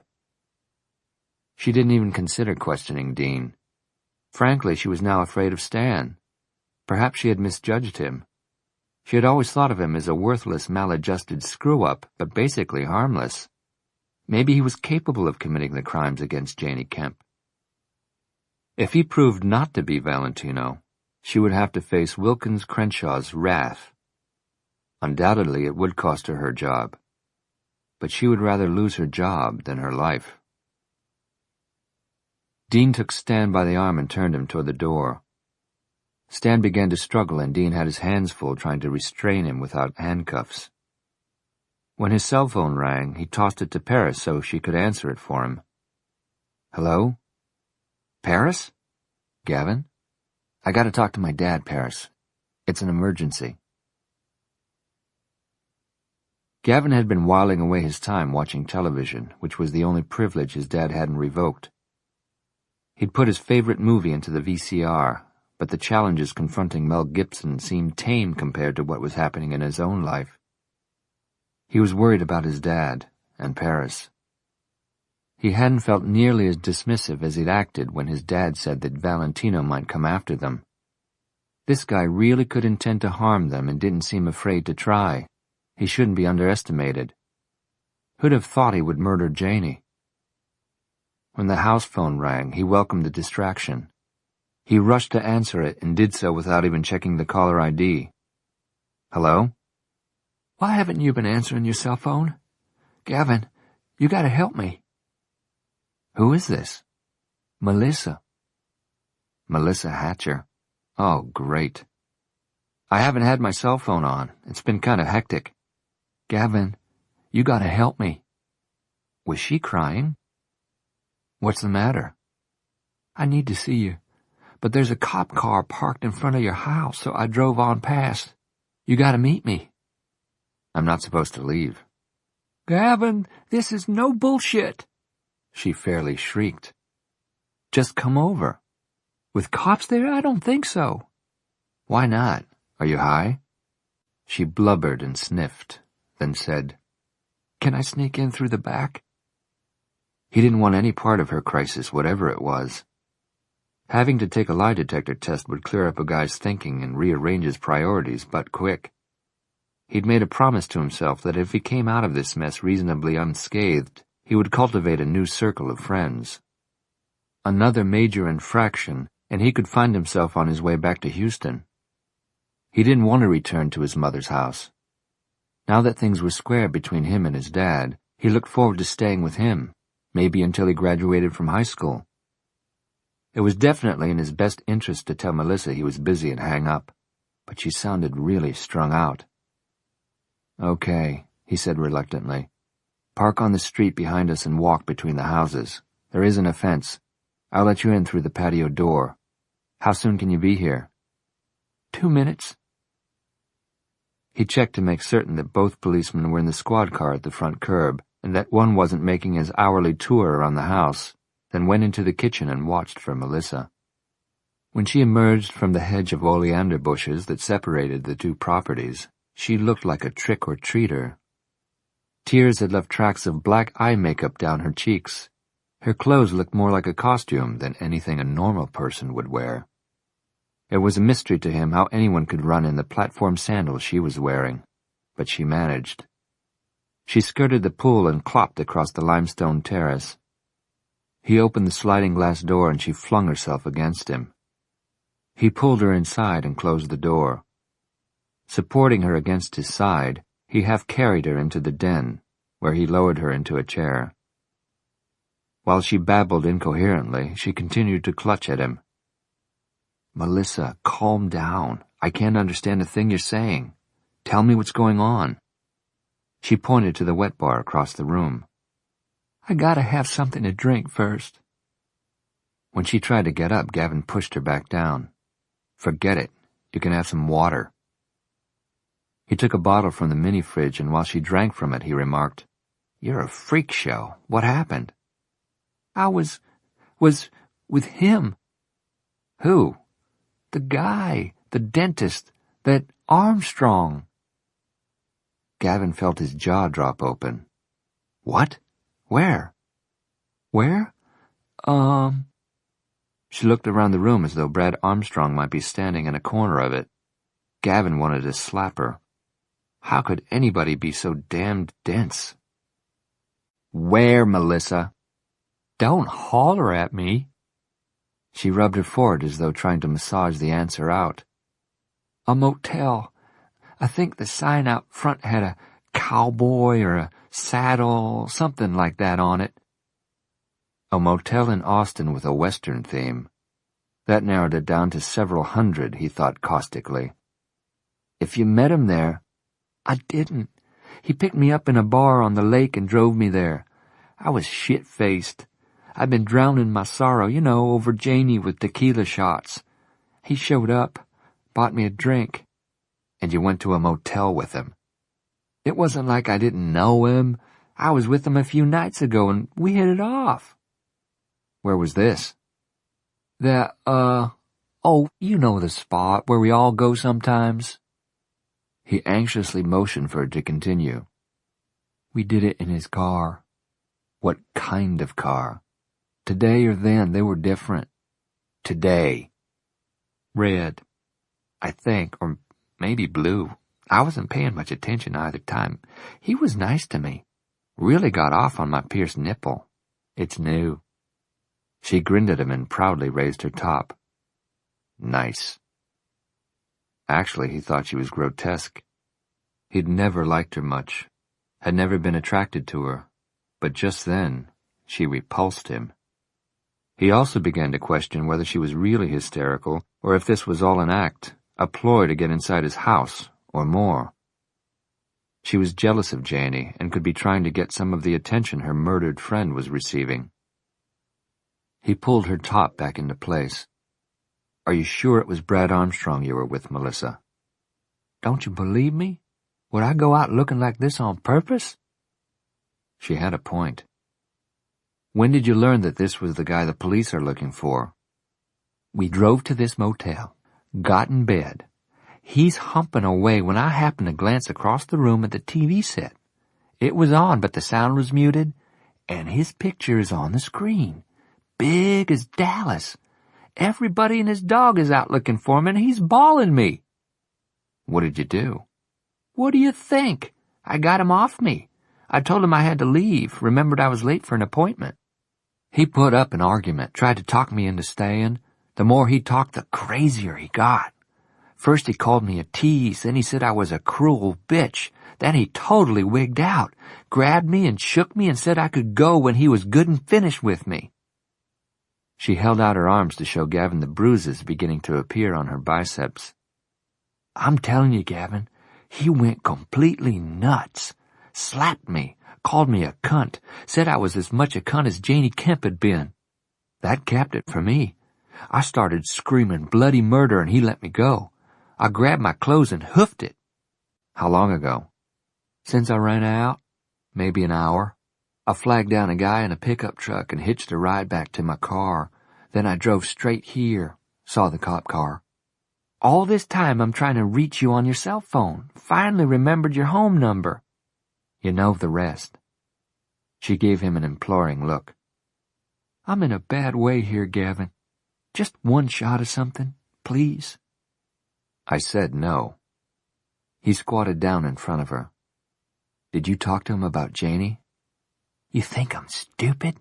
I didn't want to wind up like her." "Did you see any pictures of her around?"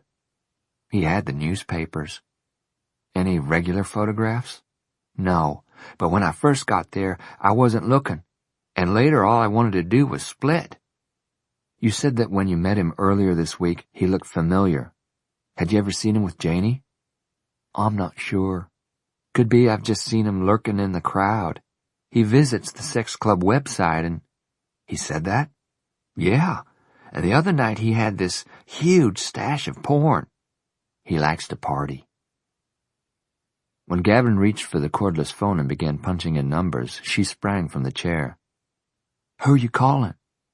"My dad." She grabbed the phone from him. "He's a cop. I don't want to get involved with the police. No thank you." "Then why'd you come to me?" "I needed a friend. I needed help. I thought I could get it from you. Of course, I didn't know you had dorked out since the last time I saw you. No booze, no—" "There's a manhunt on for this guy." Angrily, Gavin snatched the phone back. "If he's the one who killed Janie, he's got to be caught." Her facial features collapsed, and she began to whimper and wring her hands. "Don't be mad at me, Gavin. I know they've got to catch him, but geez." He softened. "Melissa, the reason you came to me, out of all your friends, is because you knew I would call my dad. Deep down, you wanted to do the right thing." She pulled her lower lip through her teeth. "Okay, maybe. But give me time to flush some stuff. On top of everything else, I don't need to get busted for possession. Where's the bathroom?" He pointed her toward the powder room in the hallway even as he redialed his dad's cell phone number. It rang 4 times before it was answered. He could barely hear the hello above the yelling and what sounded like scuffling in the background. "Paris? Gavin? I've got to talk to my dad, Paris. It's an emergency."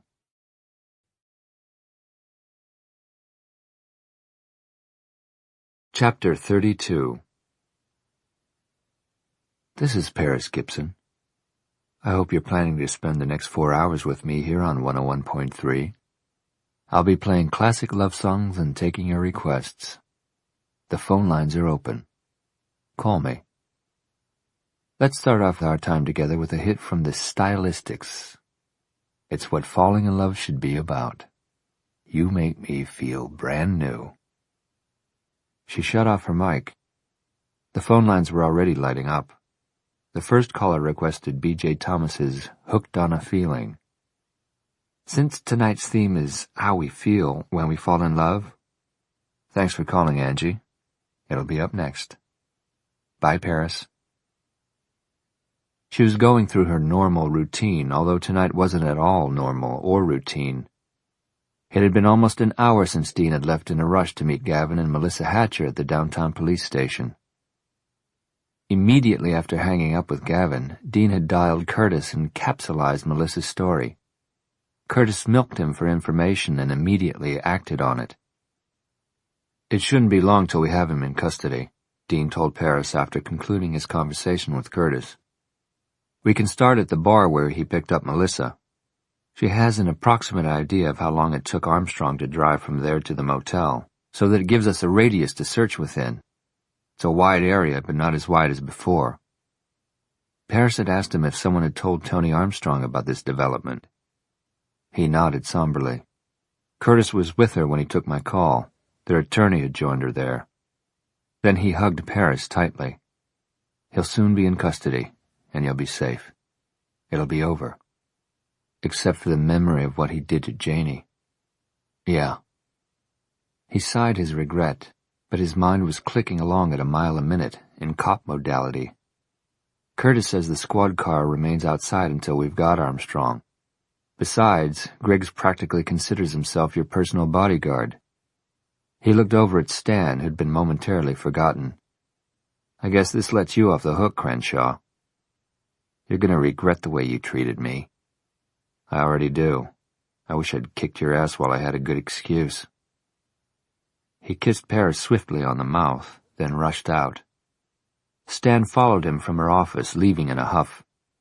She let him go without saying anything. He would pout, but he would survive. And in the meantime she had a program to prepare for. Making amends with Stan could wait until she had more time and he was in a more receptive mood. Now, at 1:30, she engaged her mic.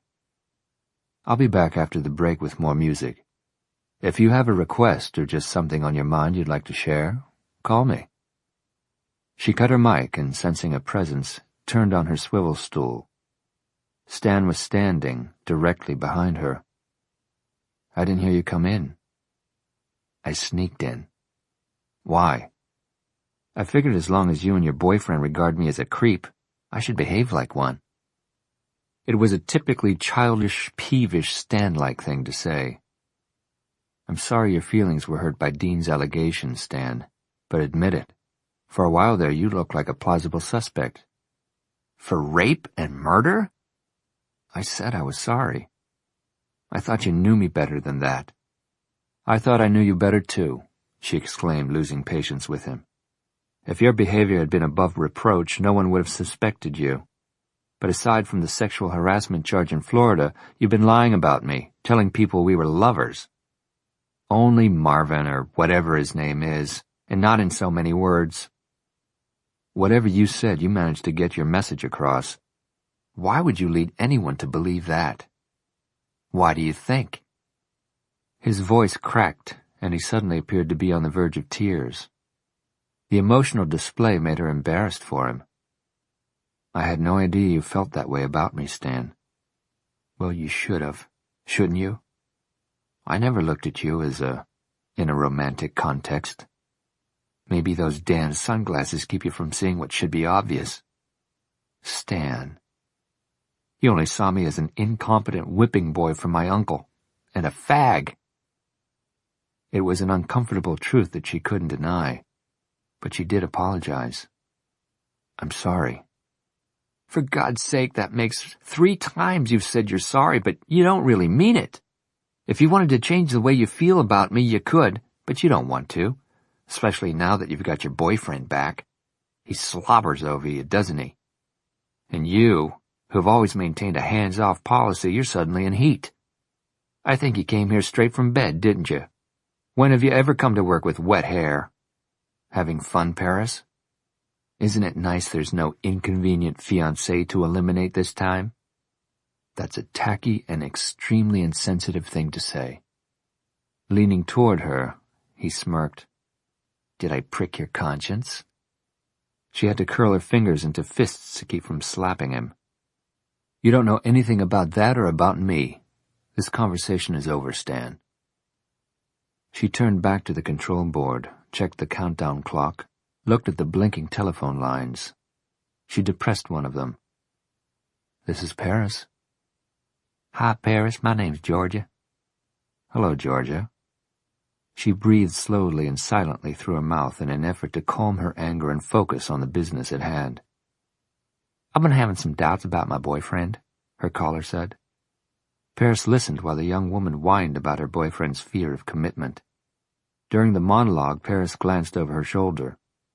The studio was empty. As when Stan had come in, he'd left just as stealthily. We got him, Curtis shouted from his cubicle in the CIB. They'll have him here in 10 minutes. Dean met the detective in the narrow passageway between offices. Did he put up any resistance? The arresting officers got the motel manager to open the door of his room. Armstrong was sitting on the bed, his head in his hands, crying like a baby. Kept saying over and over, "What have I done?" Dean moved toward the exit. I want to tell Gavin. Thank him for me. The lead he gave us narrowed the playing field considerably. And stick around, will you? I'd like for you to be in on the interrogation. I plan to be. I'll be right back. Gavin and Melissa Hatcher were seated on the same bench outside the CIB where he and Paris had been sitting. When was it? Only yesterday? God, so much had happened since then. With the case, with them.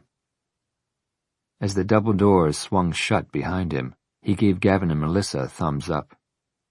He's just been arrested. They're bringing him in now. You did well, son. He placed his arm across Gavin's shoulders and gave him a brief hug. I'm proud of you. Gavin blushed modestly. I'm just glad they caught him. Turning to the girl, Dean said, Thank you too, Melissa. Coming forward took a lot of guts. When Dean had arrived at the police station, Melissa and Gavin were already with Curtis. He and several other detectives were listening to her detailed account of the time she'd spent with Brad Armstrong.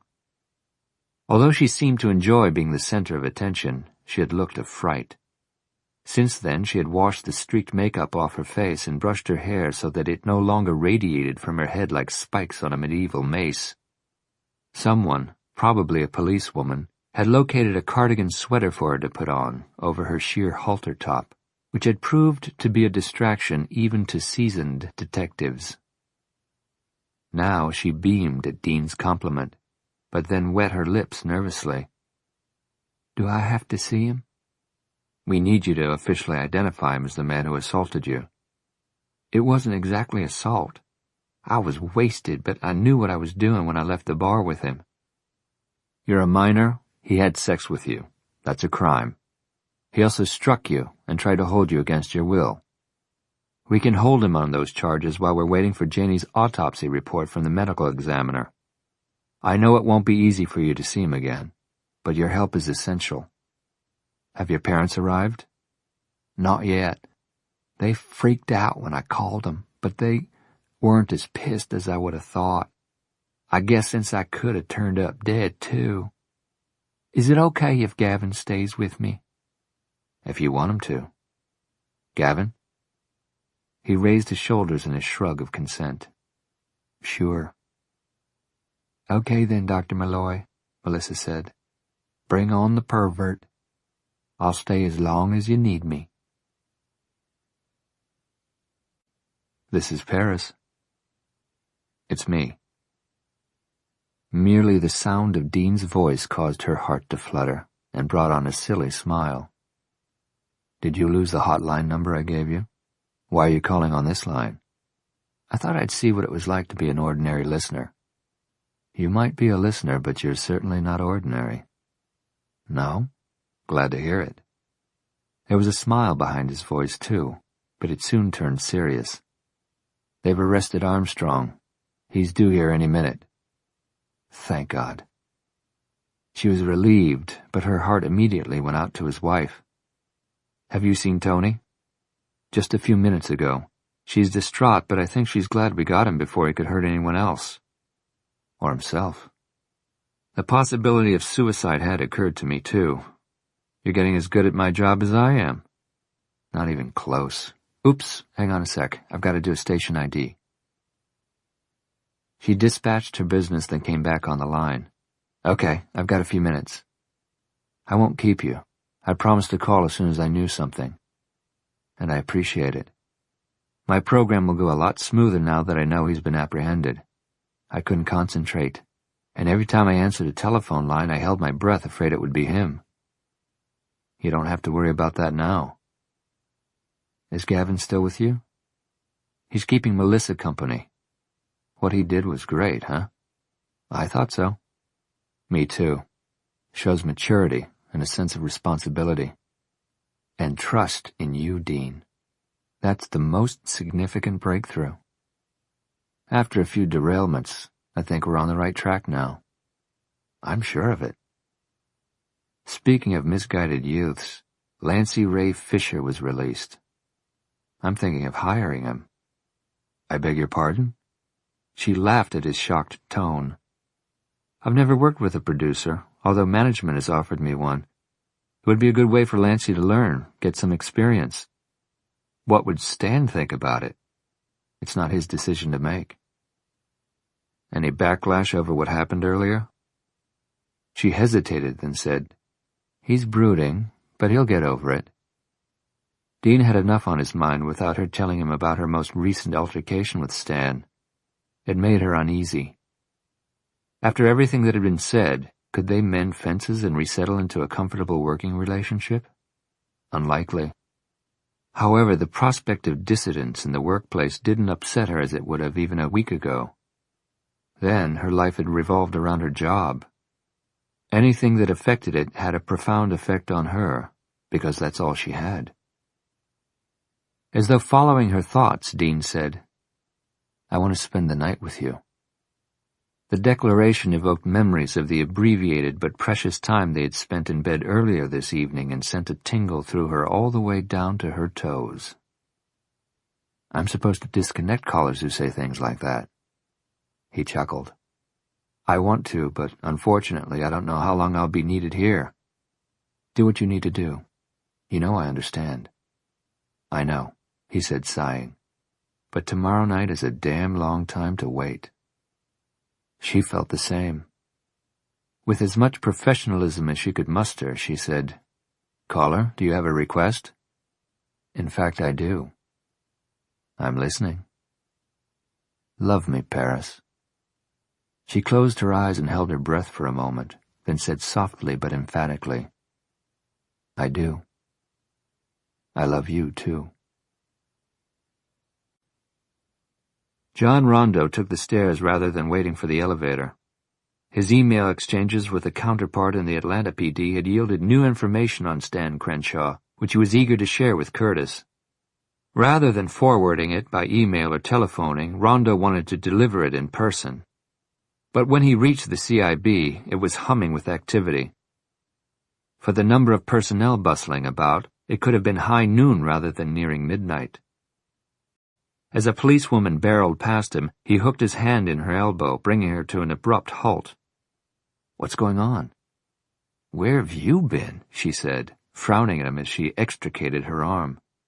"We got Armstrong. They're about to bring him in." Rondo spotted Dean Malloy in a conversation with Tony Armstrong and a gray-suited man who had lawyer stamped all over him. He found Curtis in his cubicle, hunched over his desk phone and rubbing his palm back and forth across his bird head. He was saying, "No, Judge, he hasn't confessed, but there's a lot of circumstantial evidence pointing to him. We're hoping the autopsy will produce some DNA, although the body was washed." He stopped speaking, apparently having been interrupted. He rubbed his head a little more briskly. "Yes, I'm well aware of how long DNA testing takes, but maybe when Armstrong knows that we're submitting his for a possible match, he'll crack." "I certainly will, Judge. By all means. As soon as I know more. My condolences again to Mrs. Kemp. Good night." He hung up, stared at the receiver for several seconds, then looked up at Rondo. "What?" Rondo raised the file folder he'd brought with him. "Stan Crenshaw. The guy has been a deviant since grade school, raising girls' skirts, indecent exposure. Interesting reading." "I'm sure it is, but he's not Valentino." "So what do I do with this? Ditch it?" Standing, Curtis shot his monogrammed cuffs and smoothed down his necktie. "Leave it on my desk." "Somebody should look at it," Rondo insisted. A sudden shift in the atmosphere indicated that something momentous was happening beyond the walls of Curtis's cubicle. Rondo followed him out. They wended their way into the center of the CIB.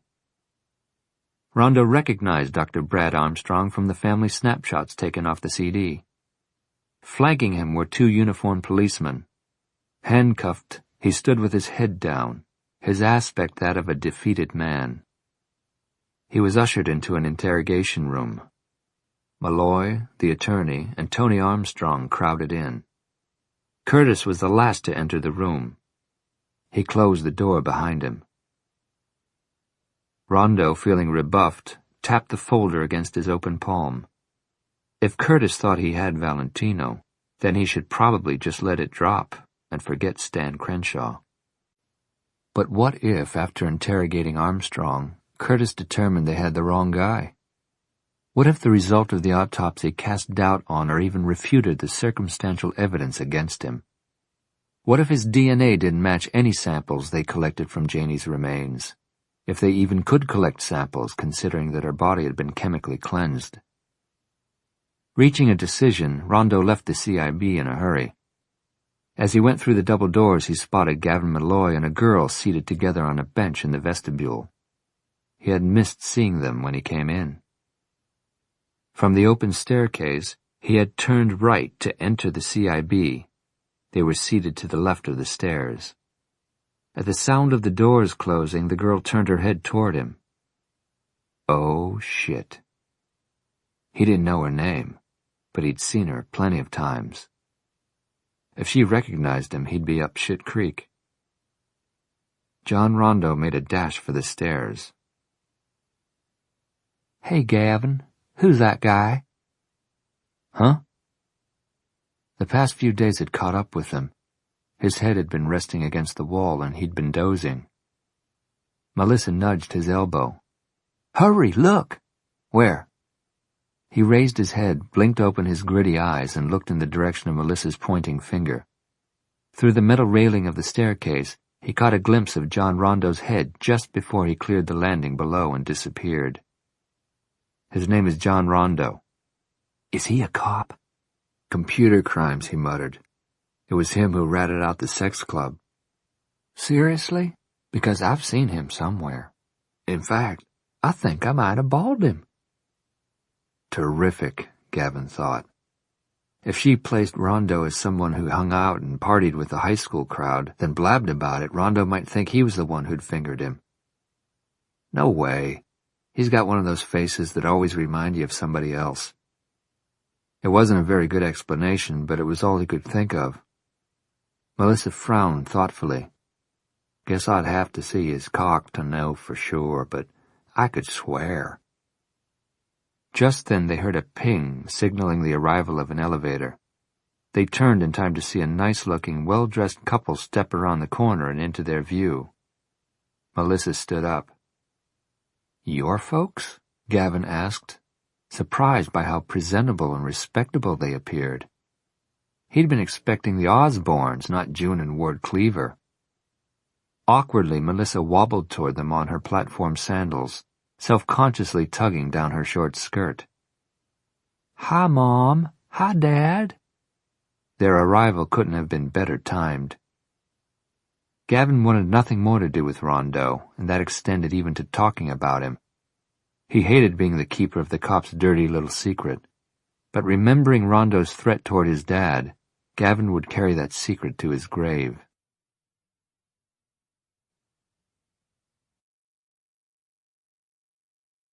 Chapter 33. "I'm sorry, Tony. I'm sorry. Will you ever be able to forgive me?" Dr. Brad Armstrong seemed more concerned about his wife's opinion of him than he did about the serious allegations being made against him, which could cost him his life. He appealed to her plaintively and somewhat pathetically. "Let's get through this first, Brad.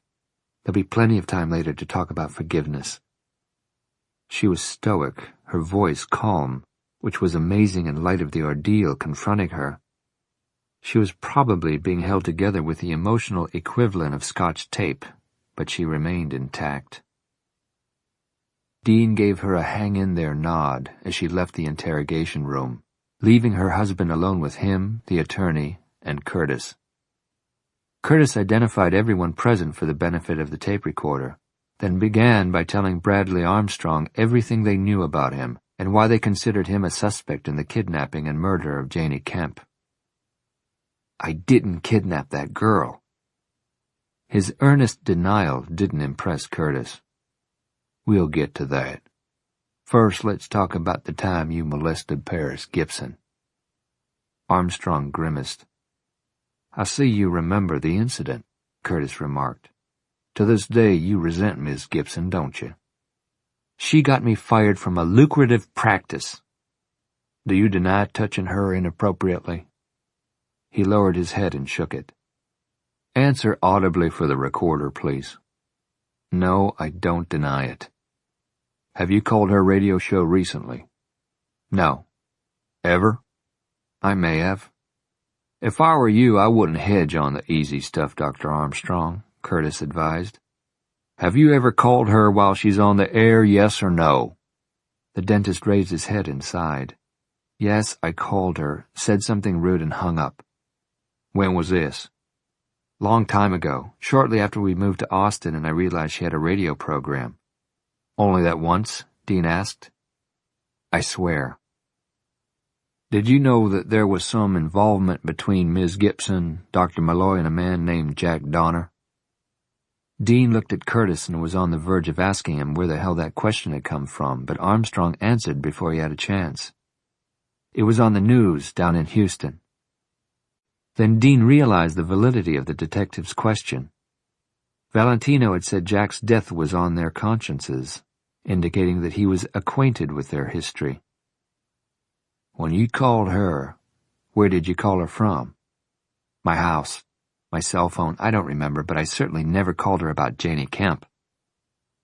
Curtis had learned that Armstrong's cell and home phone records didn't list any calls to the radio station, but he'd only requested records going back several months. Armstrong could be telling the truth, or he could have used a public telephone to make the Valentino calls, or he could have an untraceable cell. Curtis asked if he had disguised his voice when he called. No need. She would never have recognized my voice. We only met that once. Did you identify yourself to her? Curtis asked. No, I just said, screw you, or something to that effect, and hung up. Where'd you get Valentino? He glanced at his lawyer, then at Dean, as though seeking an explanation. What? Valentino, Curtis repeated. The news stories had cited Paris Gibson's telephone warnings as a key element in the case, but the caller's name had been withheld to prevent chronic confessors from gumming up the investigation with false leads. You picked that name up from the silent movie actor? Curtis asked. And why 72 hours? Did you pluck that deadline from thin air? Why not 48, which is closer to what it turned out to be, isn't it? Armstrong turned to his attorney. What's he talking about? Never mind, we'll come back to that, Curtis said. Tell us about Janie Kemp. Where did you meet her? With his attorney closely monitoring every word, Armstrong admitted that he'd frequented the sex club website and had eventually begun joining its members at the specified meeting places. I invented reasons to leave the house. You lied to your wife. That's not a crime, the attorney said. But engaging in sexual activity with minors is, Curtis fired back. When did you first meet Janie, Dr. Armstrong? I don't remember the exact date. A couple months ago. What were the circumstances? I already knew who she was. I'd noticed her, asked around, and learned that her username for the website was Puss in Boots. I'd been reading the messages she left on the boards. Knew she was... He stammered over his next word, then rephrased. I knew she was sexually active and willing to do just about anything. In other words, she was prey to predators like you. The lawyer ordered him not to respond. Curtis waved a semi-apologetic dismissal of the statement. The night you met Janie, did you have sex with her? Yes. Janie Kemp was 17, the attorney stipulated. Barely, Curtis said. In an anguished voice, Armstrong said, You've got to understand. That's what these girls were there for. They came looking for it. I never had to coerce a single one of them into having sex with me. In fact, one, not Janie, another one, charged me $100 for 5 minutes of her time, then went right on to her next customer. She said she was working toward a Vuitton handbag. You have proof of this? Oh, sure, she gave me a receipt, Armstrong replied sarcastically. Curtis failed to see the humor in this and remained stone-faced. Dean believed the dentist was telling the truth about the prostitution because it coincided with what Gavin had told him. Curtis continued the questioning. On the night you met Janie, you had sex with her where? In a motel. Where you were found tonight. He nodded. I keep an efficiency apartment there. Which you rent for that purpose? Don't answer, the attorney instructed. Did you take pictures of Janie? Curtis asked. Pictures? Photographs. Different in subject from the kind you take of your family vacations, the detective added dryly. Maybe, I don't remember. Curtis narrowed his gaze on him. Your den of iniquity is being searched even as we speak. Why don't you tell us what we might find and save us all some time here? I have some porno magazines, videos. I've taken pictures of women on occasion, so maybe, yeah, there might be some pictures of Janie. You developed these pictures there in your makeshift darkroom? He looked genuinely mystified. I don't know how to develop film. Then where'd you have your pictures of women developed? I send the film to a lab out of town. What lab? It doesn't have a name, just a post office box. I can give you that. Let me guess, this is a film developing outfit that caters to specialized customers like you. Shamefaced, he nodded. I don't use it often, but I have. Armstrong's answers to this line of questioning were inconsistent with what Janey had told Gavin about her new boyfriend's passion for photography. Either he was telling the truth, or he knew how to lie convincingly. Curtis must have thought so too, because for the time being he let the subject drop and asked about the last time Armstrong had seen Janey. It was 3 nights ago. I guess it was the night she disappeared. Where'd you see her? At a spot on the shore of Lake Travis. You went there for the specific purpose of meeting her? Armstrong answered yes, before his attorney could caution him not to. Too late, Armstrong saw his lawyer's raised hand. It's not a crime to make and keep a date, he said to him. The lawyer addressed Curtis. I'm only agreeing to let my client go into detail here because he adamantly denies anything beyond having congress with the victim, who was a consenting adult. This isn't to be considered a confession to any allegations of kidnapping or murder. Curtis nodded and motioned for Armstrong to continue. Janey was waiting for me in her car. What time was that? Dean asked, remembering that Gavin had said that he too had been in Janey's car and that she had seemed to be waiting for someone else to join her. I can't remember exactly, Armstrong said. Around 10, maybe? Curtis asked, what did you do in her car? We had sex. Intercourse. Fellatio. Did you use a condom? Yes. Then what happened? I wanted to stay with her for a while longer, but she said there was something she had to do. I think she was waiting to see someone else. Like who? Another man. She insisted I go on my way, but she promised to see me the following night, same place, same time.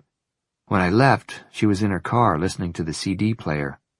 I went the next night. She wasn't there.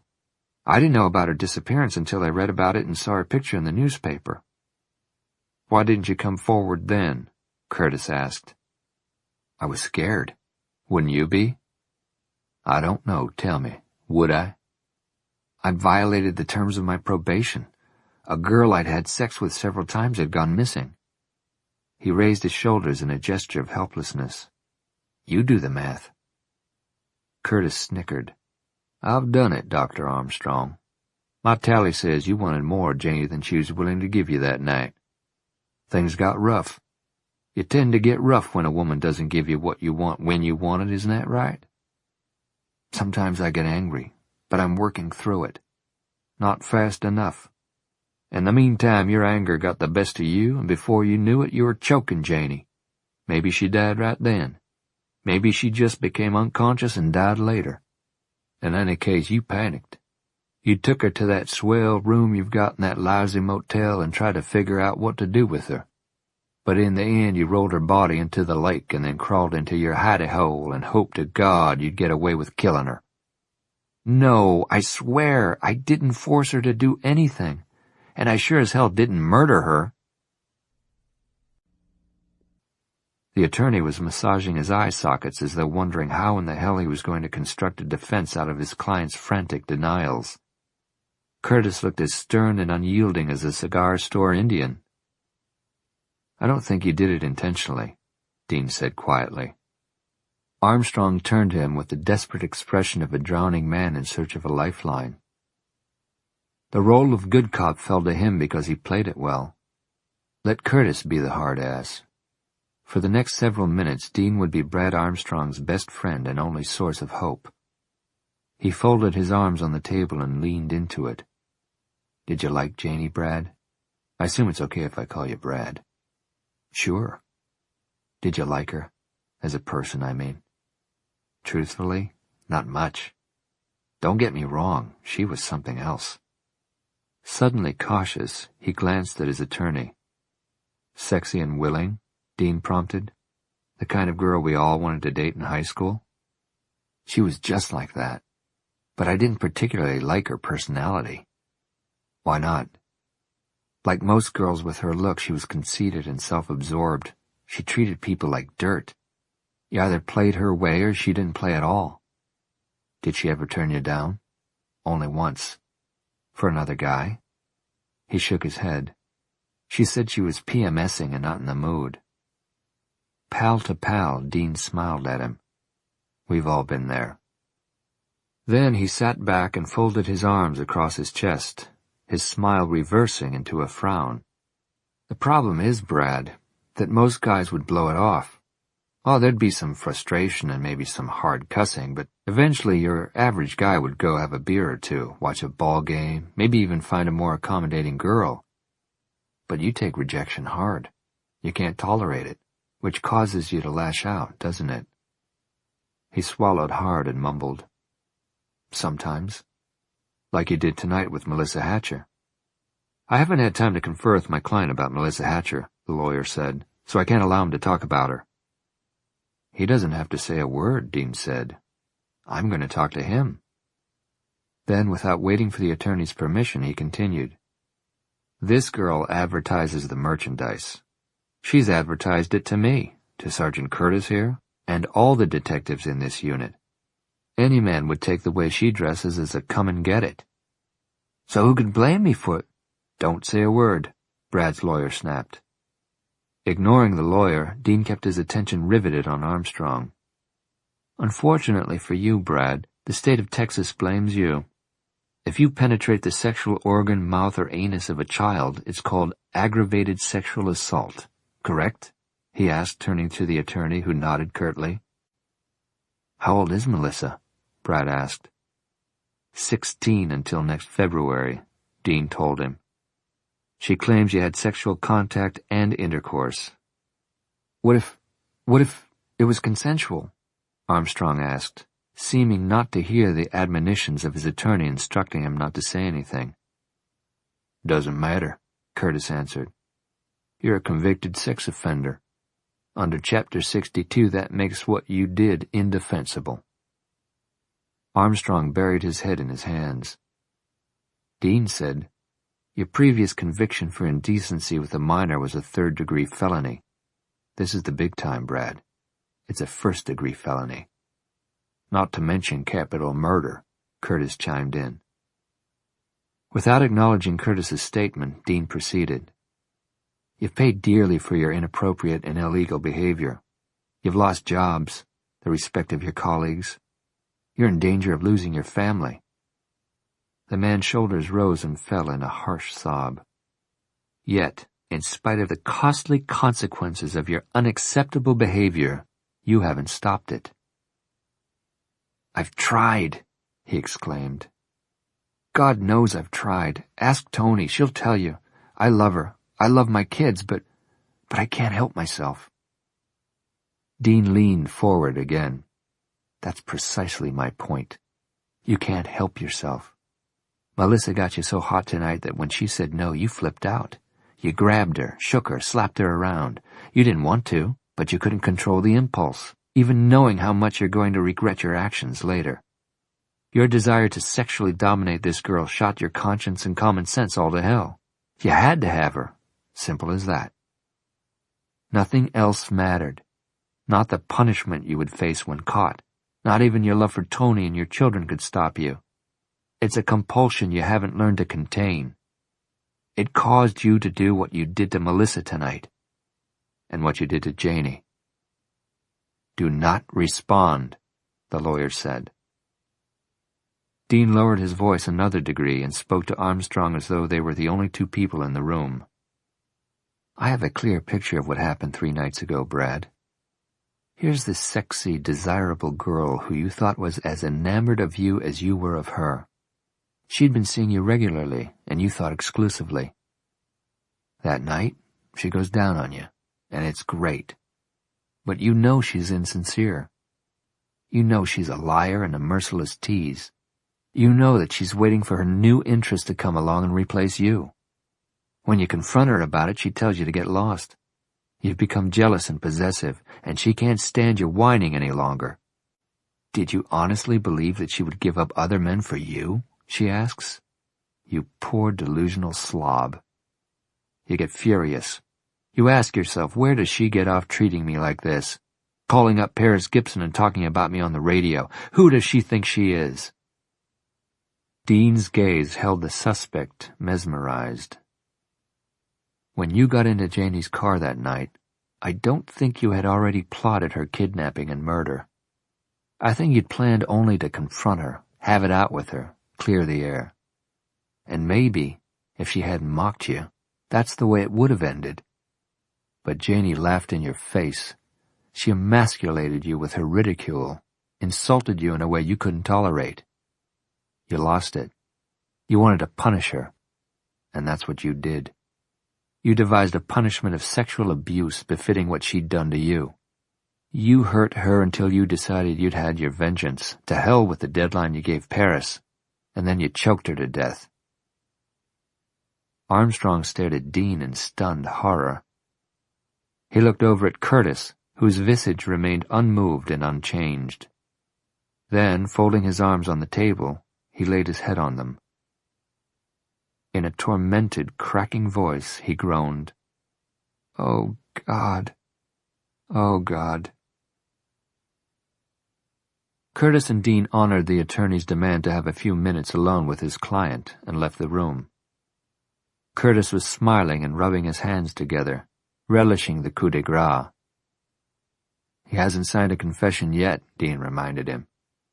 "It's a matter of pen and paper. By the way, you're good." "Thanks," Dean said absently. This had been round one of what would probably be a lengthy and exhausting interrogation, but several things about it were nagging him. I didn't ask him specifically if he'd heard Janie on the radio talking about the jealous lover she was about to dump. But you alluded to it, and he didn't deny it. He denied calling Paris about Janie. "Before we even asked, which says guilty to me," the detective argued. He knew about Paris's connection because it was in the news. His phone records refute the allegation that he called her. There are several ways he could have placed those calls without it showing up on records. Making weird phone calls hasn't been part of Armstrong's M.O. before. Why now? Maybe he needed a new thrill. The Valentino phone call spiced things up for him, and at the same time wreaked havoc on Paris. He wanted to get his kicks and get revenge. The calls accomplished both.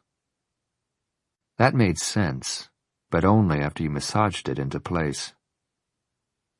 Valentino's calls have a meanness to them that I just don't see in Armstrong.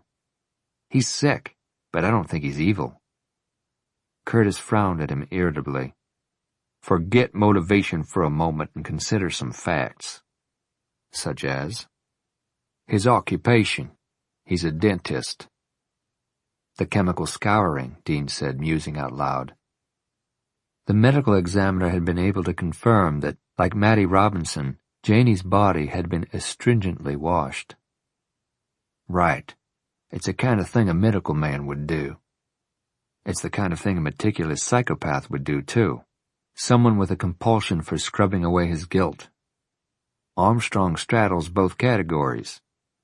Dean glanced over his shoulder at the closed door of the interrogation room. Janie was restrained. She was tortured. She had bite marks, for God's sake. We'll get impressions of his bite for comparison. My point is, none of Armstrong's priors involved violence or even hinted at a propensity for it. He was a creep, but he wasn't a violent creep. "What is this, Malloy?" Curtis asked crossly. "His own wife told us that his violent tendencies had been escalating. You said that was a natural progression for his particular psychosis. Are you second-guessing yourself?" "I know what I said, and I was right." "Okay, then. He knocked Melissa Hatcher around tonight." There's a wide gulf between knocking a woman around and torturing one before squeezing the breath out of her. "Not in my book, and probably not in the book of the woman being knocked around." "Don't be obtuse, Curtis," Dean said angrily.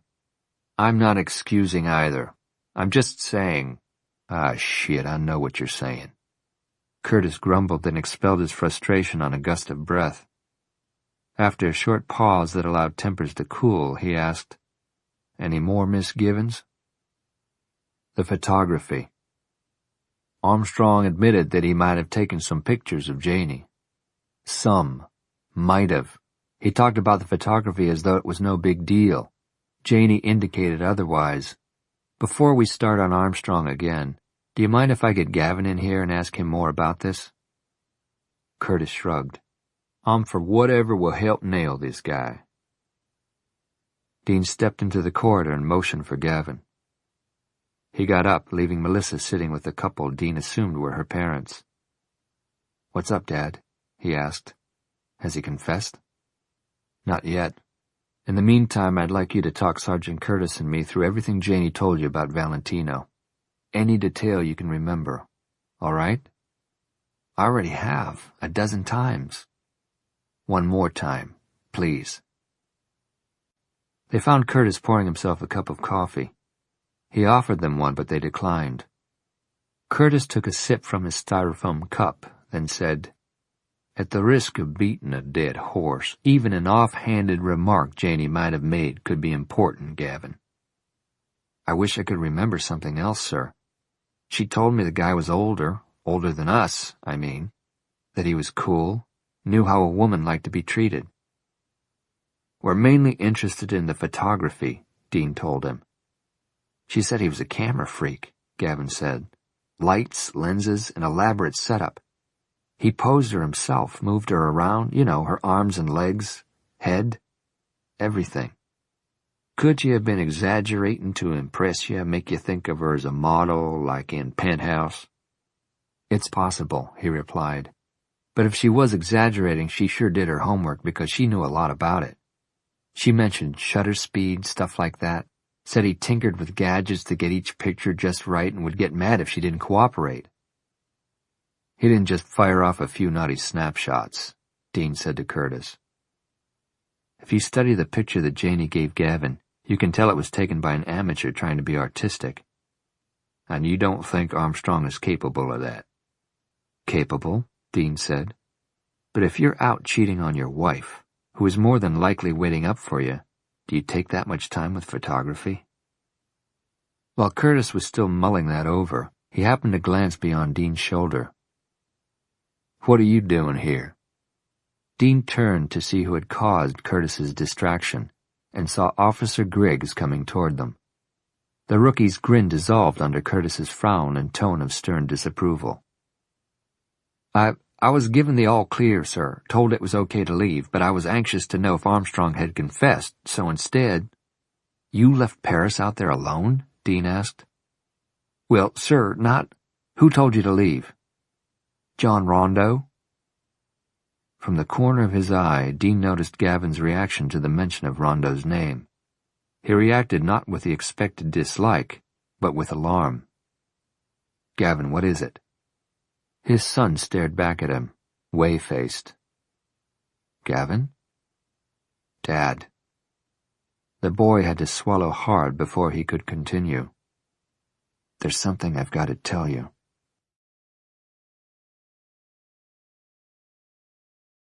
Chapter 34.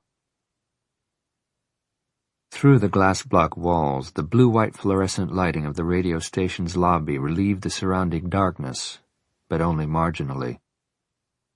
Downtown city lights were obliterated by hills. The moon was too slender to shed significant light. At this time of night, only an occasional car sped past on the narrow state highway. The nearest commercial building was a convenience store a half-mile away, and it had closed at 10.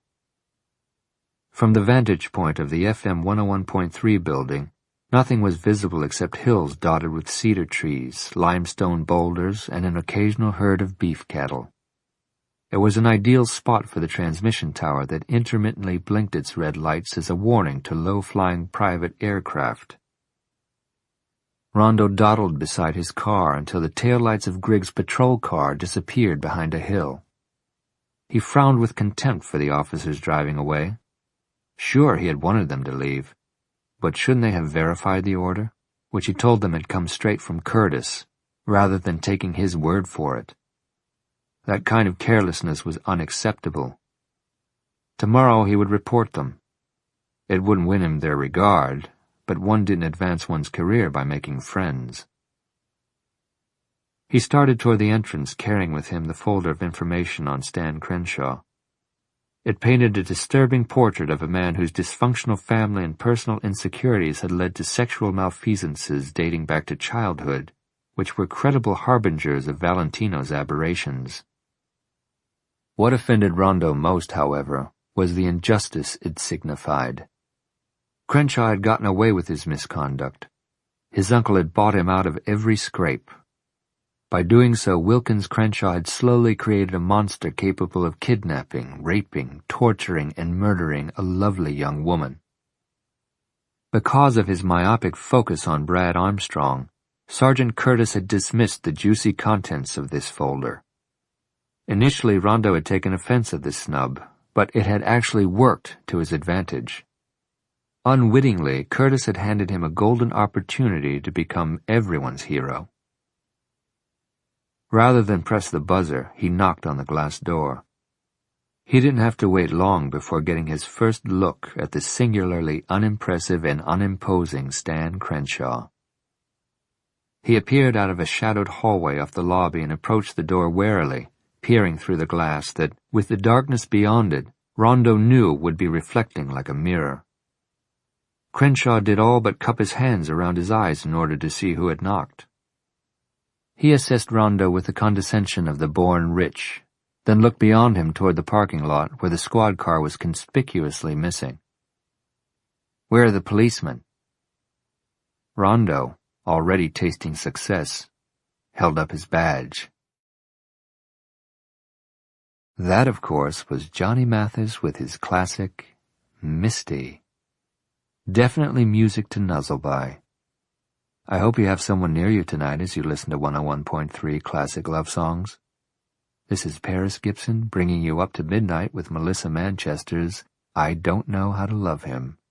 The phone lines are open. Call me. When the song began, she disengaged her mic. 2 of her phone lines were blinking. She pressed one of the buttons but got a dial tone. Mentally, she apologized to the caller who obviously had given up on being answered. She pressed the second blinking light. "This is Paris." "Hello, Paris." Her heart actually stopped before a burst of adrenaline restarted it with the hard, fast pounding of a sprinter coming off the blocks. "Who is this?" "You know who it is." His laugh was even more frightening than his whispery voice. "Your faithful fan, Valentino." Frantically, she looked over her shoulder, hoping that perhaps Stan had silently rejoined her in the studio. She would have welcomed his sneaking up on her now, but she was alone in the room. "How—" I know. Your boyfriend thinks he's nabbed his culprit. His egotistical bungling would be comical if it weren't so pathetic." He laughed again, and it caused goosebumps to break out on her arms. "I've been a bad boy, haven't I, Paris?" Her mouth had gone dry. Her heart continued to thump against her ribs and her pulse vibrated loudly against her eardrums. She ordered herself to calm down and think. She must alert Dean, Sergeant Curtis, Griggs outside, someone, that they had the wrong man in custody and that Valentino was still at large. But how? What was she thinking? She had a microphone at her fingertips. Hundreds of thousands of people were tuned in. But even as she reached for the mic switch, she reconsidered. Should she blurt out over the airwaves that the Austin PD had blundered? What if this call turned out to be a hoax, someone playing a cruel trick on her? What if she started a public panic? Better to keep him talking until she could figure out what to do. On top of everything else, you're a liar, Valentino. You moved up the deadline. That's true. I have no honor. You killed Janie before giving me a chance to rescue her. Unfair, wasn't it? But I never claimed to be honorable, Paris. Then why did you call me in the first place? If you intended to kill her all along, why set up this elaborate telephone campaign? To rock your world. And it worked, didn't it? You feel positively rotten over your inability to save that slut's life. Paris refused to buy into his baiting. She'd been down that path, and Janey had died anyway. The only way she could redeem herself would be to identify this son of a bitch and see him brought to justice, and that couldn't be done by arguing with him. She could dial Dean on her cell phone, but damn, it was in her office, in her handbag. Could she create a technical problem that would alert Stan? Soon the Manchester song would end. It was the last in a series. Dead air would bring Stan into the studio to see what the problem was. While she brainstormed, Valentino rambled. She had to die, you see, for fucking me over. She was a heartless bitch. I enjoyed watching her die slowly. I could tell when she realized that she would never get away from me. She knew she wasn't going to survive. That must have been a real head trip for you. Oh, absolutely. Although it was actually heartrending the way her eyes silently pleaded with me to spare her life. That statement made Paris forget her recent resolve not to be riled by anything he said. You sick bastard. You think I'm sick? He asked pleasantly. I find that strange, Paris. I tortured and killed Janey, yes, but you tortured and killed your fiancé, didn't you? Wasn't it torture for him to learn about your unfaithfulness with his best friend? Do you think of yourself as sick? I didn't drive Jack's car into a bridge abutment. He did. The accident was his fault.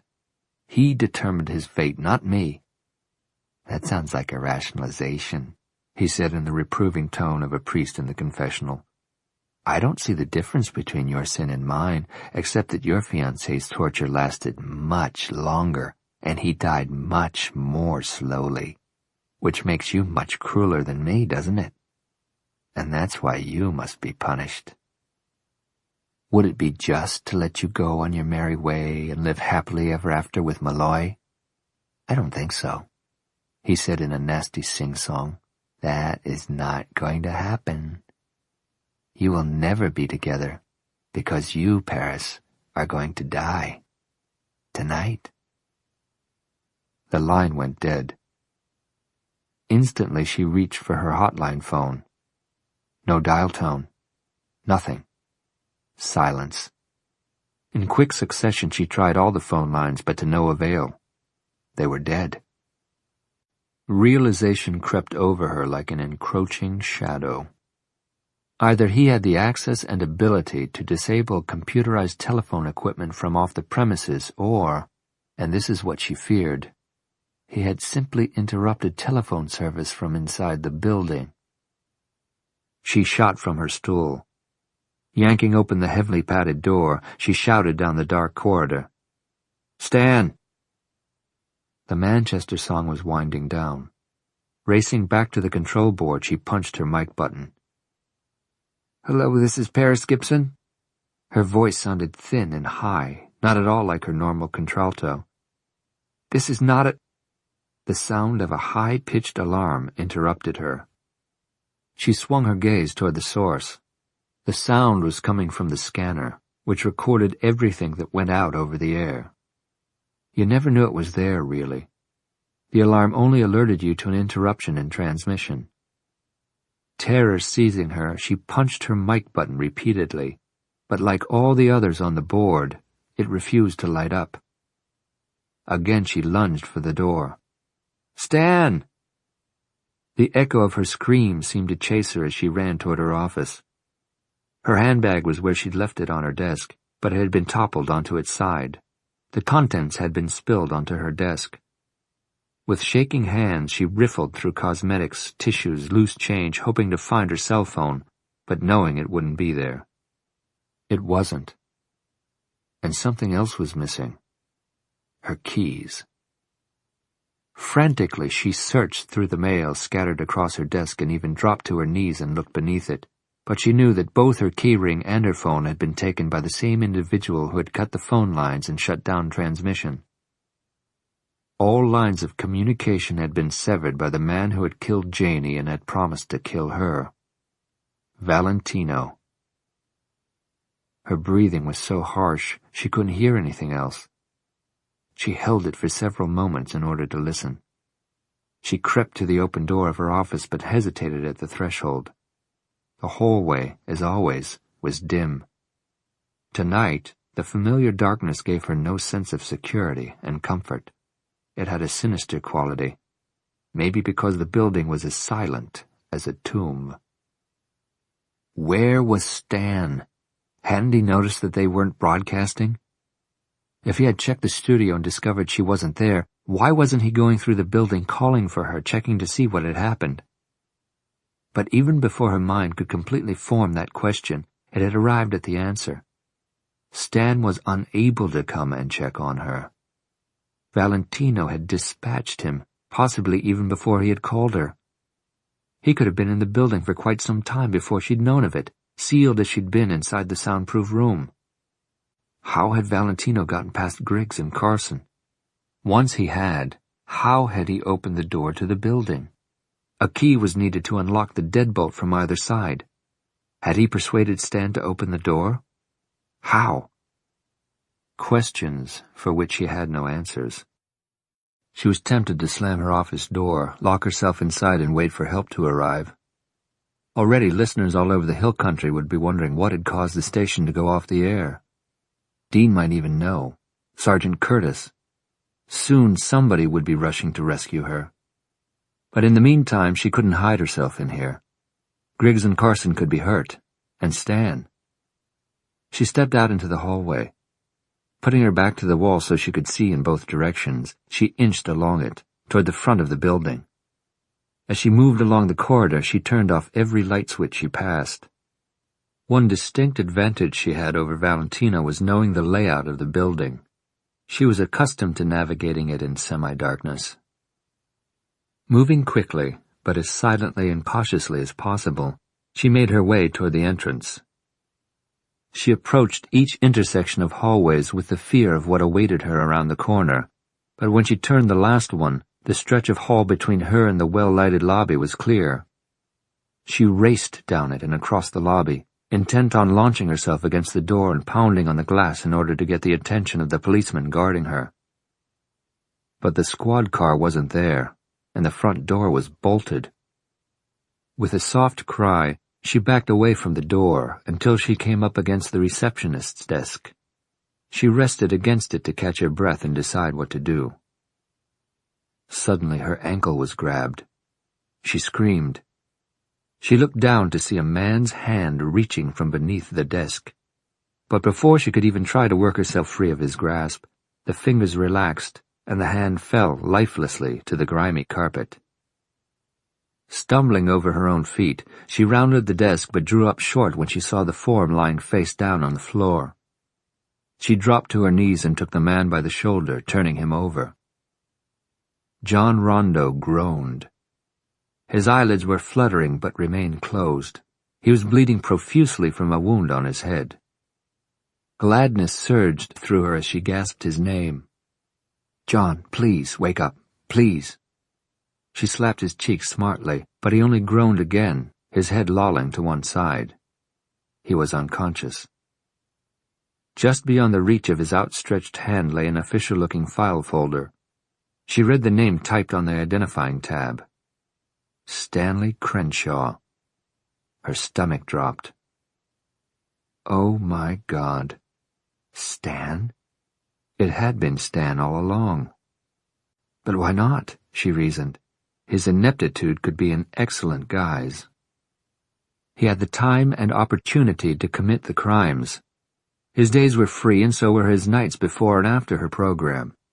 He had just enough technical knowledge to reroute telephone calls. He was an electronics and gadget junkie. Surely among all his toys was camera equipment he could easily afford. He was attractive enough to lure a thrill-seeking teenager. And he had a lifetime's worth of anger and resentment pent up, more than sufficient motivation to kill a woman who had spurned him. And with chilling clarity, Paris realized that just tonight she too had rejected him. "Help will be here soon," she whispered to Rondo. He didn't respond. He'd slipped deeper into unconsciousness. The policeman was out of commission and she was on her own. But she wasn't going to wait for Valentino to find her. She was going to find him. Quickly, she patted down Rondo's clothing. She didn't know if computer cops were armed or not, but she hoped so. She didn't like guns, was revolted by the whole idea of guns, but she would use one if she had to in order to save her life. She exhaled her relief when she felt a bulge beneath his jacket. She flipped it back only to discover that the holster clipped to his belt was empty. Stan must have had the same idea. He was armed. After murmuring another assurance to Rondo that he would be all right, which she hoped was true, she cautiously abandoned the false security of hiding behind the desk. As she left the lobby, she switched off the fluorescent lighting, although it occurred to her that Stan knew the building as well as she, so the darkness was no longer her exclusive advantage. Actually, she wasn't going to hide any longer. She and Stan were in the building alone together, as they had been hundreds of nights before. She wasn't going to play a childish cat-and-mouse game with him. If she went on the offensive and confronted him, she was confident she could talk to him long enough for rescue to arrive. The engineering room was empty, so was the men's restroom and the snack room. All the offices, including her own, were deserted. Gradually she made her way to the very back of the building, where there was a large storeroom. The door to it was closed. The metal knob felt cold in her hand when she grasped it and pushed the door open. She was met by the dank smell of disuse and oldness. The room was cavernous, darker even than the rest of the building. The open doorway cast a wedge of light across the concrete floor, but it was so faint as to be negligible. Paris hesitated on the threshold until her eyes could adjust to this deeper darkness. When they did, she noticed the walk-in closet where Lancy, Marvin's custodial equipment and supplies were stored. The door to it was ajar. Listening intently, she was certain she heard the sound of breathing coming from inside it. "Stan, this is silly. Come on out. Stop this craziness before anyone else is hurt, including yourself." Gathering all her courage, she entered the storeroom. "I know you've got a gun now, but I don't believe you'll shoot me. If you had wanted to kill me, you could have on any given night." Had the breathing inside the closet become more agitated, or was she imagining it? Or was it an echo of her own breathing she was hearing? "I know you're angry with me for spurning your affections, but until tonight I didn't even know you felt that way about me. Let's talk about it." As she tiptoed across the concrete floor toward the closet, her ears strained to listen for the merest sound beyond the walls, indicating the arrival of help. Even now, were marksmen taking up positions? Were special tactical officers scaling the exterior walls to get onto the roof? Or had she seen too many action movies? When she was still a few feet from the partially open closet door, she paused. "Stan?" Reaching far out in front of her, she pushed the door open all the way. No gunshots shattered the stillness. She reminded herself of what he had done to Janey. Now that he knew he was caught, he would be desperate, conscienceless, capable of anything. The situation required training she didn't have. Dean did. Dean. In fear and longing, her heart silently cried Dean's name as she took the final step that placed her in the open doorway. At the sight of Stan, she stared in bafflement. He was breathing heavily through his nostrils because his mouth was sealed closed with duct tape that had also been used to bind his ankles and wrists. His legs were bent so that his knees were up under his chin, and he had literally been stuffed into the industrial-sized stainless steel sink. "Stan! What?" She was reaching out to tear the tape off his mouth when his eyes, already wide with terror, looked beyond her and stretched even wider. She spun around. "Surprise," John Rondo said. But it was Valentino's voice.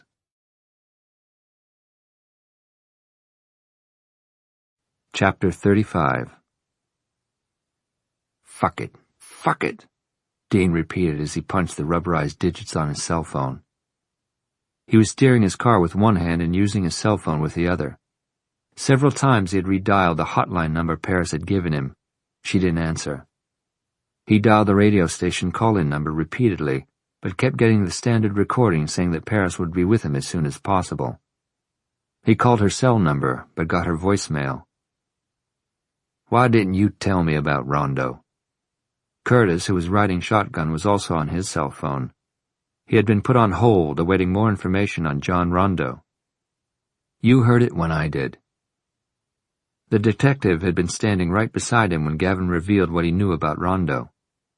It would be difficult to say who had moved first. Dean remembered shoving Curtis out of his way as he ran for the exit. He had gained a little ground when Curtis shouted over his shoulder for units to be dispatched to the radio station. "SWAT 2, now, move it!" Dean wasn't going to hang around and see that the sergeant's orders were carried out, and apparently Curtis shared his urgency. They burst through the double doors and clambered down the staircase, taking 2 or 3 stairs at a time until they reached the garage level. Dean's car was parked the closest. The way he was pushing it now, they would beat the squad cars to the radio station. "You failed to tell me Rondo had accosted your kid in the bathroom. It was personal. I thought he was just an asshole. An asshole with—" Curtis broke off and listened. Yeah, he said into the phone. "What do you got?" While Curtis was getting the scoop on John Rondo, Dean dialed Paris's numbers again. When he got the same result, he cursed lavishly and pressed his foot harder against the accelerator. In what seemed like a direct correlation to his stamping on the gas pedal, the car radio went silent. Since his ears had been attuned to listen for Paris's voice, the sudden static hiss was as jarring as a blood-curdling scream. The implication splintered his control. Viciously, he punched the buttons on his radio dial. All other stations came through loud and clear. The radio wasn't malfunctioning. 101.3 had stopped transmitting. The station just went off the air. Curtis, who'd been absorbed in his conversation, turned his head. "Huh? She's off the air. She stopped broadcasting." "Jesus." Then into his cell phone, Curtis said, "That'll do for now." He clicked off. "What? Talk to me," Dean said as he took a corner practically on 2 wheels. "No father in the Rondo household. Ever. They're checking now to see if he died during John's infancy or if there ever was a Mr. Rondo. No significant male role model, like an uncle, scoutmaster. I got it, go on. Mother worked to support John and his sister, older by 1 year. What have they got to say about him?" "Nothing. They're both deceased." Dean whipped his head toward Curtis. He referred to them in the present tense. "They were murdered in their home when John was 14. He discovered their bodies. Sister'd been drowned in the bathtub.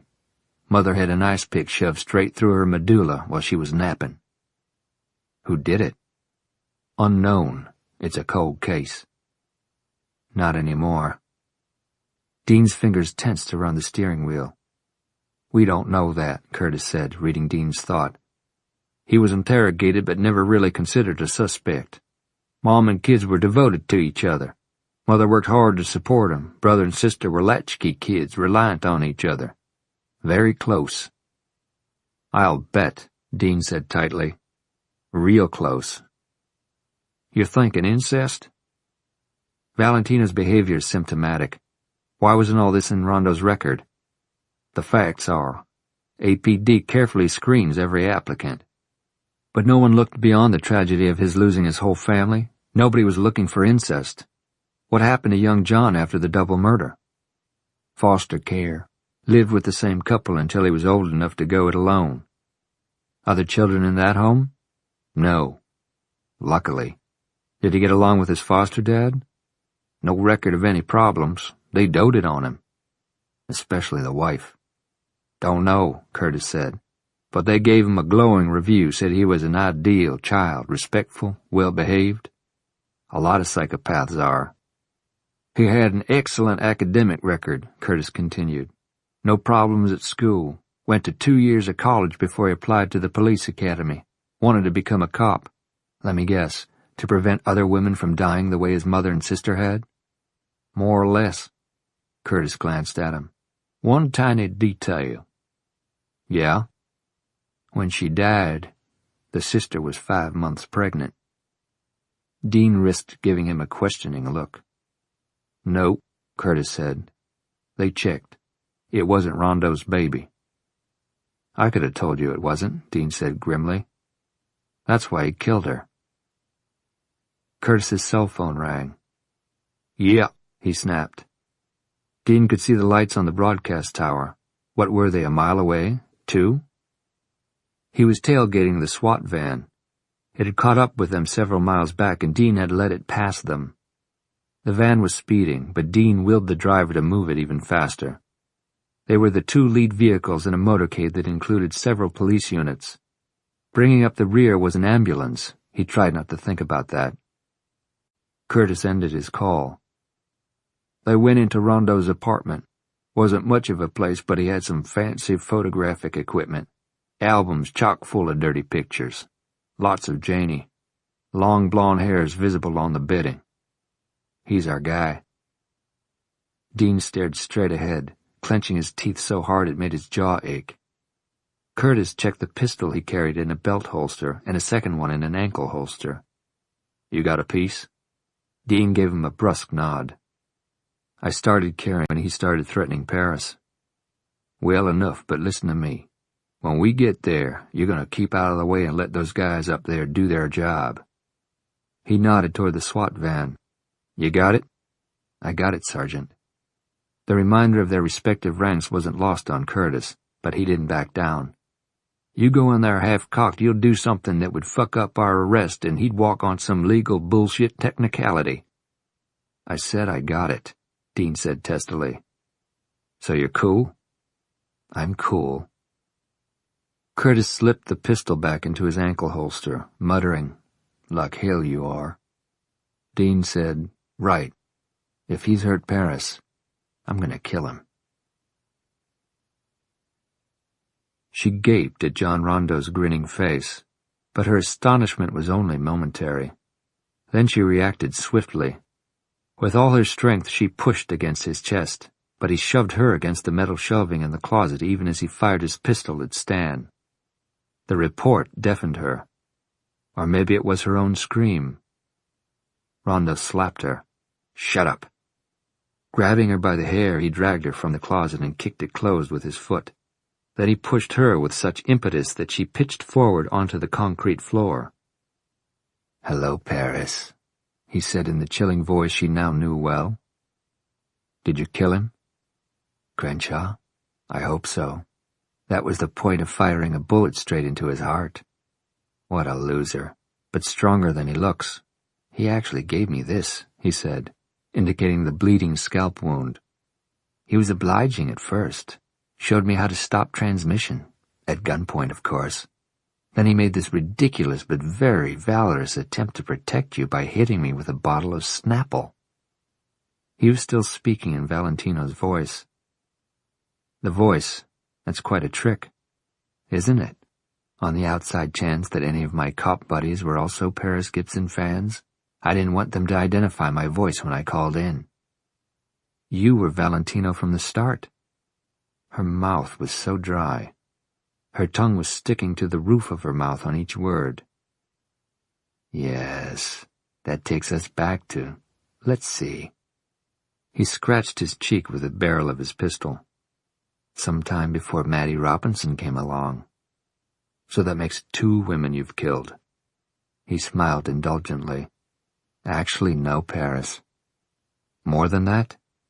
"Uh-huh." "Keep him talking. The longer he talks, the longer you'll live." "Why did you kill them?" Resuming his normal voice, he said, "Because they didn't deserve to live. They cheated on you like Janie did? Janie, Maddie, my sister." "You murdered your sister?" "It wasn't murder. I meted out justice." "I see. What happened? What did your sister do to you?" He laughed pleasantly. "Everything. We did everything to each other. I slept between them, you see. Between her and my mother. Get the picture?" He bobbed his eyebrows up and down.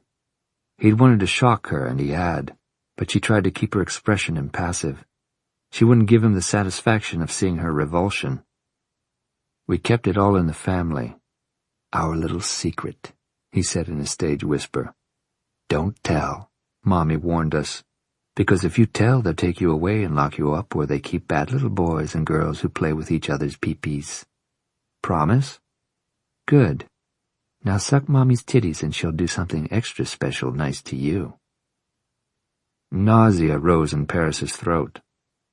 He continued in his blasé manner. But then we begin to grow up.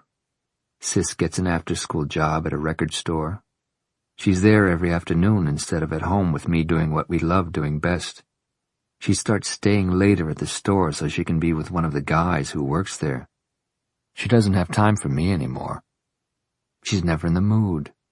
She says she's too tired, but it's really because she's fucking him all the time. And Mommy thinks it's grand the way Sis has fallen in love. Isn't it romantic, and aren't you happy for her, Johnny? He lapsed into a brooding silence, then his chest heaved as though he were about to cry. I love them. Taking advantage of his preoccupation, Paris glanced toward the door, gauging the distance. His laughter brought her eyes back up to him. Don't even think about it, Paris.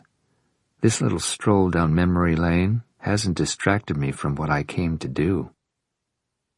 If you kill me, oh, I am going to kill you, but it'll be blamed on Stan Crenshaw. He's dead. As a doornail. I had to kill him. See, when I got here I found you already dead, choked to death by Crenshaw, who'd been a twisted, sick fucker from the time he was a kid. It's all there in his file, the recipe for a sexually deviant psychopath. Anyhow, I sized up the situation and tried to apprehend him. During the ensuing struggle, he managed to get in one good one on my noggin, which, by the way, inspired that little trick I played on you. Clever, wasn't it? You were completely taken in, weren't you? Yes, she admitted. Sorry, but I couldn't resist. Especially the bit with your ankle, he said, chuckling. Where was I? Oh, yes. The way I'll tell it is that I was finally able to subdue Crenshaw and was binding his ankles and hands with duct tape I found in the closet when he attempted to escape. Sadly, I had no choice but to shoot him. Very tidy, she said, but not perfect. The crime scene experts will find discrepancies. I've got answers for any questions that could arise. Are you sure you've thought of everything, John? I've done my research. I'm a good cop. Who preys on women? I never preyed on them.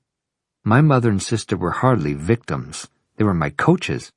Every woman I've been with since has benefited from what they taught me, and all were willing partners. I wasn't even particularly attracted to Maddie at first, but she kept after me. Then she was the one who wanted to break it off. Go figure. He shook his head with disbelief. And if you're referring to the girls in the sex club as prey, you haven't been paying attention. They're whores looking for adventure. I have no inhibitions. They love me, he whispered, waggling his tongue at her. Again, she swallowed her nausea. Apparently Janie didn't love you. Janie didn't love anybody except Janie. But she loved what I did to her. She was a heartless little bitch who used people's emotions for target practice, and you sympathized with her, Paris. You put her on the radio to complain about me? Do you know why? Because you're exactly like her. You play with people's emotions, too. You think you're hot shit. You've got Malloy, even Curtis panting after you, begging for any crumb of attention you might toss them. Suddenly he checked his wristwatch. Speaking of Malloy, I'd better get down to business. You've been off the air for 5 minutes. 5 minutes? It seemed like an eternity. Folks are going to start noticing, and I'm sure your psychologist friend will come charging in here like the cavalry and... From the front of the building came what sounded like an explosion of breaking glass, followed by shouting voices and running footsteps. Paris kicked Rondo in the kneecap as hard as she could. His leg buckled beneath him and he screamed in pain. Paris scrambled to her feet and made a dash for the door. She didn't hear the gunshot until after she felt the impact of it. It was more forceful than she could ever have imagined. The searing pain that followed stole her breath and almost caused her to black out instantly, but adrenaline kept her running, through the door and out of his line of sight, where she collapsed. She tried to cry out and alert the police to her location, but she was unable to utter more than a faint moan. Blackness closed in around her, until the dim corridor elongated and narrowed, like the tunnel of a nightmare. Dean would be leading the charge. Even Rondo had said so. She must warn him. She tried to pull herself up, but her limbs had turned to jelly and she wanted badly to throw up. She opened her mouth to call out, but her well-trained, carefully cultivated voice failed her completely. Rondo was coming nearer the door. She could hear his groans of pain as he hopped across the cement floor of the storeroom. Soon he would reach the hallway. He would have the advantage over anyone coming around the blind corner at the end of it. "Dean," she croaked. Once more she tried to stand. She made it as far as her knees, but she swayed unsteadily, then collapsed against the wall, hard. The resultant pain was like a branding iron burning through flesh, all the way to the bone. She left a blood trail on the wall as she sank to the floor. Though her ears were ringing, she could tell that the shouting voices were coming closer. Flashlight beams crazily crisscrossed on the walls at the end of the hallway. But hearing another sound, she turned just as Rondo appeared in the storeroom doorway. He grunted with pain as he braced himself against the door jamb. She took satisfaction from the odd angle at which his right leg was bent. His face was bathed in sweat and twisted into an ugly mask of rage as he glared down at her. "You're just like them," he said. "I've got to kill you." "Freeze!" The shout ricocheted off the walls like the beams of the flashlights. But Rondo didn't heed the warning.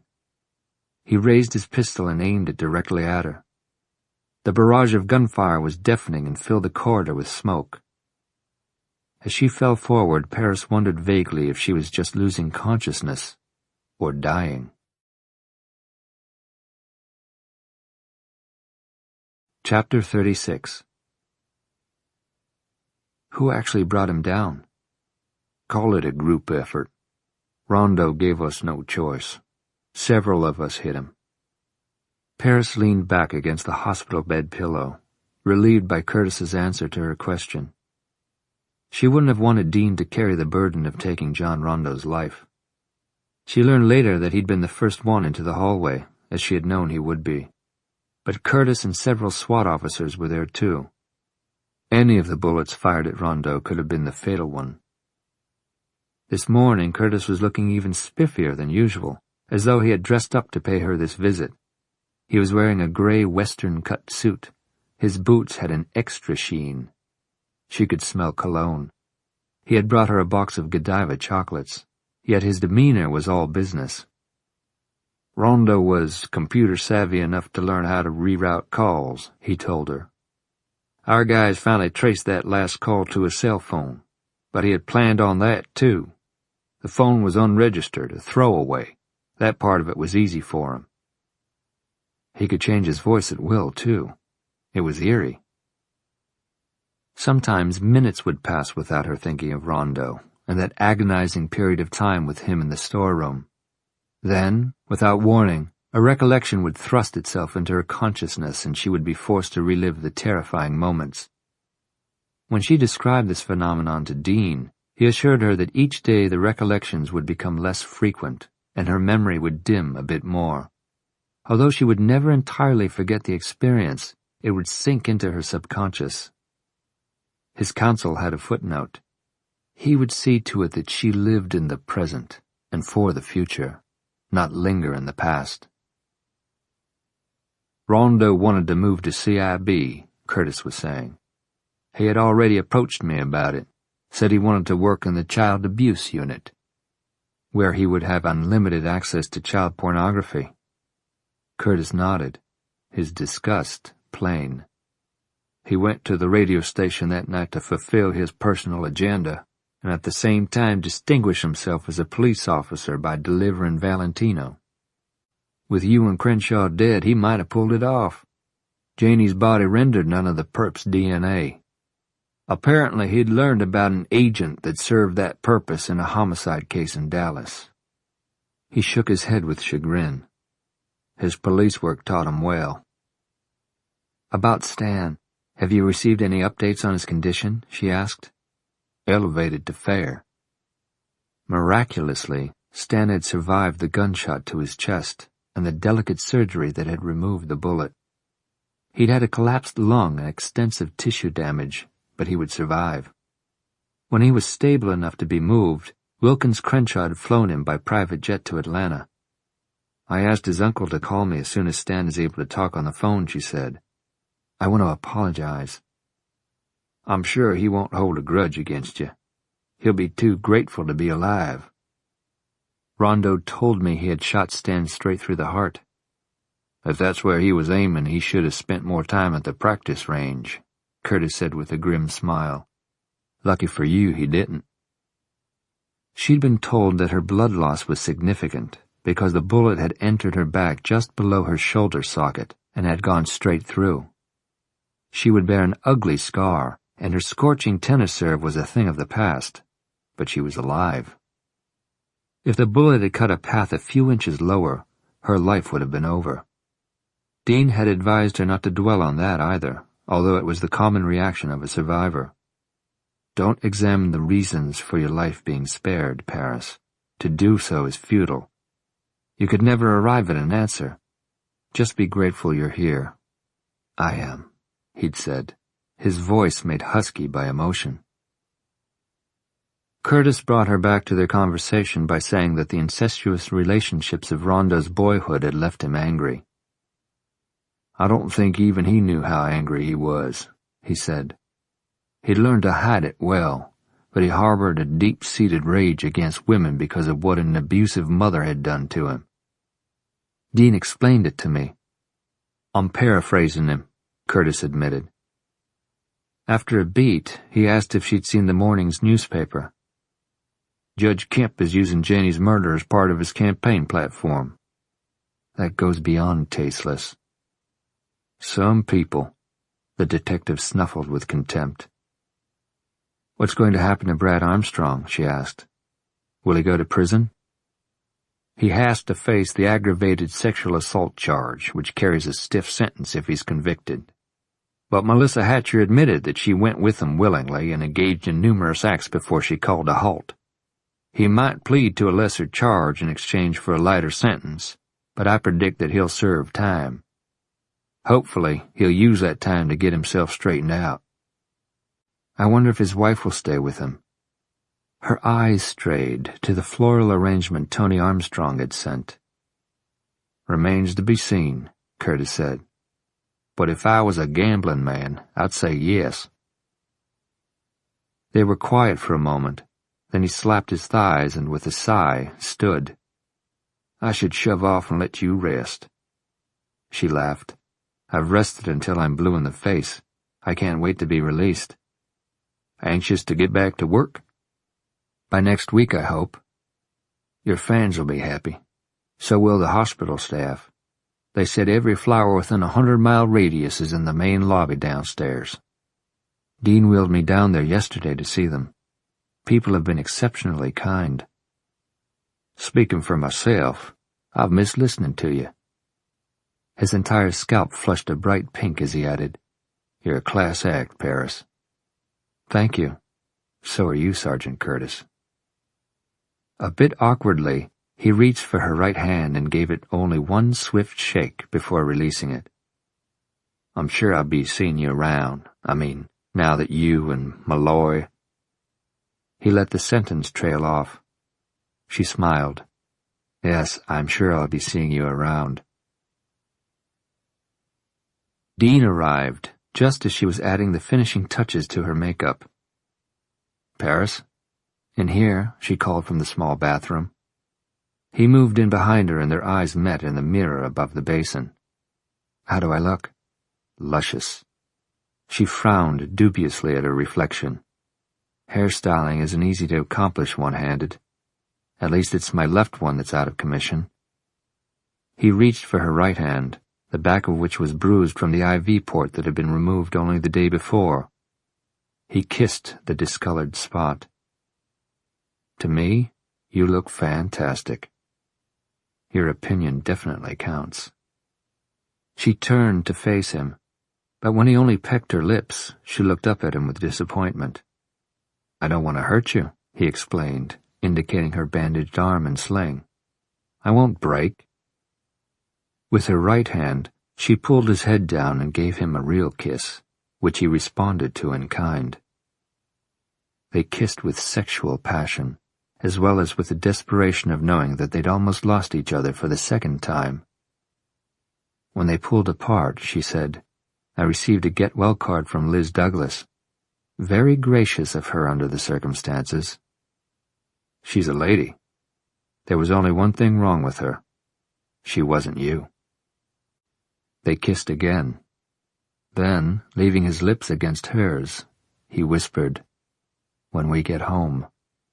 Uh-huh. Can we go straight to bed? Will you do everything? We're gonna do everything. He gave her a hard, quick kiss, then said, Let's get out of here. They gathered the last of her personal things and placed them in a tote bag. She put on her sunglasses. He ordered her into the hospital-mandated wheelchair and pushed her to the elevator. As they were riding down to the ground floor, she said, I expected Gavin to be with you. He sends his regards, but he left for Houston this morning to spend the weekend with Pat. He hopes to patch things up with her, maybe even offer an olive branch to her husband. Good for him. He didn't fool me. You don't believe he's sincere? Oh, he's sincere about setting things right with them, but he chose to go this particular weekend so we'd have time alone. As the elevator doors slid open, he leaned down and whispered directly into her ear. I owe him. Returning his grin, she said, So do I. You are going to marry me, aren't you? Feigning affront, she said, I wouldn't consent to a honeymoon otherwise. Gavin will be glad. He wants to make friends at his new school, and he told me what an advantage it would be to have a stepmom who was famous, and also a total fox. He thinks I'm a fox? Cool, too. You've got his unqualified approval. It's nice to be wanted. Humor aside, Dean stepped around to the front of her chair and leaned down until his face was level with hers. I want you. They had an audience comprised of hospital staff and visitors in the lobby. Unmindful of them, he reached for her hand again and this time pressed her palm to his lips.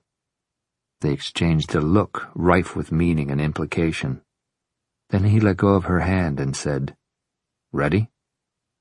Ready. Be forewarned, Paris. You'll be running a gauntlet.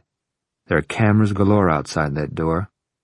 Every news outlet from Dallas to Houston to El Paso has a reporter and a photographer here to cover your hospital release. You're big news. I know. And that's okay? It's okay. In fact, she removed her sunglasses and smiled up at him. It's time I came out into the light. Grinning, he pushed the wheelchair toward the automatic doors. They slid open and camera strobes began to flash. Paris didn't flinch.